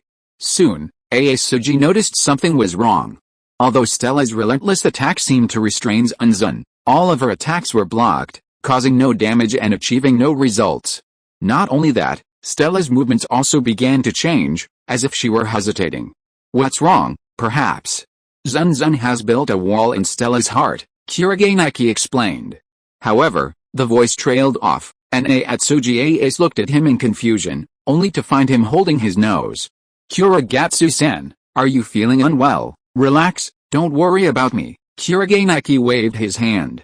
Stella's billowing, like the bikini was quite surprising to him, but he couldn't help but watch this duel, which only infuriated him slightly. Out on the field, Stella found herself unable to gain an advantage, so she retreated to regroup, keeping a close eye on Zun Zun. Just as Zun Zun took a step forward, bamboo sword in hand, Stella suddenly leaped back as if she had encountered a formidable beast. And it was a reflex movement. Even Stella herself was stunned as she leaped. Well, that's enough. Seeing the initial success, Zun Zun stopped. Ace didn't understand at first, but she slowly understood after Kurogane Iki explained it to her. Wall building style, Zun Zun began. That's what I named it. Its effect is to absorb all of the opponent's attacks and build a high wall within. This will cause them to gradually lose confidence and become disoriented, eventually leading to defeat, just like Stella just now. I see. No wonder I had the vision of being attacked just now. Stella nodded, understanding. Zun Zun had only taken a step forward when she sensed danger and leaped back, but it was actually just an illusion. Not only that, Zun Zun continued, this move becomes more powerful the more you fight. Once the wall is built, whether it's the 2nd, 3rd, 4th, or even countless times, it will have a huge impact on the opponent. Hey, this is too much, Stella cried out helplessly. Who could break a move like this? What? You want to learn it? Zun Zun asked Stella, but a malicious look appeared at the corner of his lips. Stella quickly shook her head. I don't know why, but my intuition tells me it's best not to learn it. Did she perhaps have the intuition of a beast? No, it should be said that she had the perception of a dragon. After all, she was a born demon in human skin. It is right not to learn this move, Stella. Iki, Stella looked at him in surprise. After a long moment of thought, Kurogane Iki spoke slowly. While this move is powerful, it actually has 3 unavoidable drawbacks. Tell me which ones. First, It can create a false impression against someone whose swordsmanship is a level higher than yours. How can you build a wall if you can't block their moves? Second, this move doesn't suit Stella, because Stella just charges in blindly and attacks, instead of patiently waiting for her opponent to attack and then counter-attacking. Her temper is as fierce as theirs, Zun Zun added, earning Stella's glare. But he was speaking the truth. Kurogane Iki pressed the provoking Stella's shoulder and spoke again. Finally, the biggest disadvantage of this move is that if it's broken, it will only make you lose your composure. While creating an impression of your opponent, you're also creating an impression of your own. Applause, applause, applause. Zun Zun clapped his hands in satisfaction. As expected of Kurogane Iki, his ability to perceive his opponent's intentions and mimic their thoughts was practically a glitch. Wall building style? Pignose style. This move was powerful, but it also had many limitations. Careless use could easily backfire. Stella frowned and asked, "But you're still thinking about having Atsuji-senpai learn it?" "No, this move is especially suited for Atsuji-senpai," said Kurogane Iki. Because Atsuji Ryu emphasizes striking first, and Atsuji-senpai has also mastered the art of eye contact, which suggests, yes, he's very sensitive to eye contact and can easily detect his opponent's thoughts and counter them. Zun Zun smiled confidently. Atsuji Ryu is powerful, and after correcting his form, Ace would go even further. Of course, this was also due to his patience, keen sense, and formidable swordsmanship. Atsuji-senpai, do you want? I want to learn. No, please teach me, master, of course. Otherwise, why would I need to use it? The truth is, I'm curious to see how powerful the combination of the wall-building style in Atsuji Ryu would be. Ace bowed to Zun Zun. Zun Zun helped her up. Stella, somewhat relieved, said, "Luckily, Iki didn't attack. If he had been walled in, I don't know what he would have done." "That's right. I haven't fought Iki yet. How could I escape like that? Of course, even if I succeed, I don't think Iki will be discouraged. He'll certainly overcome his own limitations." I think so too." Stella quickly expressed her loyalty. It should be said that she looked less like a princess and more like Hachiko, a loyal dog. "But, sir, what's wrong? You should know by now that the difference between your swordsmanship and mine isn't as great as at level 3 or 4, right? I'm really sorry, HMPH, I didn't expect the gap to be as big as it is at level 5. I'm really surprised." "Wait? How is the gap getting bigger? And even if you say it with that surprised tone, it'll only embarrass me even more." Stella was so angry she jumped. But everyone else laughed. Chapter 147 You're hurting my eyes. As they got out of the pool, the sky was already fading. Hungry, the four of them decided to have dinner in the village before returning to the dorms. They found a family restaurant at random. Zun Zun ordered steak, Iki Kurogane ordered udon, and Atsuji ordered a salmon meal. And Stella, she ordered a meal for 4 and 3 steaks, and might even order dessert later. Family San has a huge appetite, it can't be helped. If I don't eat this much, my body won't respond. You're eating so much, and yet you're so thin. I can't accept it. Atsuji was a little overwhelmed.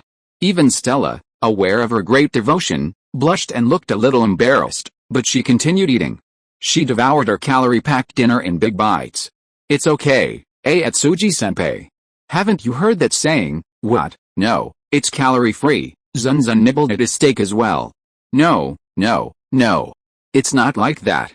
Kurogane Iki wanted to complain, but he knew talking would only embarrass Stella, so he decided to sit down and eat. Atsuji Ace couldn't help but laugh as Stella wolfed down her food. "I just don't think Famiglia-san looks like a princess at all. Whose gluttonous princess is she?" Zun Zun chimed in. Hey. If you have any objections, just say them." Stella nibbled at her steak, looking more like she was gnawing on someone's meat. Atsuji Ace quickly waved his hand. "I'm not saying anything bad about you.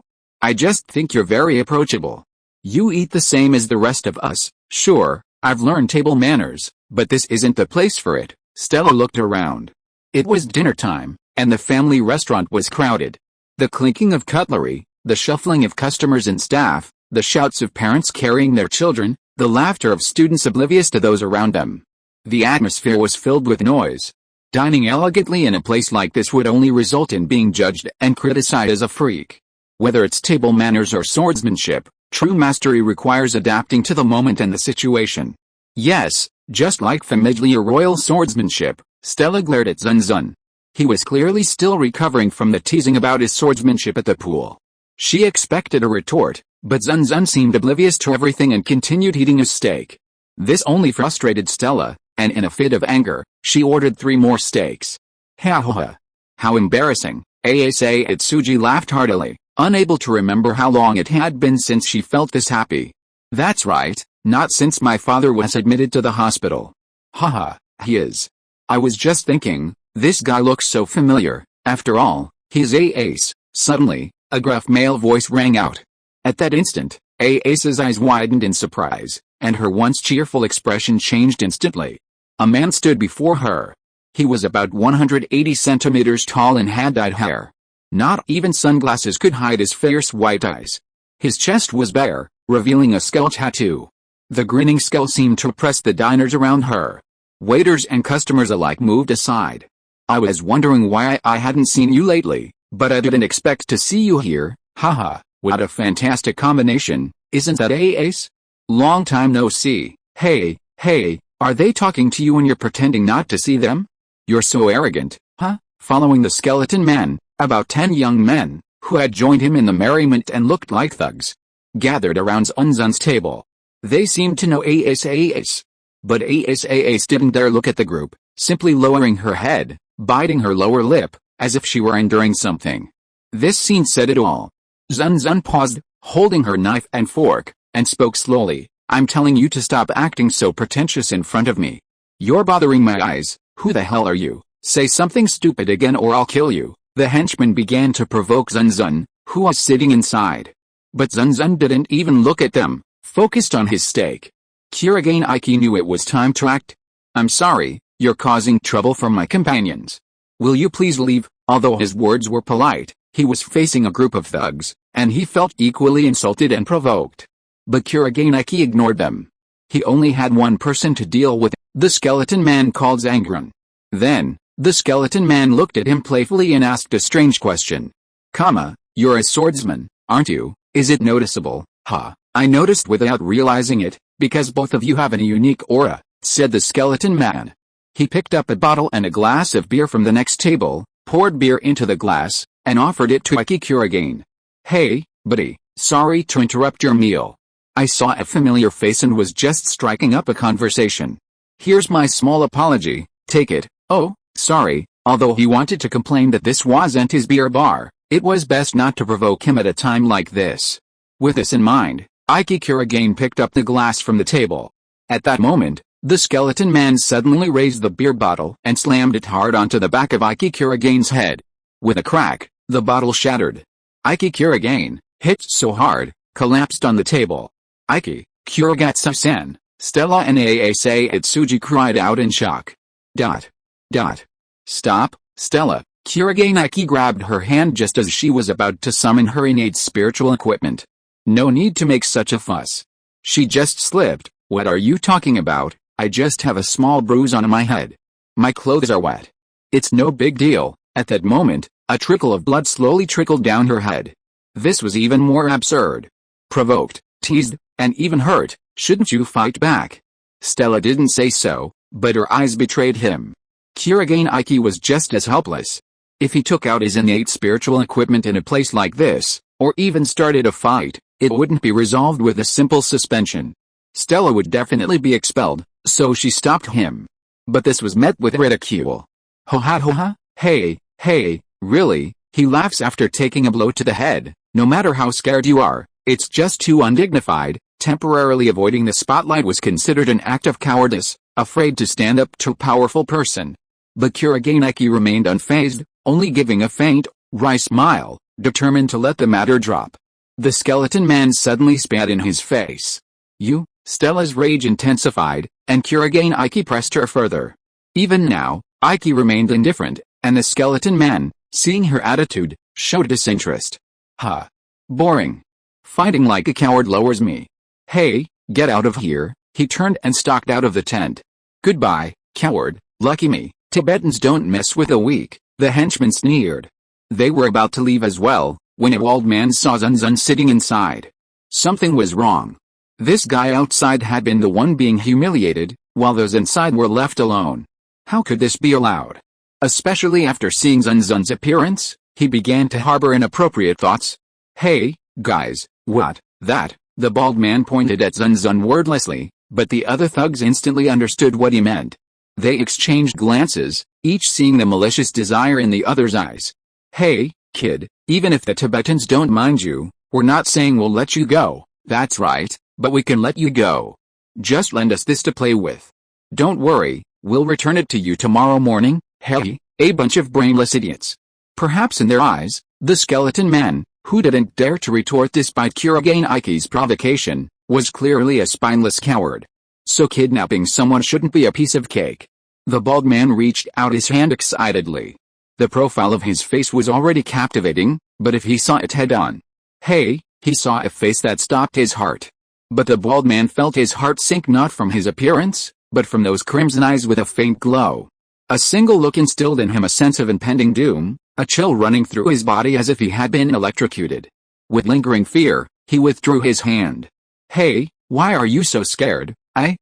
Pushed by his companions, the bald man shuddered as if waking up from a dream. He opened his mouth, but said nothing, and walked out of the restaurant to stumbling around with a terrified expression on his face. Hey, what's wrong with this guy? Tisk, never mind, let's go too. The remaining two hurriedly chased after him. What had happened? Kurogane Iki and the others were confused.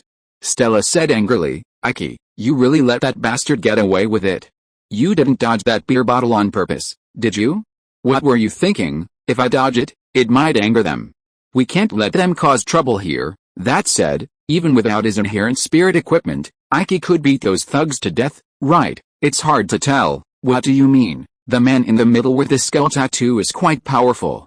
It's unlikely I could defeat him with my bare hands. Kurogane Iki looked humble. Then, yes, just as you expected. After all, he was one of the top 8 at the 7 Stars Sword Festival in last year. A young man with an unusually cheerful tone suddenly interrupted their conversation. Kurogane Iki and Stella looked horrified. The owner of the voice suddenly appeared before them. He didn't make a sound, not even a trace of his presence. It was as if the movie had suddenly changed. The person who entered had dark, disheveled silver hair and dull golden eyes. She was petite and looked like an elementary school girl. She was the vice president of the student council. Ufububble laughed and said, haha, what bad luck you had to deal with him. That guy is the murderous swordsman Kurashiki Kato, the ace of Tanliang Academy. He's a rabid dog, no matter who she sets her sights on, she'll bite them all over. Hey, that's true. With an all too obvious presence, another actress appeared. She was a tall woman. Although she stood in the store, she was wearing a wide-brimmed hat and holding a parasol. Although the brim of the hat covered her eyes, the outline of her jaw and the beautiful waves of her glossy blonde hair made it clear that her face was very beautiful and elegant. However, the few people surrounding her seemed to be facing a formidable enemy. Although she wore a crisp white flared robe, looking every bit the size of a noble woman, the pungent scent of blood permeated their nostrils, a scent so intense that no perfume could disguise it.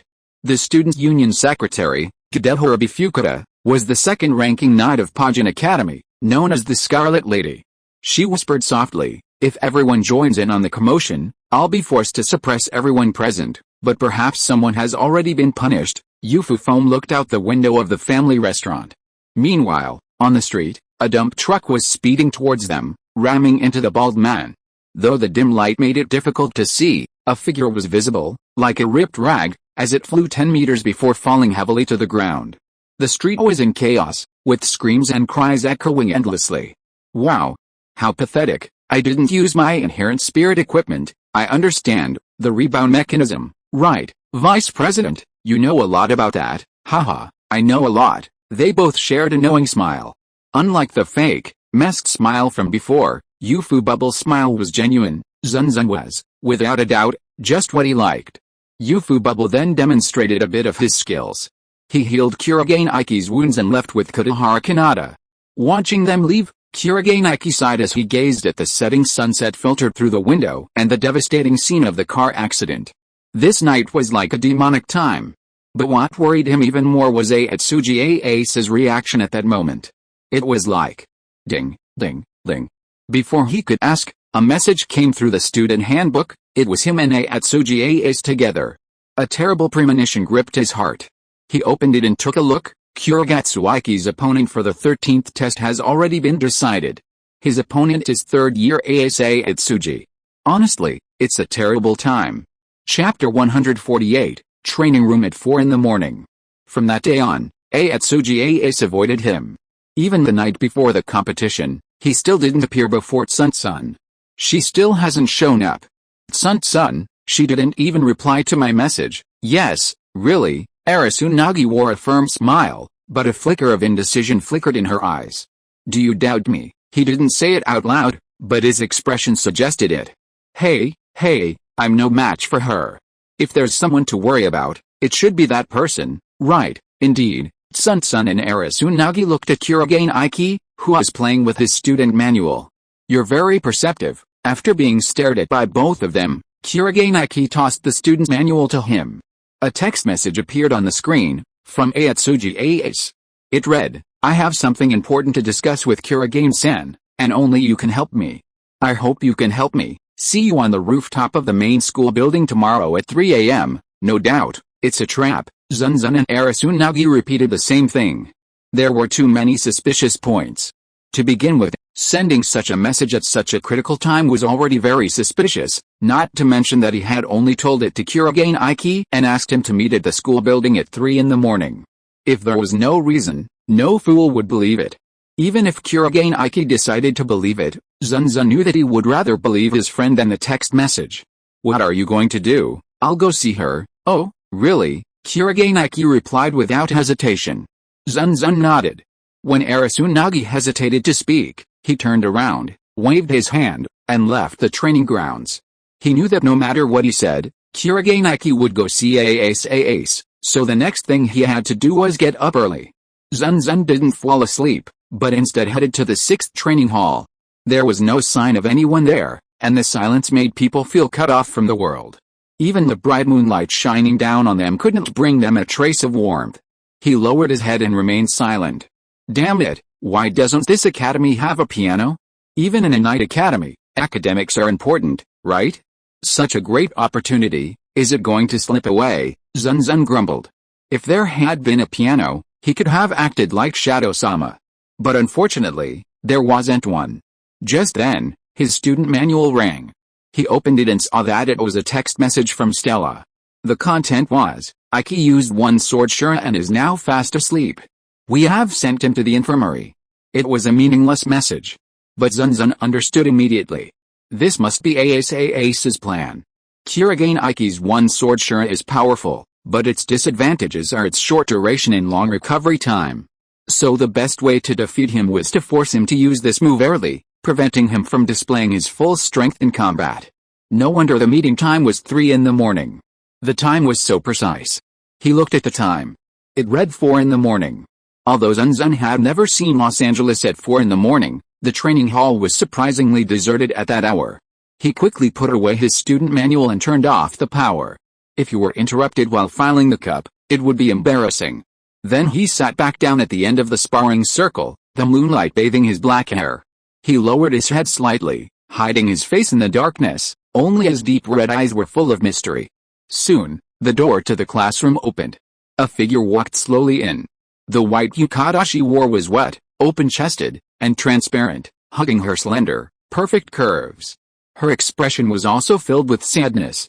Seeing Zun Zun sitting on the steps of the fighting circle, her eyes showed obvious surprise, but it quickly disappeared. Atsugi Ace didn't dare look into those red eyes, lowering her head as if she hadn't seen Zun Zun. Step by step, she climbed the steps of the fighting circle, her footsteps heavy like a path to destruction. When the two passed each other, can you, abandoning your pride as a swordsman, abandoning your pride as a swordsman, even abandoning your pride as a human being, can you truly be proud of this? Can you hold your head high and face your achievements? This has nothing to do with Zun Zun-kun. Atsugi Ace ignored her and stepped forward. He began to slash through the battle circle, his glowing red sword cleaving through space, leaving gashes behind. This was the ability of his inherent spirit equipment, rending wounds, which allowed the gashes to linger, allowing them to be released when necessary. I have a question. What is it? Hearing the question, He paused briefly. Did you really trick us? Yes. Are you angry? How do I put it? Zun Zun raised his head, looked up at the sky, and said slowly, I clearly distinguish between those who are important to me and those who are not. This answer seemed to surprise Atsugi. He turned and silently watched Zun Zun, who raised his head into the moonlight. As we grow older, we all acquire more important things. Friends, lovers, and work, but to me, those things dwindle, until only the things I can't let go remain. So everything else doesn't matter. You mean it doesn't matter what happens to Kurogane-kun and me, who knows? But, Tsutomu's response was ambiguous. He stood up, looked at the gloomy Ace, and said slowly, even if I knew it was a trap, that I was using you and allowing you to do your mischief there, there's only one reason I didn't stop you. You still couldn't defeat Iki, that's all. Phew. Ace's eyes widened. Having legitimacy without results is a piece of cake. As the saying goes, if you lose, everything is wrong, but if you win, there will be great scholars to debate for you. He had been deceiving himself time and time again, dirtying his hands, tainting the soul of the noble swordsman, and taking advantage of Iki Kurogane's kindness, only to get to this point. Although the requirements were exactly as he had planned and victory was just a step away, Zun Zun still didn't believe in himself. I want to win. Atsugi closed his eyes again, a sneer playing on his lips as he brandished his spirit equipment once more. Be that as it may, I will utterly defeat my opponent. Really? Then, I wish you good luck in your martial arts. Zun Zun nodded slightly. With that, he slowly left the arena. Atsugi watched him leave, tears streaming down her face. You threw identity to the ground and trampled on it, even abandoning your own self-respect. Even if you were to eventually take that thing back, can you truly be proud of it? Kurogane Iki's sad question still echoed in her ears.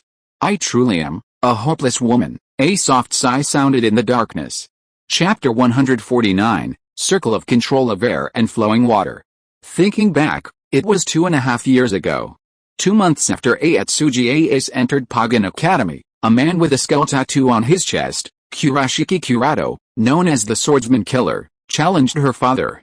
The result, her father was defeated, severely injured and unconscious, his dojo was robbed, his disciples were expelled, and she was unable to get it back. The important dojo was devastated by the evildoer. That day, she lost everything. Of course, Atsugi challenged Kurato almost daily to win back the dojo. At first, he pestered her, savoring her crushing defeats. But eventually, he seemed to grow weary and simply rejected her, ignoring her challenges. Therefore, if she wanted another challenge, the only option left was the 7-Star Swordsmanship Festival, where she would face him in a duel. They were both third years. Her father's life was coming to an end. The upcoming 7-Star Swordsmanship Festival was his last chance. If he failed, his father's spirit would be trapped in deep despair. So, I'm going to win. It doesn't matter if I get my hands dirty, I'm going to win. Atsugi tightly gripped the withered hands of his father, who lay unconscious in the hospital bed. No matter the means employed, the most important thing was the result. If the weak were to defeat the strong, they must do whatever it took. That was the reality. 1 in the afternoon. Pagan Academy's 6th training hall. Alright. It's almost time. Sorry for the wait. The first match of the day is about to begin. I'll be the commentator liven up the atmosphere. Meanwhile, Zun Zun sat in the audience, along with Stella, Kurogane Jishizuku, and Arasunagi. Coincidentally, none of them had any events today. Iki, are you okay? Oni-sama, I think this fight will be tough. Everyone looked worriedly at Kurogane Iki as he slowly walked toward the battle circle. Although he seemed fine on the surface, with his ultimate moves already exhausted, could he still hold his own against Atsugi? Even Sun Sun was curious how Kurogane Iki, now without his trump card, would fare against Atsugi, who had already mastered the wall-building style. The bell signaling the start of the match rang. At that moment, Kurogane Iki, his jet-black sword in hand, rushed toward Atsugi with the reflexes of a sprinter. He lowered his body, relying not only on his feet but on every muscle in his body. His speed was like the wind. It was a perfect initial surprise attack. But Atsugi, as if he had seen through everything, did not block like a normal swordsman. Instead, he spun the sword around and tapped the hilt with his fingers. Suddenly, a blood-red glow erupted from the sword. The next second, Kurage Nike's entire body erupted in a cloud of blood. Whew, he yelled, slowing down. A closer look revealed several more cuts on his body. What just happened? Kurage received multiple slashes all of a sudden. What the hell is going on? The commentator yelled. Slicing a distant opponent to pieces in an instant, a feat surely only a swordsman could accomplish. This move, however, was Atsugi Ace's inherent spirit equipment skill, rending wounds. They were also the claw marks she had planted early in the morning around the battlefield, turning them into minefields for the slashing strike. This was, of course, cheating. If the claw marks had been made during the competition, there would have been no problem. But she had set the trap on the stage before the match began, clearly violating the rules. But it didn't matter. Atsugi Ace looked at Zun Zun in the audience, then at Oriki Yuri in the studio. As long as Zun Zun remained silent, and if he managed to deceive the teacher. Actually, this move wasn't very lethal. An immediate death would be another matter entirely. Attack? No, not at all. A rash move could lead to counterattack. The wall-building style was all about biding one's time to neutralize the enemy's movements. So he needed to make the most of his skills, using his swordsmanship to constantly interrupt Kurage Nike, waiting for the opportunity to deliver a decisive blow with his inherent spirit weapon. If they managed to wound him, the match would be won. The surprise attack just now, while it did some damage, only slowed Kurage's advance. It wouldn't stop him. It's too early. I can't attack yet. And if I don't attack now, the opponent only has one choice. Not only was Kurage's charge interrupted, but he was also seriously injured. Faced with this situation, he would surely look for an opportunity to recover. Then, oh no. Kurage has retreated. It seems he's planning to retreat and counterattack after receiving that enigmatic blow, the commentator shouted again. And Atsugi, anticipating it, slashed out with her sword again. Gwoo! Kurage's back was injured again. This is terrible. This time, he's attacking from behind. What the hell is going on in the battle circle, Tsukibi Ryu? Zun Zun said slowly. Stella froze at the word, a look of pure stupidity in her eyes. What did you say? Wall building style? Isn't that a technique that involves catching and blocking an opponent's sword strikes? Aiki hasn't met Atsugi-senpai since the start of the fight. Wait, what's that look in your eyes? Your brain is as impoverished as the holes in your chest. The wall building style is indeed as you describe, but that's only the most basic application for ordinary swordsmen, and we're sword breakers. With a wall building style, the method doesn't matter. What matters is how you build a wall inside your opponent, creating a sense of insurmountable defeat. I didn't expect Atsugi-senpai to understand. This technique suits her wonderfully. Whose side are you on? Stella cried. It didn't matter. Tsutomu was simply pleased that Atsugi Ace had applied what he'd taught her up to this point. However, Kurage Nike received a sudden blow to the back and finally collapsed. This was a crucial opportunity, and for Atsugi Ace, a golden opportunity. I had already cornered Kurage, so I could employ a delaying tactic, completely draining his strength. But he couldn't resist and chose to fight to the death. She was terrified. Having spent so much time with Kurage, she knew that he, with his incredible perceptiveness, would be able to detect the location of the laceration. Thinking about this made Atsugi Ace tremble with fear. Most people wouldn't have to consider this possibility, but Kurage's possibility was considerable. Therefore, now was the time. Even a small scratch would do, just a scratch, and victory would be mine. This was the decisive blow. Atsugi Ace decided to attack. Defeat is inevitable. What? Zun Zun's voice was loud, but the roar of the arena was too loud for Stella to hear. In the battle circle, Atsugi Ace launched a ferocious attack, brandishing her crimson sword relentlessly, raining down blows on the kneeling Kurage Nike. But despite being on one knee, in his seemingly unsteady stance, Nike remained unfazed. His defense against the swords was impenetrable. They couldn't reach him. A mere scratch would have been enough to defeat him, but that scratch seemed unattainable. Even as he parried the barrage of blows, Kurage stood up. Atsugi Ace knew that continuing the fight would only endanger herself, so she tried to distance herself. However, she couldn't escape.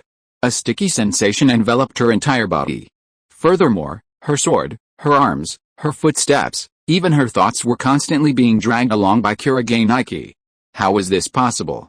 How could he maintain such remarkable concentration? He had clearly lost his composure. What is this? Atsugi Ace looked at Aiki Kuragane's expression in confusion, and then became surprised. The anger and anxiety that Aiki Kuragane had previously displayed vanished. Now, his eyes were like a serene spring, without a single ripple, as he looked at Ace serenely. Adapt to your opponent, lure them into your territory, and then use this to defeat them. This is what Sun-kun has always wanted you to learn, Atsugi-senpai, the true secret of the wall-building style. Circle of flowing water, circle of flowing water. What does it mean? Blocking the enemy's movements and understanding their intentions. Building a wall within the opponent's mind is only a byproduct, just like Stella's flames. All of this paves the way for the extended techniques that follow. Under the bewildered gazes of the others, Sun-kun began to slowly explain. The so-called flowing water doesn't mean reflecting the opponent's strength, but rather allowing the body to flow with the current. Through this action, it is possible to dissipate forces greater than one's own without being hit. Furthermore, the feeling he felt just now, as if all his strength had been drained, was due to Aiki Kuragane having read Atsugi-senpai's movements, preemptively taking his position and manipulating its fluidity. In other words, following the flow, merging with the opponent's, and ultimately allowing his own current to dominate theirs. This is the ultimate technique of the flowing air circle. Atsugi Ace's prolonged application of the wall-building style was striking, but he remained at this level, even giving up its advantages out of fear and anxiety. Kuragane Aiki, on the other hand, not only mastered the wall-building style completely, but he even understood its higher levels. And the result, I will use my weakest form to restore your dignity. With Aiki Kuragane's declaration, Atsugi Ace was doomed. Her sword was knocked away, and she fell to the ground, unable to get up. The winner is decided, the commentator shouted. And Sun Zun also stood up and stretched. Well, it's time to go. Where to? I really don't understand, Stella. First suppress, then praise. I've already suppressed for 3 chapters, now it's time to praise. Sorry, I don't understand what you're saying. If the enemy gets embarrassed, I'll strip off their clothes. The red light emitted from Zun Zun's eyes was a little eerie, which meant someone was going to be in serious trouble. Chapter 150. Pick it up. I told you to pick it up. After hearing Atsugi Ace's story, my original intention was for him to reclaim the dojo on his own, so I taught him all sorts of techniques. But, as fate would have it, he lost his qualification for the trials and would never face the enemy again. No matter, I'll act. The day after the duel, after class, Sun Zun and the others, led by Atsugi Ace, headed to the old Atsugi Kendo dojo. A large house surrounded by a fence appeared before them. But the mansion was dilapidated, practically in ruins. The bricks and tiles were peeling, and the pillars holding up the gate were black and decayed. Cigarette butts and empty cans littered the grounds. The walls were painted colorfully, and crooked, tasteless graffiti stained the pristine white walls. This was my old home. Atsugi Ace gritted his teeth. His expression was filled with remorse, a heartbreaking look. How does Sun Zun plan to take back the dojo? By challenging him, of course, Sun Zun said matter-of-factly. The others were speechless for a moment, but after some thought, this seemed the only solution. After all, Kurashiki Kato had used this unexpectedly legitimate method, a tactic known as challenging the master, to defeat Atsugi Ace's father and take over the kendo gym. It was, one had to admit, very Zun Zun-like. I understand. But Zun Zun, please be careful. That man, the swordsman killer, is truly formidable. Who do you think I am? Zun Zun waved his hand. Then, he calmly walked into the dojo. The almost rotten and dilapidated door made a loud noise as it opened, attracting the attention of several menacing-looking thugs inside. Zun Zun had recognized one of them, the bald man who had tried to abuse him. He was in very bad condition, covered in bandages and using 2 crutches. Seeing Zun Zun and the others, he tried to shout, but seemed to have hide a nerve and grimaced. Hey, guys, saber light. The thugs didn't have time to react before a powerful electric current engulfed them. They screamed, their eyes turned wide, and they fainted, including the bald man who had been hit by the truck and was covered in bandages. Stella pursed her lips at the sight. Your Excellency, don't worry, I'm showing mercy. How could she call that mercy? The blackened and charred corpses were grotesque and emanated a foul odor. She had no idea whether the thugs were alive or dead. She thought their temper was aggressive enough, but she didn't expect a master. I don't understand, Stella. When you're certain they're enemies, You no longer care about martial ethics. I agree, Kurage nodded. He was no saint. He was there to challenge them, so why would he smile pleasantly at them? He would show no mercy. That's not what I meant. I meant, if we kill them all, wouldn't the guy we're looking for be somewhere unknown? Don't worry, I'll find him. Zun Zun looked toward the dojo. There was immense magical power there, unlike all this trash, and the person who could possess it was obvious. They arrived at the dojo and opened the door. The swordsman slayer Kurashiki Zangren was sitting on the dojo sofa. The dojo was just as expected, filled with trash, dirty walls, and a foul odor. When he saw Zun Zun and the others, his eyes behind his sunglasses lit up, revealing shark teeth. I was planning to visit you. Unfortunately, Pajin Academy is a forbidden zone for miscreants and dogs. I suppose you can't enter. Zun Zun's venomous words made Kurashiki Zangren look unpleasant. He lowered his voice and asked, then what are you doing here? Are you using your eyes as a fan? Or are your sunglasses preventing you from seeing the situation clearly? I didn't expect that if you stick around with this trash for too long, your brain would rust and dull. Look at this scene and you'll know what you're here for, right? Of course you're here to cause trouble, haha. I thought you wanted to say something. How boring. Regardless of what magic potion that woman gave you, this dojo is the trophy I obtained after a formal duel. Do you understand what this means? I understand. So, Zun Zun took the two wooden swords from Atsugi Ace's hands and pointed one at the tip of Kurashiki Kurato's nose. I'm here to duel you. Are you challenging me? Don't you dare? Sure, if you admit you're a loser and a coward, and then bark like a dog 3 times, I can still let you go. You. Fine, I accept. Kurashiki Kato, chuckling angrily, grabbed the offered wooden sword. Just as he was about to crush it, just to remind you, my inherent spiritual equipment isn't a sword, so I can only use a wooden sword. Of course, if you plan on using your inherent spiritual equipment to engage in an unfair duel, I don't mind. Choking, Kurashiki Kato suppressed his anger and didn't crush the wooden sword. If he had, he would have been forced to fight barehanded. Kurage Iki, Stella, and Asa Atsugi watched from the edge of the dojo. Kurashiki Kato smiled wickedly as he declared, I'd rather duel that guy, Kuragatsu Iki, than you, a foul-mouthed brat. But no matter, I'll beat you right away, and then we'll have a proper fight. That's only if you can win. Then begin. He snarled and swung his sword excitedly at Tazo. Immediately after the start of the match, he took long strides, closing the distance between them. Each step was powerful enough to crush the ground, a display of explosive power. Ha! A powerful frontal slash. Kurashiki Kato employed a rather rudimentary form of Garai Jutsu. His movements were riddled with flaws and a clumsy technique that was easy to defend against. He also completely lacked a mastery of basic katana attack patterns, relying solely on his arm strength. His strikes were more like jabs than cuts.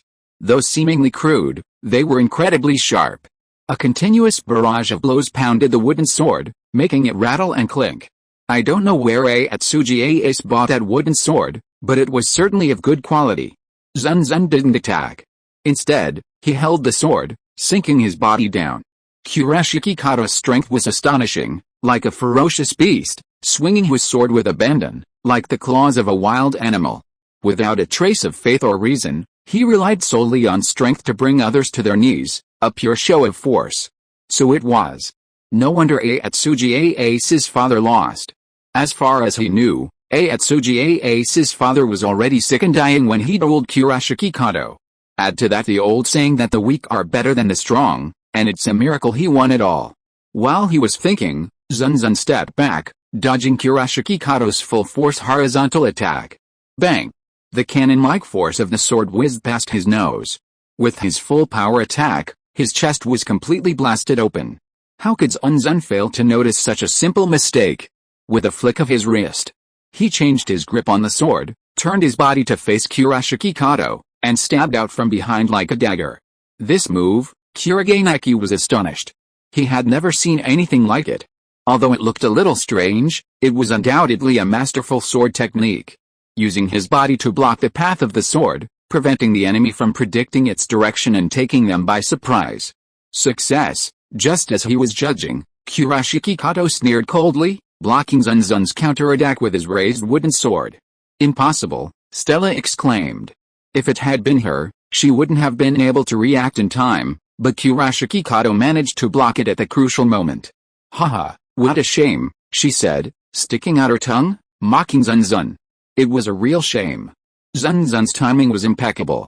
With normal reflexes, it would have been impossible to retract his right hand, suspended in the air, at that moment. Unless he had anticipated Zun Zun's counterattack and prepared a defensive move from the start. Or, another very thorny possibility arose in Kurage-Niki's mind. It was. So that's it, their powerful reflexes. Zun Zun looked directly at him. That's it, Kurage-Niki clapped his hands. A conditioned reflex in the nervous system consists of three elements: input, transmission, and output. Represented by a few neurons, it corresponds to an individual organism's response to a local stimulus. Expanded to neural community, it may correspond to the method of managing a specific triggering event. The average person's reflex speed is approximately 0.3 seconds, while that of a skilled sports athlete is 0.1 seconds. This nerve conduction speed, no matter how much training is given, will never drop below 0.1 seconds. However, based on his attack and defense just now, Kurashiki Kato's reflex speed is only 0.05 seconds, far exceeding human limits. This extraordinary reflex can lead to many unconventional actions. For every Zun Zun move, Kurashiki Kato can perform 2 or even 3. Indeed, his swordsmanship is devoid of skill, filled with pure violence, yet he relies on this violence to devastate everything. As reflex speed is the fundamental speed that governs all movement, no amount of physical training, perfecting form, or tactical study is of any use if he is detected. No matter how sloppy Kurashiki's attack was, he could always wait for the enemy to defend and then change his position. It was like the right to shoot last in a basketball game. Watching someone else shoot before you shoot, how could that be fun? You're the first to see my lightning-fast reflexes in our first meeting. I'll admit I underestimated you, but even if you knew, what good would it do? Even if you knew how lightning-fast reflexes worked, how would you break them? How? Zun Zun sneered disdainfully. There were countless ways to break it. Like the flow wall, the flowing water circle, or even more swordsmanship techniques. But, well, this was the dojo, after all. Zun Zun raised his wooden sword, tip pointing at Kurashiki, and rushed toward him. This was the first time Zun Zun had actively attacked. You're looking for death? Kurashiki's smile was unrestrained. He swung the wooden sword relentlessly, without any techniques. But he remained unfazed, continuing his reckless attack. After all, his lightning-fast reflexes had given him the confidence to change tactics at the last moment. Zun Zun wasn't prepared for the summer bakken. He looked completely defenseless. Atsuji Ace had already closed his eyes in fear. Stella also reluctantly lowered her head. Only Kurage-Niki was staring at him with wide eyes. He had a premonition that the next move would be unexpected. Zun Zun, unafraid of the oncoming wind, charged boldly. He raised his sword head-on, the tip pointing directly at Kurashiki Kato, without any defensive stance, simply advancing. Was he giving up? Or was he simply charging forward with all his might? No, this guy, raising the sword before his eyes, his red eyes shining with an intense brilliance, he was terrifying. Kurashiki Kato knew the feeling. He had experienced it once, the only time he had ever stood up. It was during the final moments of the battle against Atsuji Ace's father. It seemed like the man was about to execute a move. He was like Zun Zun now. He abandoned defense and charged forward recklessly. Kurashiki Kato still didn't understand what he intended, but in that instant, he felt the danger, the fear that sank into his bones. That moment, was exactly like this moment. How interesting. Kurashiki Kato didn't stop attacking.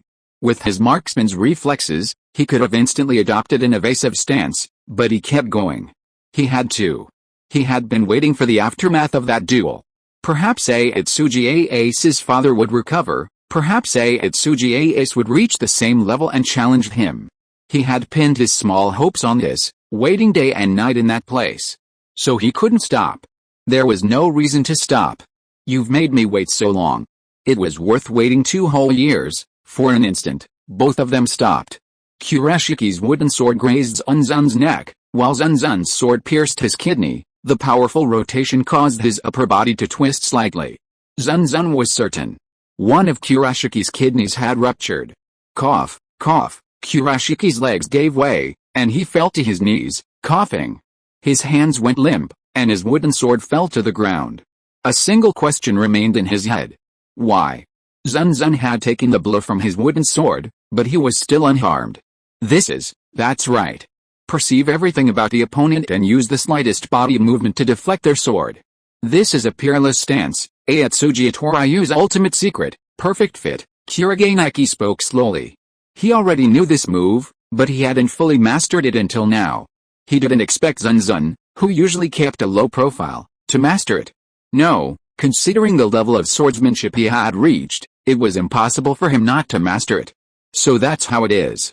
That old man was planning to use this move at the end. Kurashiki Kato spat out a mouthful of blood foam. Perfect, it's really good. Perfect? Ridiculous. How can this be called perfect? Zun Zun's words were filled with contempt. He had clearly defeated Kurashiki Kato with this move, but he still looked so contemptuous that everyone was stunned. Take the wooden sword. I told you to take it. Zun Zun pointed his wooden sword at Kurashiki Kato, staring at him intently. Next, I will show you what true perfection is. End of this chapter. Thank you so much for reading until the end. Don't forget to give it a like. Looking for more exclusive content and immediate access? Subscribe to our Patreon. Remember, every like, subscription or donation encourages us to continue. Thank you all. See you in the next video.